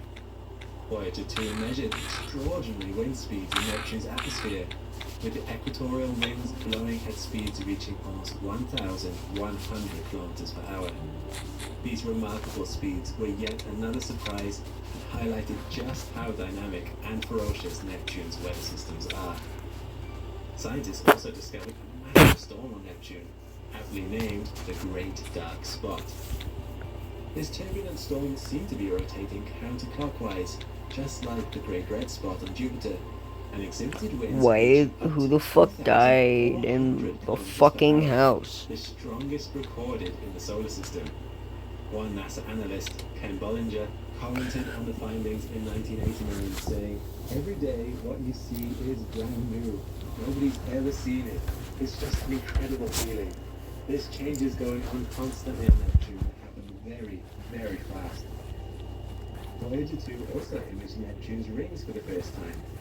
Up until 1986, scientists suspected the planet might have rings, but couldn't be certain.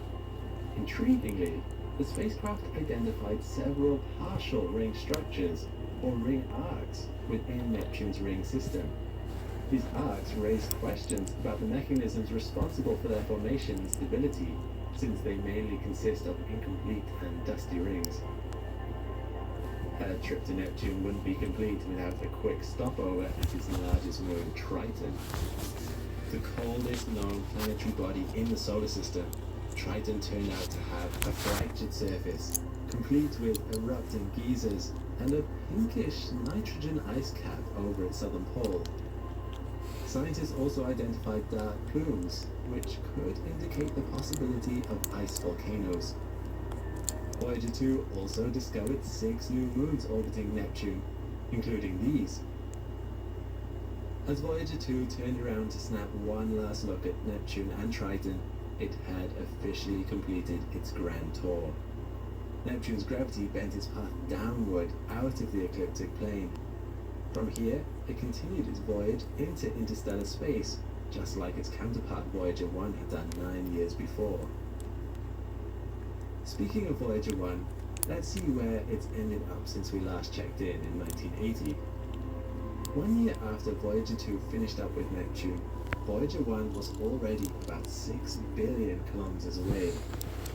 In order to conserve power for the long journey into interstellar space, scientists were going to switch off its cameras forever. However, on the advice of Carl Sagan, the team decided to turn the camera around for one final picture, a look back at home and how far we had come. And so, on the 14th of February 1990, Voyager 1 took the most remote selfie in history from 6 billion kilometers away. The result? The infamous pale blue dot photo.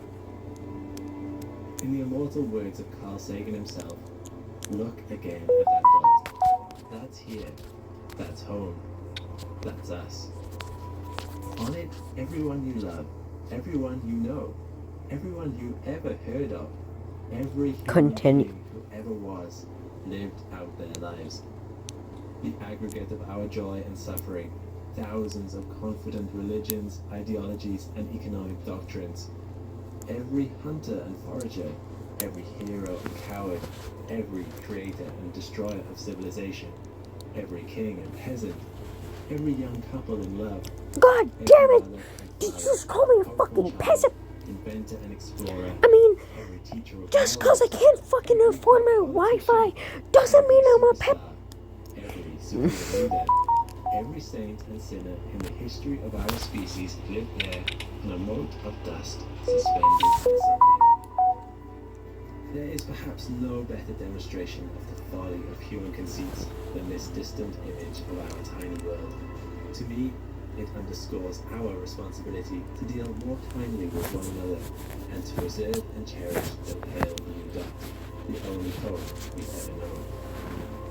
Yeah, guys, start fucking picking up after yourself. God. Legitimately, though. What came next? What did the Voyager probe see and do in interstellar space?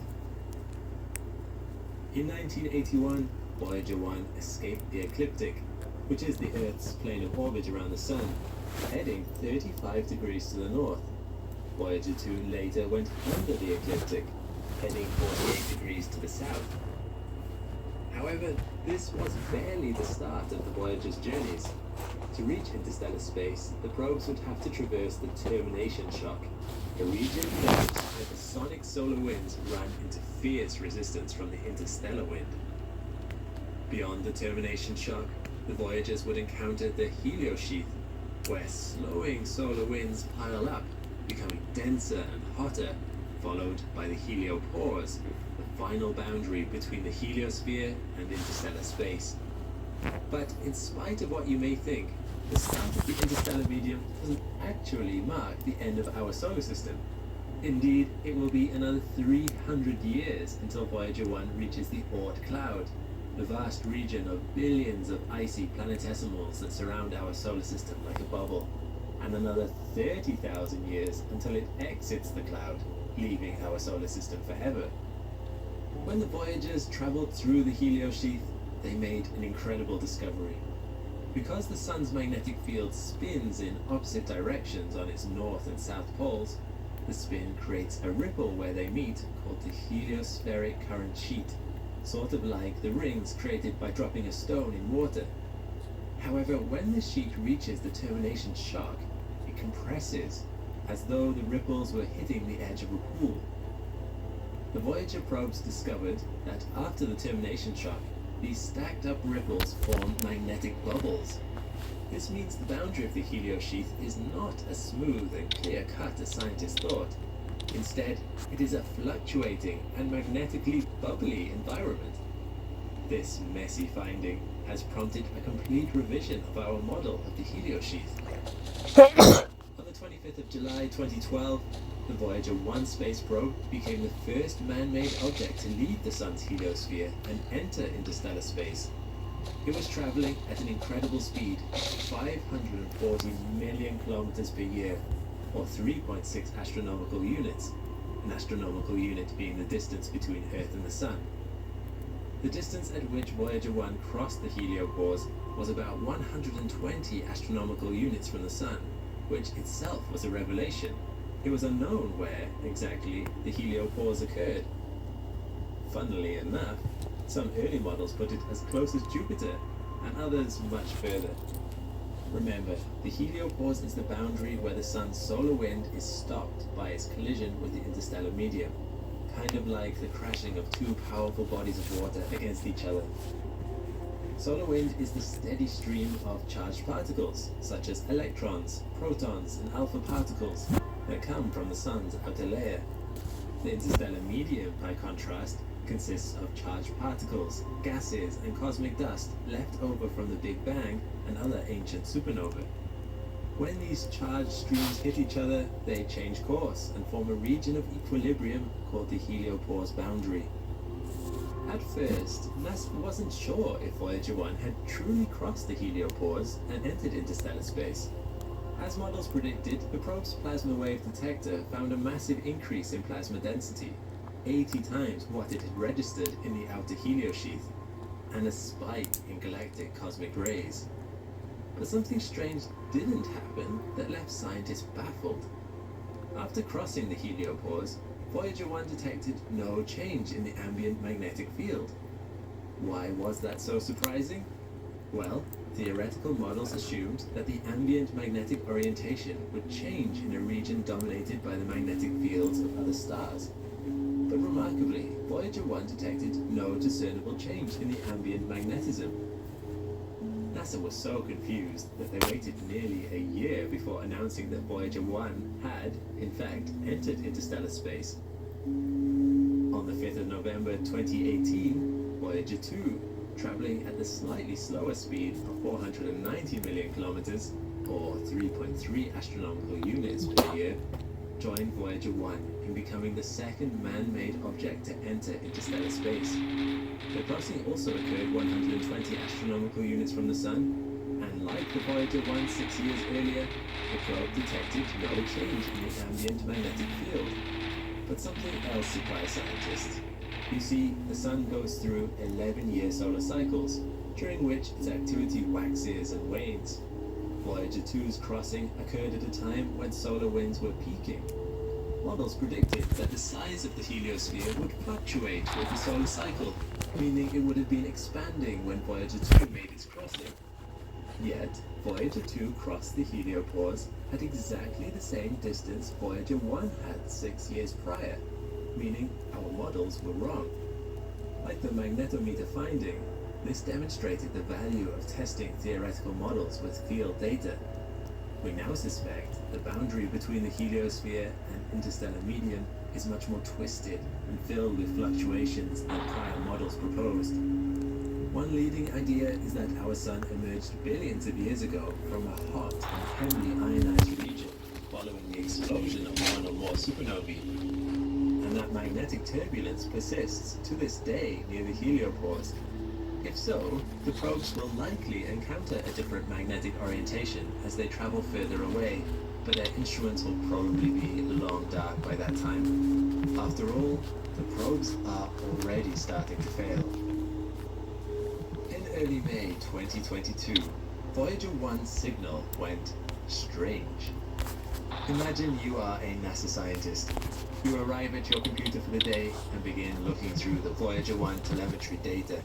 Oh, never mind. Voyager 1 sends back status updates about its systems, letting you know whether everything is functioning normally. It takes 22 hours now for a signal to reach Earth from Voyager 1, so communication is a little slow between you and the spacecraft you're overseeing. Currently, it's more like sending letters than text. However, today something is wrong. The information it has sent you is gobbledygook. Instead of precise data explaining exactly what Voyager 1's thrusters are doing and what orientation it believes itself to be at, you get long strings of zeros or 377s. The information does not make sense. It suggests that Voyager is doing things and pointing directions that it cannot be. You quickly check your computer. It's called a again. drug brewery. It looks more like a fucking item frame to me, though. So its antenna must be pointing towards you. What same the as it always fuck? has. What the fuck is that?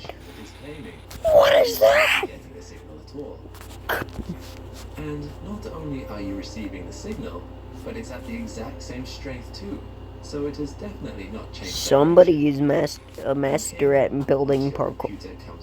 How the fuck are there houses that aren't even completed, but they actually look so good? While over the years Voyager 1 has had to turn off 5 of its 11 pieces of scientific equipment, and a further 2 have stopped working due to general degradation, the remaining 4 continue to take readings about the interstellar medium, magnetic fields, and cosmic rays. Nothing here is garbled in any way. You check the other systems. Voyager 1's power supplies are a little low, but that's to be expected. The plutonium Your oxide bed has been destroyed.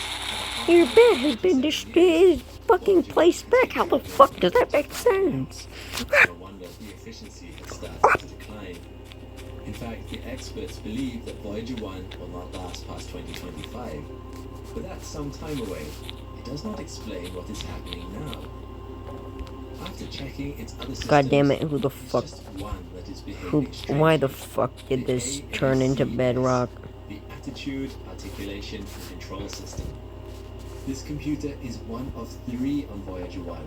And remember, its job is to make sure the spacecraft's large 3-meter... Yeah, guys, my job is to come out here and every few years just make sure the item dropping areas are not fucking clogged with shit like that. So yeah, totally. The packages he delivers are still the same, and they've arrived at the same address. It's just the words the man speaks make no sense to you anymore. To further compound the strangeness, Voyager 1 doesn't think that anything is wrong with it at all. The spacecraft comes equipped with emergency safe mode settings that it can go into if it detects that anything is not working the way it ought to be. Essentially, these involve powering down until scientists can figure out what's wrong with it. And these have not activated. So Voyager 1 believes that all its systems are working the way they should be. The data is given, the scene is set. This was the question that NASA engineers faced in mid-2022. A single fault like this might not seem like a big deal, but it hints at something potentially wrong with further systems. And if that is true, it might spell an end to the whole mission. Voyager 1 is, by now, 23.8 billion kilometers away from you. Your solution will have to be And is probably, hopefully, going away from me right now. By evaluating the rest of the systems and finding them normal, you can rule out some of the more unusual explanations. No, trying to mess with you. Although NASA scientists were open to the idea of the Voyager probes maybe one day being picked up by alien life, as evidenced by the golden discs installed on the probes filled with messages about us for aliens to read if ever they stumbled across it, this was more of a symbolic gesture. Besides, it seems that this would be... Oh hey, I can understand that thing. Let's fucking pick it up. Weep. What are these weird golden discs? And what do we play them on? I'm pretty sure they have one of those installed onto the Voyager fucking spacecraft. But oh, we play them on that. Okay, let's try that. with a solution that fixes things without fucking causing plays it, further damage in the process. you fucking hear. They could If switch they over to launched backup the systems. fucking Voyager It would not be the first time spacecraft they'd started nowadays, using you'd the hear Voyager 1 stupid ass before shit. it stopped working. In fact, Voyager 1 is built with redundancies. This isn't even if the Voyager was launched this, like nowadays, they would probably once they immediately heard that shit, they probably just, you know, put that shit back and send it flying back towards Earth or some stupid shit. that a deeper problem is being overlooked. Can you figure out what was going wrong? If you can, perhaps NASA should look into hiring you. It turns out that in the intense, radiation-filled environment of interstellar space, something had made Voyager decide to start using that older, broken AACS computer to send data back to Earth. Because of the faults in this computer, the data had become corrupted, resulting in the strange numbers. Whoa. So actually, in this case, the fix was easy. All NASA had to do to fix it was to ask Voyager to start using the right computer again. Once Voyager 1 did that, the problem was resolved.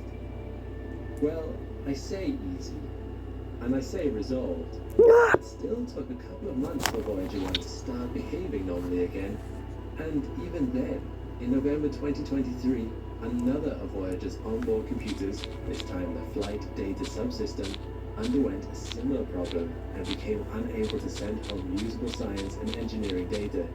It took until June 2024. Hey yo, dude, your planning is better than my planning. I just fucking built that.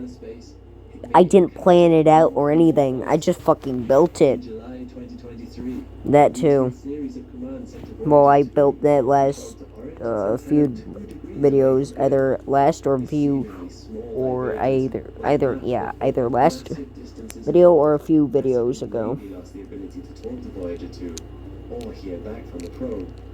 It was only through sending out an interstellar shout from the Deep Space Network facility in Canberra, Australia, that a signal was able to be sent to Voyager 2, telling it to reorient itself back towards Earth. The 37 hours of waiting for the shout to arrive and for the probe to signal back that it had followed the command must have been tense for NASA personnel. The probe couldn't be lost forever. Dun-dun-dun-dun. Dun-dun-dun-dun. Dun-dun-dun-dun. Transmitting back to Earth. Through error. Dun-dun-dun-dun-dun-dun-dun. The end is unavoidable, and the curtain will fall on this incredible mission. But even then, the twin probes are just beginning their cosmic journeys. In 40,000 years, Voyager 1 will likely drift towards a star in the Camelopardalis constellation, while Voyager 2 will pass 1.7 light-years from the star Ross 248. In 296,000 years, it will pass 4.3 light-years from Sirius. These small, intrepid probes will likely outlast the Earth itself as they continue their solitary wanderings across the Milky Way. And if by chance they encounter intelligent life in one of the far reaches of our galaxy, it will be a testament to mankind's ingenuity and resilience. Remember I mentioned that on each of the probes was a message to the stars? These golden audio-visual discs are called the Golden Record, and carry photographs of Earth and its many life forms, the sounds of whales and of babies crying, music by Mozart and Chuck Berry, and dozens of indigenous peoples, and greetings in 55 languages. They would offer a distant stranger a glimpse of who we are and what life on Earth is like. As for us, we must say goodbye to these old familiar friends and continue our own lives here on Earth. Hopefully, the Voyager mission will not be our last brush with the stars, but only the beginning. What do you mean by that? What do you mean? If we were to conquer the limitations of light speed and were to travel to space's furthest edge, what might we find? Just more space? Infinite planets and planetary systems? Or would we somehow come back to where we started? Amazingly, according to scientists, all of these are possible, but which one is correct comes down to the nature of that unseen world all around us. I'm Alex McColgan, and you're watching Astrum. Join me today as we continue our series exploring the unseen world of 4D space and discuss possible answers to the question, what is the shape of the universe itself? But first, Fuck you. let's begin by talking about infinity. You are likely already Hold familiar on, with did that infinity. motherfucker look In like maths, my is the old concept Blockman of Go a number account? so large it cannot possibly be beaten. Of course, no such number exists.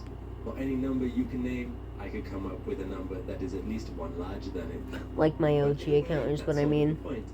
In infinity, there is always another number. I And when it don't comes to want to our look universe, right we have now. so far discovered no edges. There may always be another star or planet. An infinite universe is a little mind-boggling for us. We live in a very finite world with edges and endings.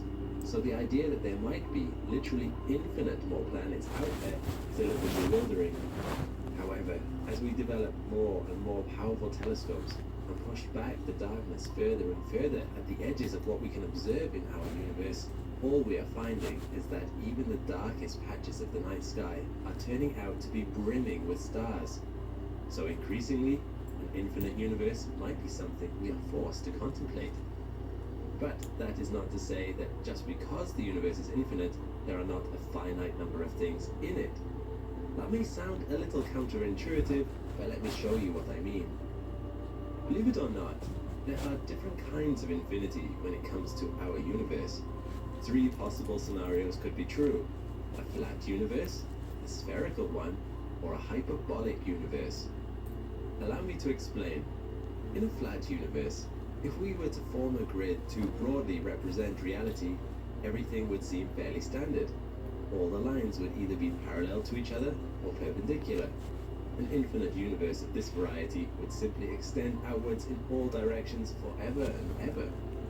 This is a little boring, so I won't spend too much time on it. However, this is a lot like we perceive the universe to be. For the most part, all lines of direction appear straight to us. We can distinctly see the planets and stars around us, and we notice no real curving or warping. However, this is not the only way that the lines can be drawn. Consider for a moment a black hole. You may immediately notice the strange rings that appear to run around its equator, as well as across the top of it and along the bottom. This is something of an illusion. There are no rings across the top or bottom of this black hole. What you are seeing is the equatorial ring that's on the other side of the black hole. However, due to the powerful gravity of the black hole, the light that is hitting it is not bouncing off upwards or downwards into space. Instead, the rays are curving towards us as the black hole's gravity pulls them in. You are seeing the top and bottom of the ring at the same time. Light being bent by gravity. What do I mean by that?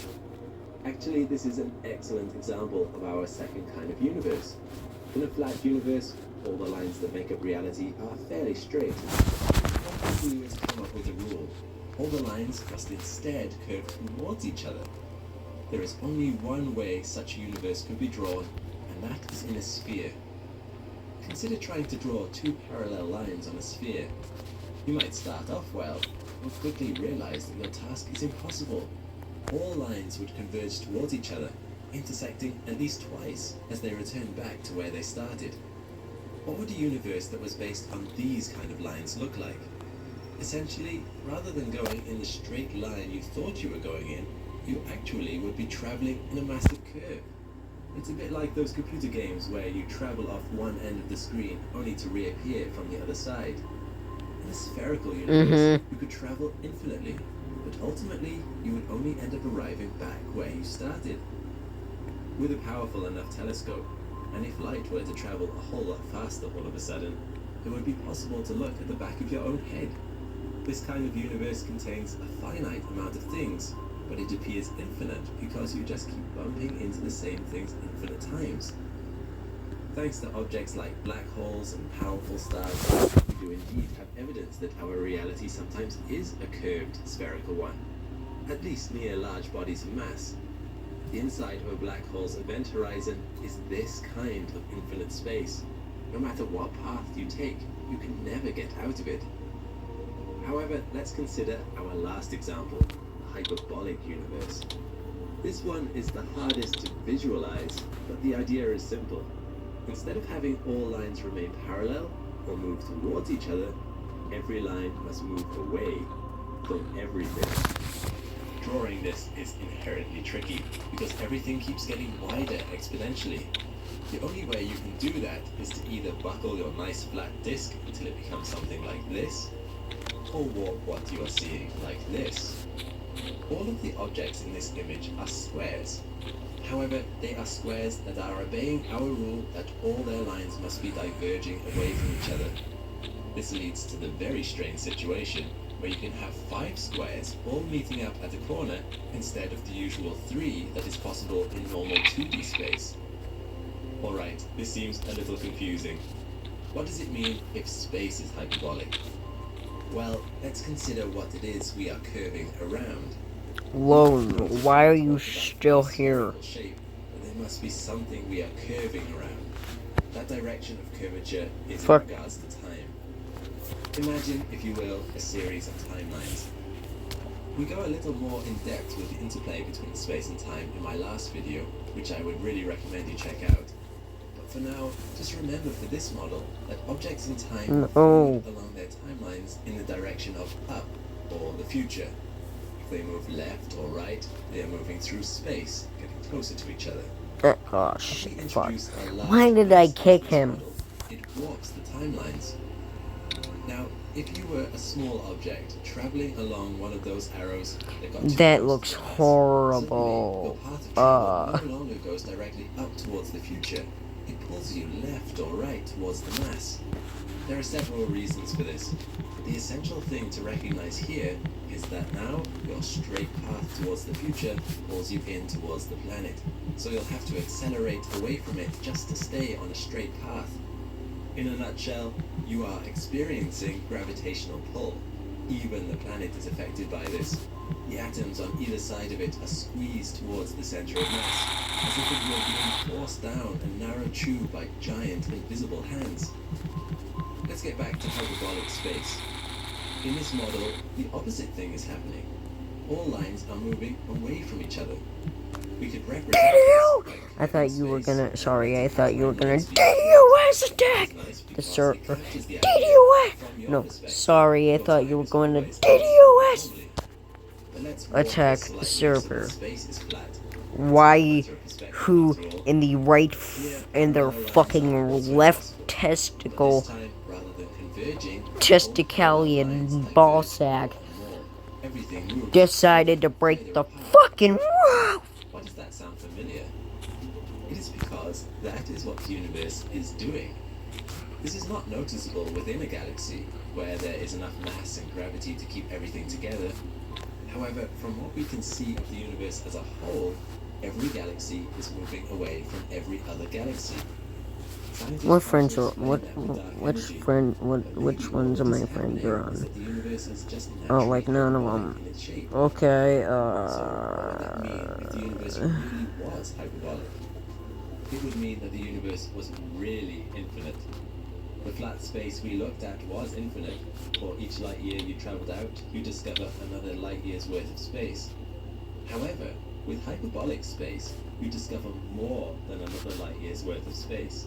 It's like opening infinite doors, except why the fuck are you? New ones. The possibilities would be far more endless, far more infinite than in just regular flat space models. But also, it means that given enough time, the rest of the universe would drift away from us until our galaxy was all that was left. Scientists have looked across the universe, however, have not noticed this hyperbolic space in action. In fact, things all look pretty flat, so perhaps flat space is the correct answer. Yet, this still leaves room to me for hyperbolic space to be the default. After all, if matter is curving space towards it, and the universe appears flat, it would make sense that the universe was curved in the inverse, at least to some degree. Perhaps all three models are true. Perhaps the universe is by default hyperbolic, but mass brings it together in such a way that it perfectly offsets the inverse curves of the universe to the point where everything appears flat. There certainly seems to be some evidence that this is the case, but it's very difficult to know for sure. Which model do you think is correct? Or maybe you feel that we do not live in an infinite universe at all? Please leave a comment down below to tell me what you think. But for now, just remember, the unseen world might be a lot more influential on our universe than we are currently aware of. Huh. In ancient times, tribes of humans would huddle around the flickering light of a solitary campfire, wondering about what might lurk out in the darkness. And in that respect, things haven't changed. Our campfires might be larger now, our vision reaching across the globe and even further, out to the very edges of the observable universe thanks to telescopes like the James Webb. And yet, there is always an edge where darkness falls, and it's left to our imaginations to fill what lies beyond it. The observable universe's edge is an impenetrable barrier. It is the section of space that is accelerating away from us so quickly, nothing, not even light, can approach us from beyond that line. And so, nothing beyond it can interact with us causally. So, unlike the darkness that came before, whatever lay on the other side of this particular edge seemed destined to remain a mystery, because it could never reach us, and we could never reach it. Or so we thought. But in 2008, hundreds of galaxy clusters were analyzed to be drifting towards a section of that edge, faster than science could account for. Almost like something beyond that point was pulling them, or had once pulled them with a reach that extends across billions of light years. Something massive lurking beyond that final dark. This drift of galaxy clusters that spans across the universe has a name: Dark Flow. What do we know about it? What could be causing it? And what are its ramifications on cosmology? I'm Alex McColgan, and you're watching Astro. Today, let's dive into the mystery of Dark Flow and its model-breaking implications for our theories concerning the origin of the universe. Stop. Stop. Stop. Welcome to Visible, the ultimate wireless hack. It's one line, powered with unlimited data on Verizon's 5G network. Now just $19 a month for 1 year, guaranteed. Stream, scroll, browse, and connect with great coverage. Plus unlimited hotspot included.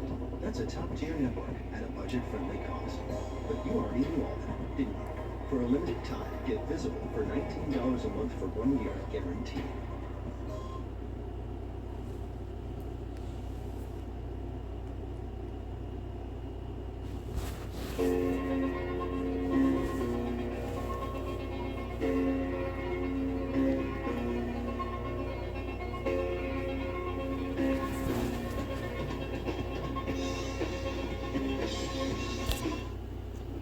Isn't easy to plan for, but with Ebglyss, people with Damn it. moderate to severe eczema Damn can it. have real Damn it. There we go.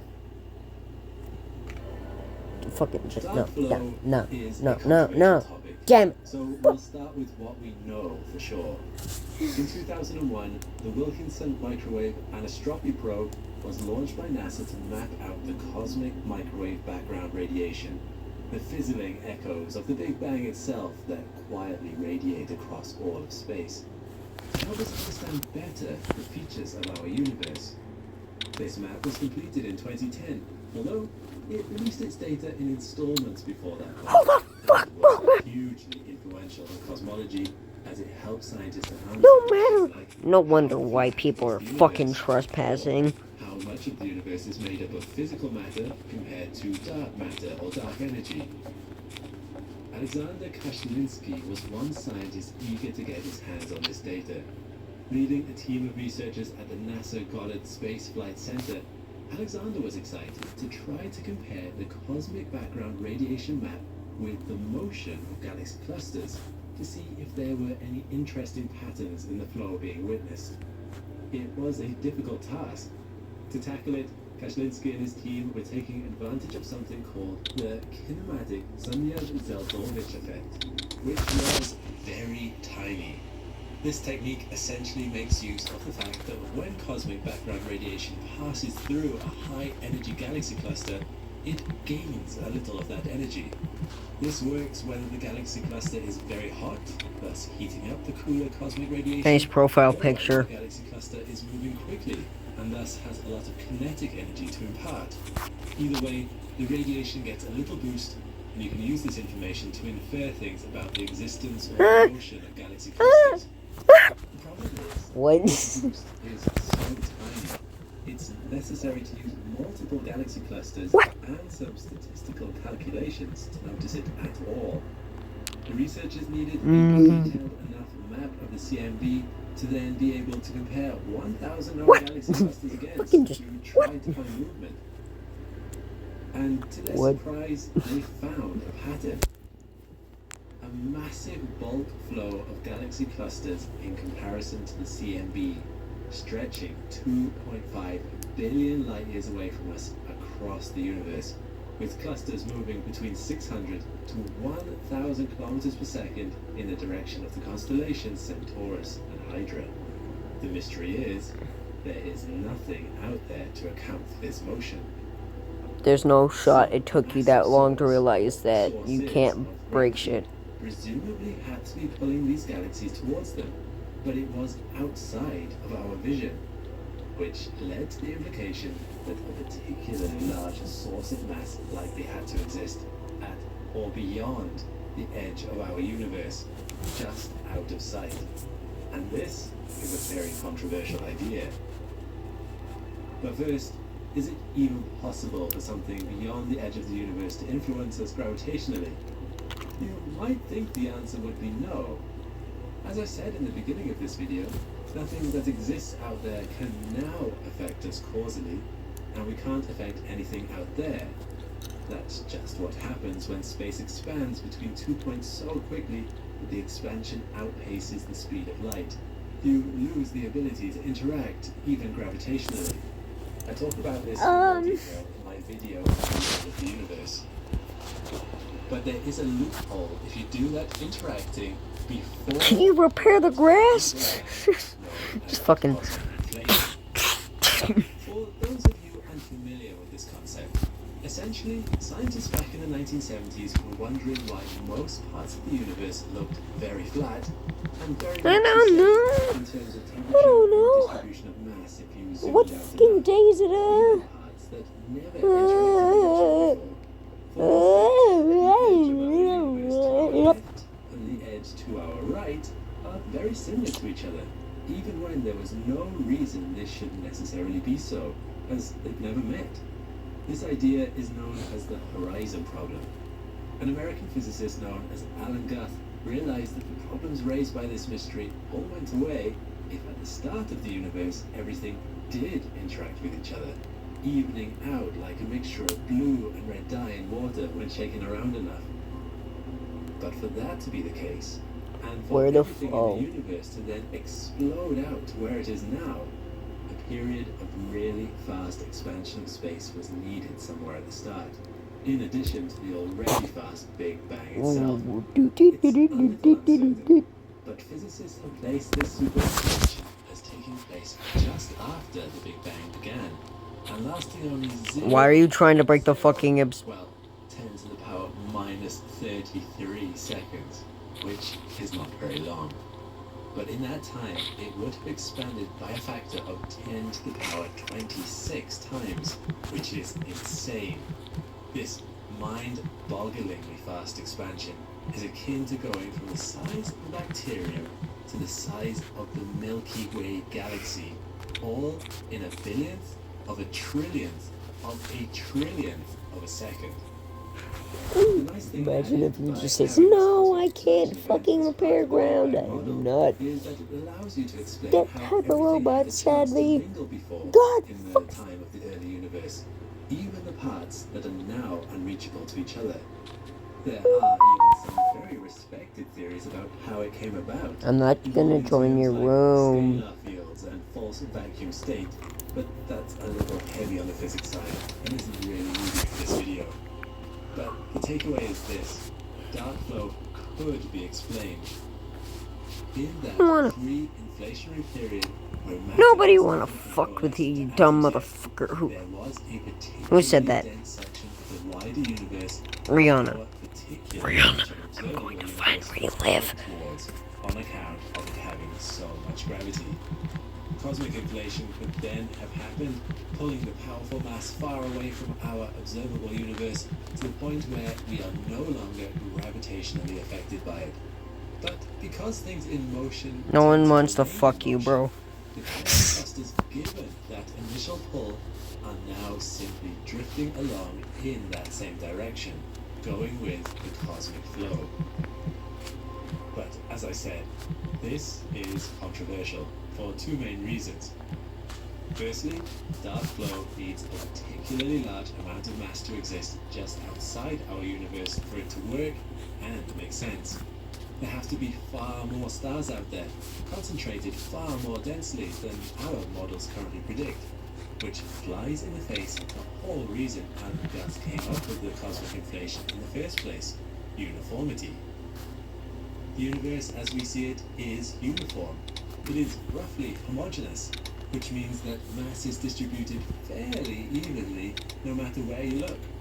It is also isotropic, meaning that if you add up all the velocities of everything moving in the universe, it all cancels out. Why are you putting around? I mean, like... It suggests that just beyond the visible horizon, things suddenly stop being so uniform. That dense amount of mass is still in existence. We just can't see it. And that's an idea that's out there. It's an idea that raises a whole lot of questions. If the universe is not actually uniform beyond our horizon, did we just get cosmically lucky to find ourselves in an exceptionally flat bit? What does that mean for our theories about the formation of the universe itself and cosmic inflation, if the reason inflation exists is to explain a homogenized universe that isn't actually that homogeneous? The second reason that dark flow is so controversial, though, is that it might not exist at all. Kashlinski's NASA team might be convinced of it, but ESA's Planck team double-checked the existence of dark flow using an even more detailed CMB map, one provided by their own, more advanced Planck probe, which launched in 2009, 8 years after WMAP. After looking through 1,000 galaxy clusters, the Planck team claimed to see no signs of dark flow at all. But Kashlinsky and his team then took a look at the Planck data, and they claim that they do see signs of dark flow. So there's still a lot of debate on the issue. Kashlinsky and his team announced in a paper that they would be doing an even more in-depth analysis using Planck and WMAP data. I mean, can you fix the holes in my ground? This. The fuck do you mean? What's your home? What's your home? Randa, who the what the fuck? Well, unfortunately, dude, your house is now fucking... It does make you wonder. Science does not really care about what's the most convenient answer. Truth many go... complicated or simple. What? Perhaps one day what? we'll somehow what the find the answer once and for all to what lies beyond the visible universe and whether dark flow is real. But then all that will happen is the darkness will simply retreat a little further. What do you mean? What do you fucking mean? Once more, there is always more to know, and humanity's hunger for knowledge and discovery will never cease. Thanks for watching. Making this video required who's what, what's home? Thanks to the consistency and sustainability of your memberships. Oh my god. A huge thank you to everyone who has signed up. And if you'd like us to make more videos like this, you can join with the link down below. When you join, you'll be able to watch the whole video ad-free, see your name in the credits, and submit questions to our team. Meanwhile, click the link to this playlist for more Astron content. See you next time. What does hassle-free extreme nicotine satisfaction give you? The endless possibilities of right now. Where's my red? Where's my red? You keep finding it. Warning, this product contains nicotine. Nicotine is an addictive chemical. Kill yourself. Co-pilot, I bet my daughter an ice cream that it snails faster than a slug. I can win. You might be treating your daughter to some ice cream. At 12:07 p.m., you knew nothing about mollusks. At 12:09 p.m., you were off 2 scoops of ice cream.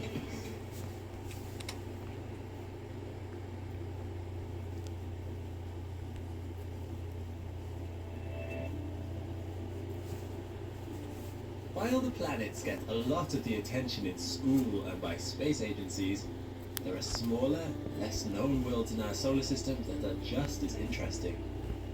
4 of them are known as the Galileans. And guys, this is the fucking tower I did that NMLG.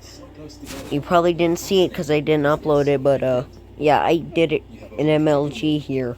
And that looks like it'd be in the exact same fucking area I landed.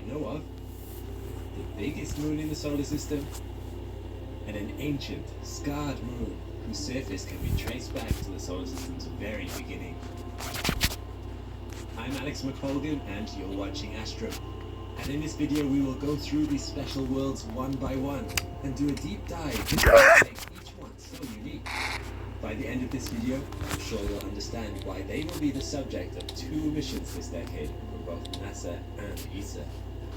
We'll start with the innermost moon, Io. Let's get to know the context of Io a little better. Jupiter has 79 moons that we know of so far. This is these that orbit close to the planets, in and around the planet's rings. Beyond that are 4 large moons, known as the Galilean moons, named after Galileo, who discovered them in 1610. And now that's what I call defacing, or defacing property. That's the good type of vandalism, technically, because that's vandalism, or not, I don't know, fucking graffiti. I don't know.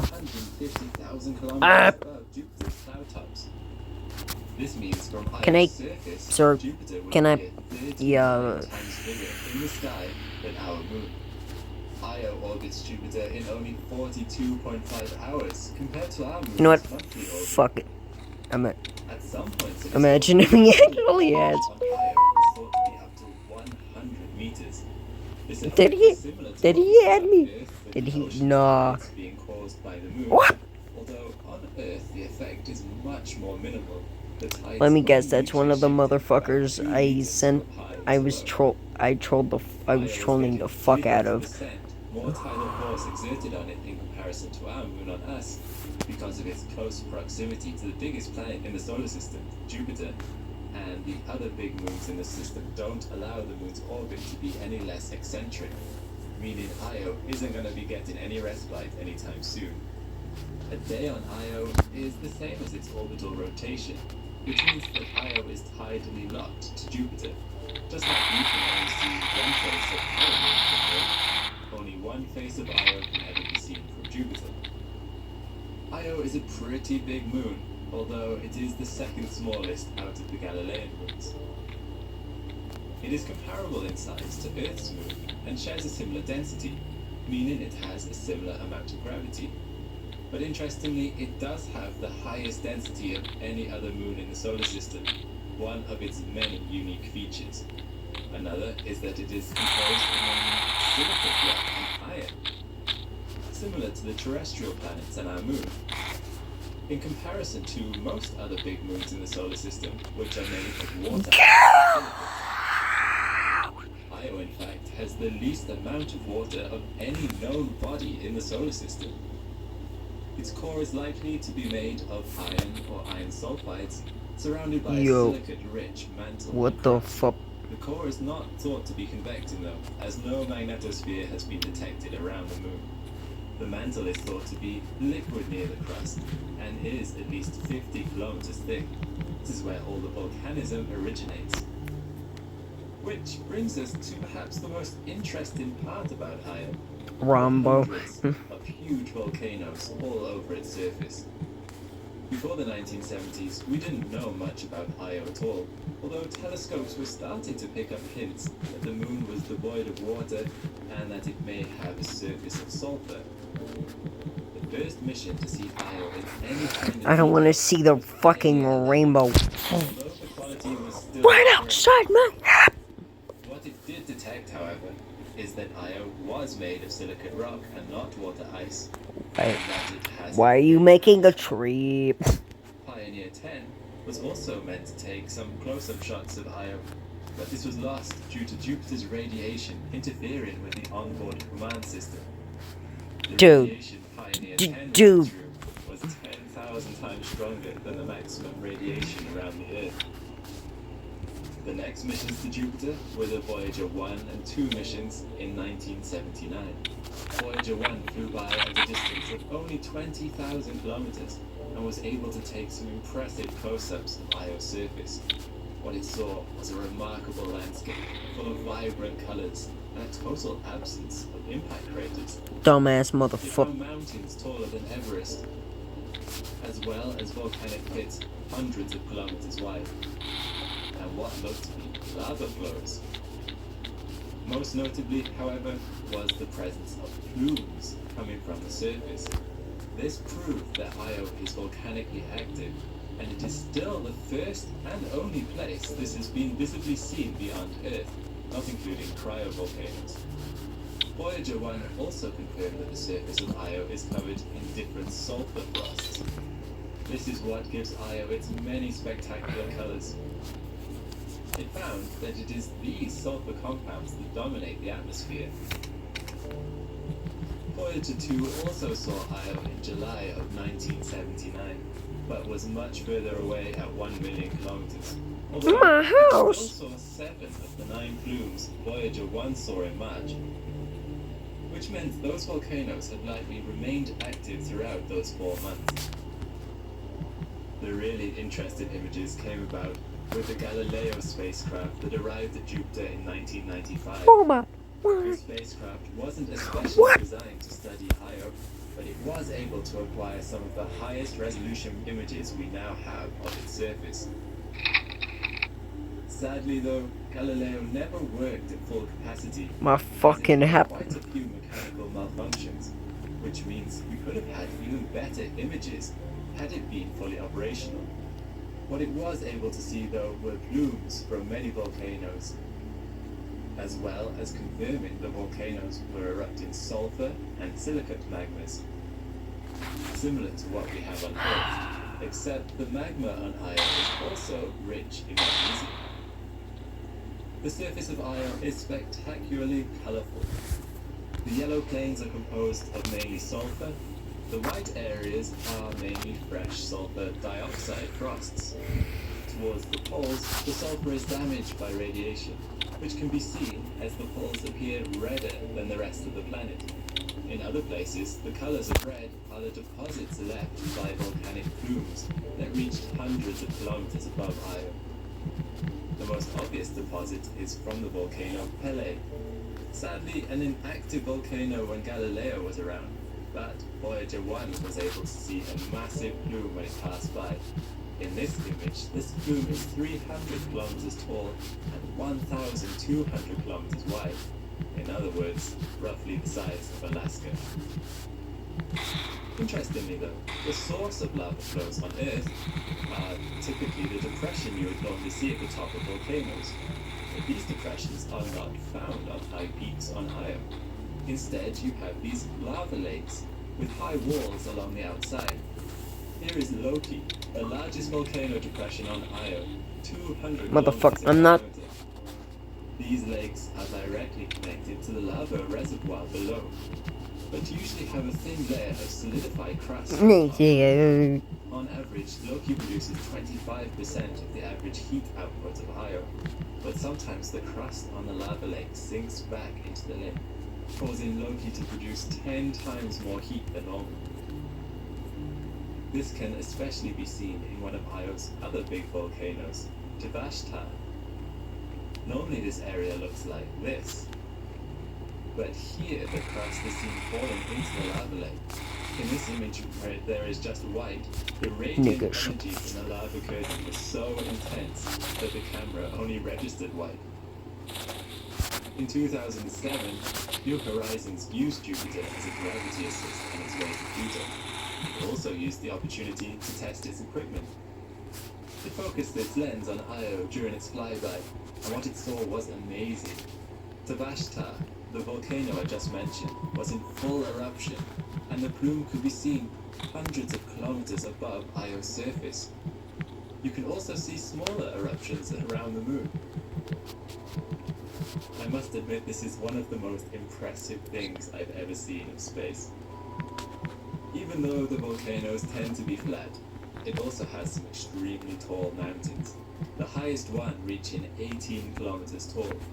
No, the dude staring me down across the road. As part of a ridge or a range. Although most are not volcanoes, lava lakes are found near them, indicating there are faults in the crust near these mountains. Another of the unique aspects of Io is its interaction with the magnetic field of Jupiter.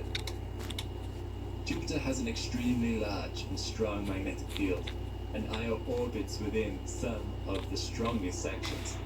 The unusual thing about this interaction is that when particles from some of Io's thin atmosphere and its eruptions are lost to space, these particles float in orbit around Jupiter in what is known as a neutral cloud. This cloud can extend far beyond and behind the orbit of Io. But also surrounding Jupiter is something known as a plasma torus. Get the fuck out of the way. A donut of ionized particles that follows the rotation of Jupiter's magnetic field. The plasma torus rotates a lot faster than Io's orbit, at 70 kilometers a second compared to Io's 17 kilometers a second orbital velocity.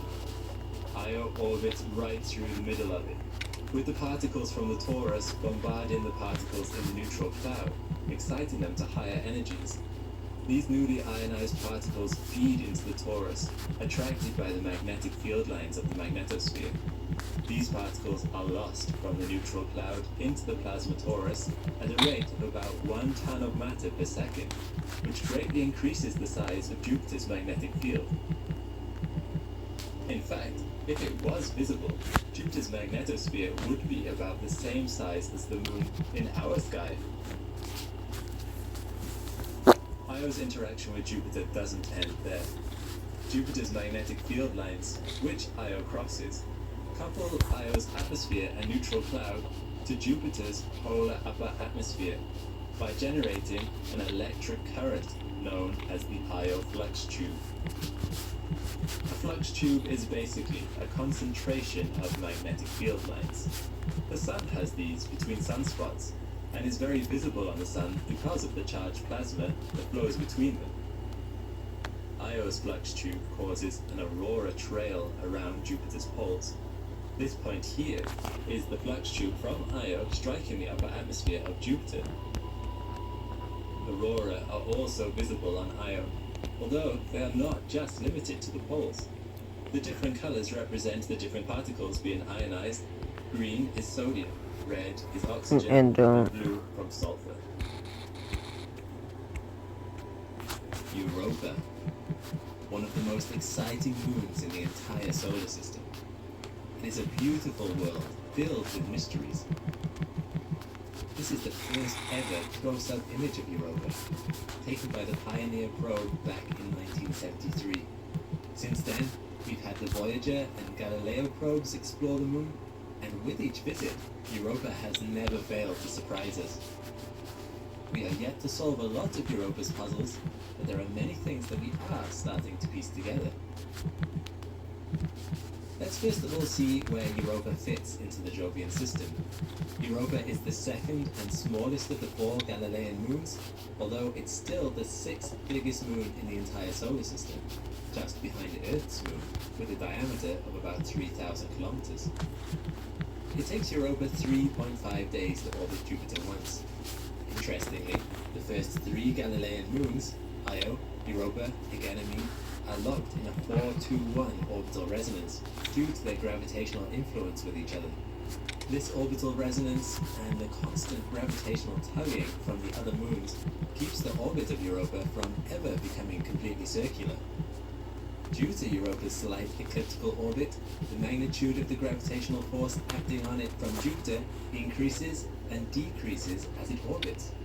This creates tides that stretch the moon's surface. These forces are significant as they have a big influence on the moon's appearance and what goes on under the surface. Europa's surface is made predominantly of water ice. As you can tell, it looks very remarkable and distinctive due to these long, continuous fractures and cracks. These are called lineae, which translates to lines in Latin. These lineae are often only about 1 to 2 kilometers The fuck wide, do you mean help but you? can extend for thousands of kilometers across the moon's surface. We aren't sure how or why these lineae are formed at present, but the most likely theory is that as the crust falls apart from the tidal galaxy, the alien material from beneath builds Mantis, fuck you. reflections to the ocean ridges on Earth. In this image taken by the Galileo spacecraft, you will notice some dark brown spots. They are very small, only about 10 kilometers across, and they are known as lenticulae. They are also believed to be formed by the upwelling of hot, less dense material to the surface, either by pushing the existing crust up or by breaking through altogether. Should the underground Why the material fuck would you think I would? I'm a fucking are anti. these strange, unusual terrains called chaos terrains. They are really rough patches surrounded by a rather smooth surface. These spots are expected to be soft, and they contain significant information about what's under Europa's surface, which we will get to later in the video. Data from Galileo also indicated that Europa's equator may be covered in icy spikes called penitentes.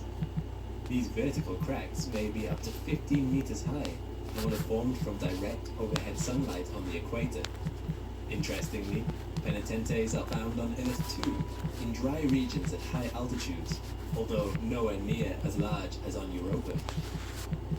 Despite being roughly the age of the solar system, Europa barely has any craters. Europa has less than 50 major craters, whereas the Earth's moon has more than 5,000 craters with a diameter above 25 kilometers. This indicates that Europa's surface is constantly changing and reforming. Models suggest that Europa's surface is only about 30 to 180 million years old, which is very young in geological terms. Additionally, Europa's icy surface is the smoothest surface of any known solid celestial object in the entire solar system. Its icy crust also has an albedo or light reflectivity of 0.64, one of the highest of all the moons. Europa's albedo makes it 5 times brighter than our moon. The surface is bombarded by a constant and intense blast of radiation from Jupiter. The radiation level at the surface of Europa is equivalent to a dose of about 5,400 millisieverts per day.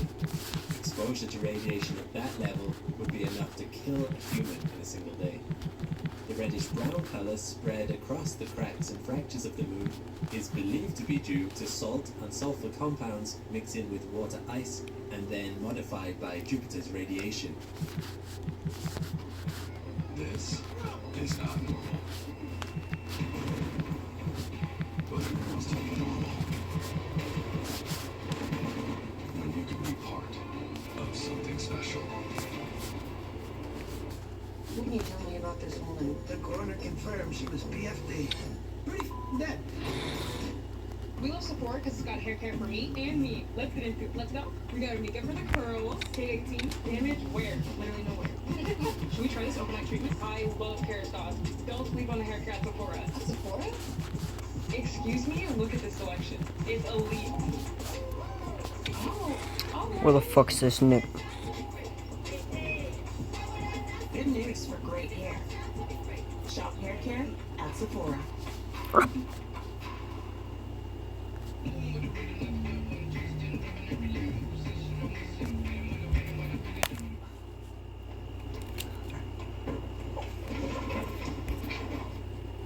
A recent study from JPL suggests that Europa might even glow in the dark.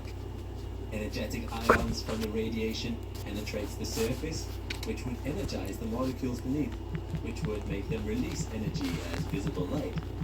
Unfortunately, we cannot see Europa's dark side from Earth, as we are between it and the Sun always. So we are going to have to wait for future missions to Europa before we can prove this. Radiation received from Jupiter plays a significant role in Europa's atmosphere as well. What the Europa has a very tenuous atmosphere. Oh my god. Oxygen. Unlike on Earth, the oxygen on Europa is formed by radiolysis, or in other words, the process of radiation bombarding the water ice surface, separating the H2O into oxygen and hydrogen. Hydrogen escapes Europa's gravity altogether because it's so light, whereas a lot of the heavier molecular oxygen remains.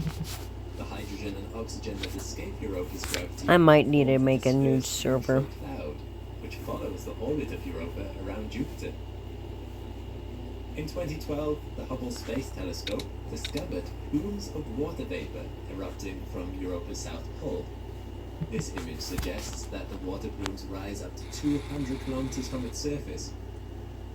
In 2018, astronomers found additional evidence of water plume activity on Europa when they looked back at the old Galileo data with a new data analysis technique. A dedicated mission studying these plumes can also help us understand what's inside the moon without having to land on it. Because what may lie underneath that solid ice surface is perhaps the most fascinating thing about Europa. There is likely to be a global ocean between a rocky mantle and the water ice crust. Lesbians. The first clue that this amazing Yeah, I don't ocean care. is hidden under the I do not surface care how to was provided by the Voyager and Galileo probes in 1979 and the late 1990s respectively. Between these missions, there was a drastic change in the magnetic field of the moon, which is not possible unless there is some electrically conductive fluid beneath its surface. Europa's crust also mostly indicates the women. presence of a liquid layer beneath What it, the fuck? as it rotates with an angle of 80 degrees, which is not possible if the crust and rocky mantle are mechanically attached. Bands. Fucking bands. On the ocean, and it is believed to make one full rotation around the moon once every 12,000 years. The fact that this ocean is not attached also explains the multitude of lineae on the surface. Tidal flexing should cause lineae to form at specific points on Europa, not all over. However, because the position of the crust changes over time, and one spot never stays in the same place for long, hence why more and more lineae form. Europa is 780 million kilometers away from the Sun, which is 5 times further away than the Earth. That makes the sunlight about 25 times fainter here.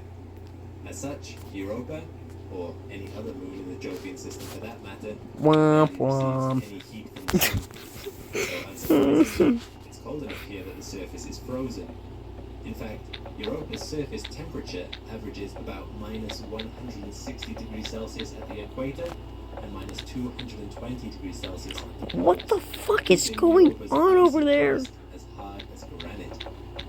However, tidal pressures exerted on the moon as it orbits Jupiter heats Europa's core. So, geothermal activity from the core should keep the subsurface ocean in a liquid state.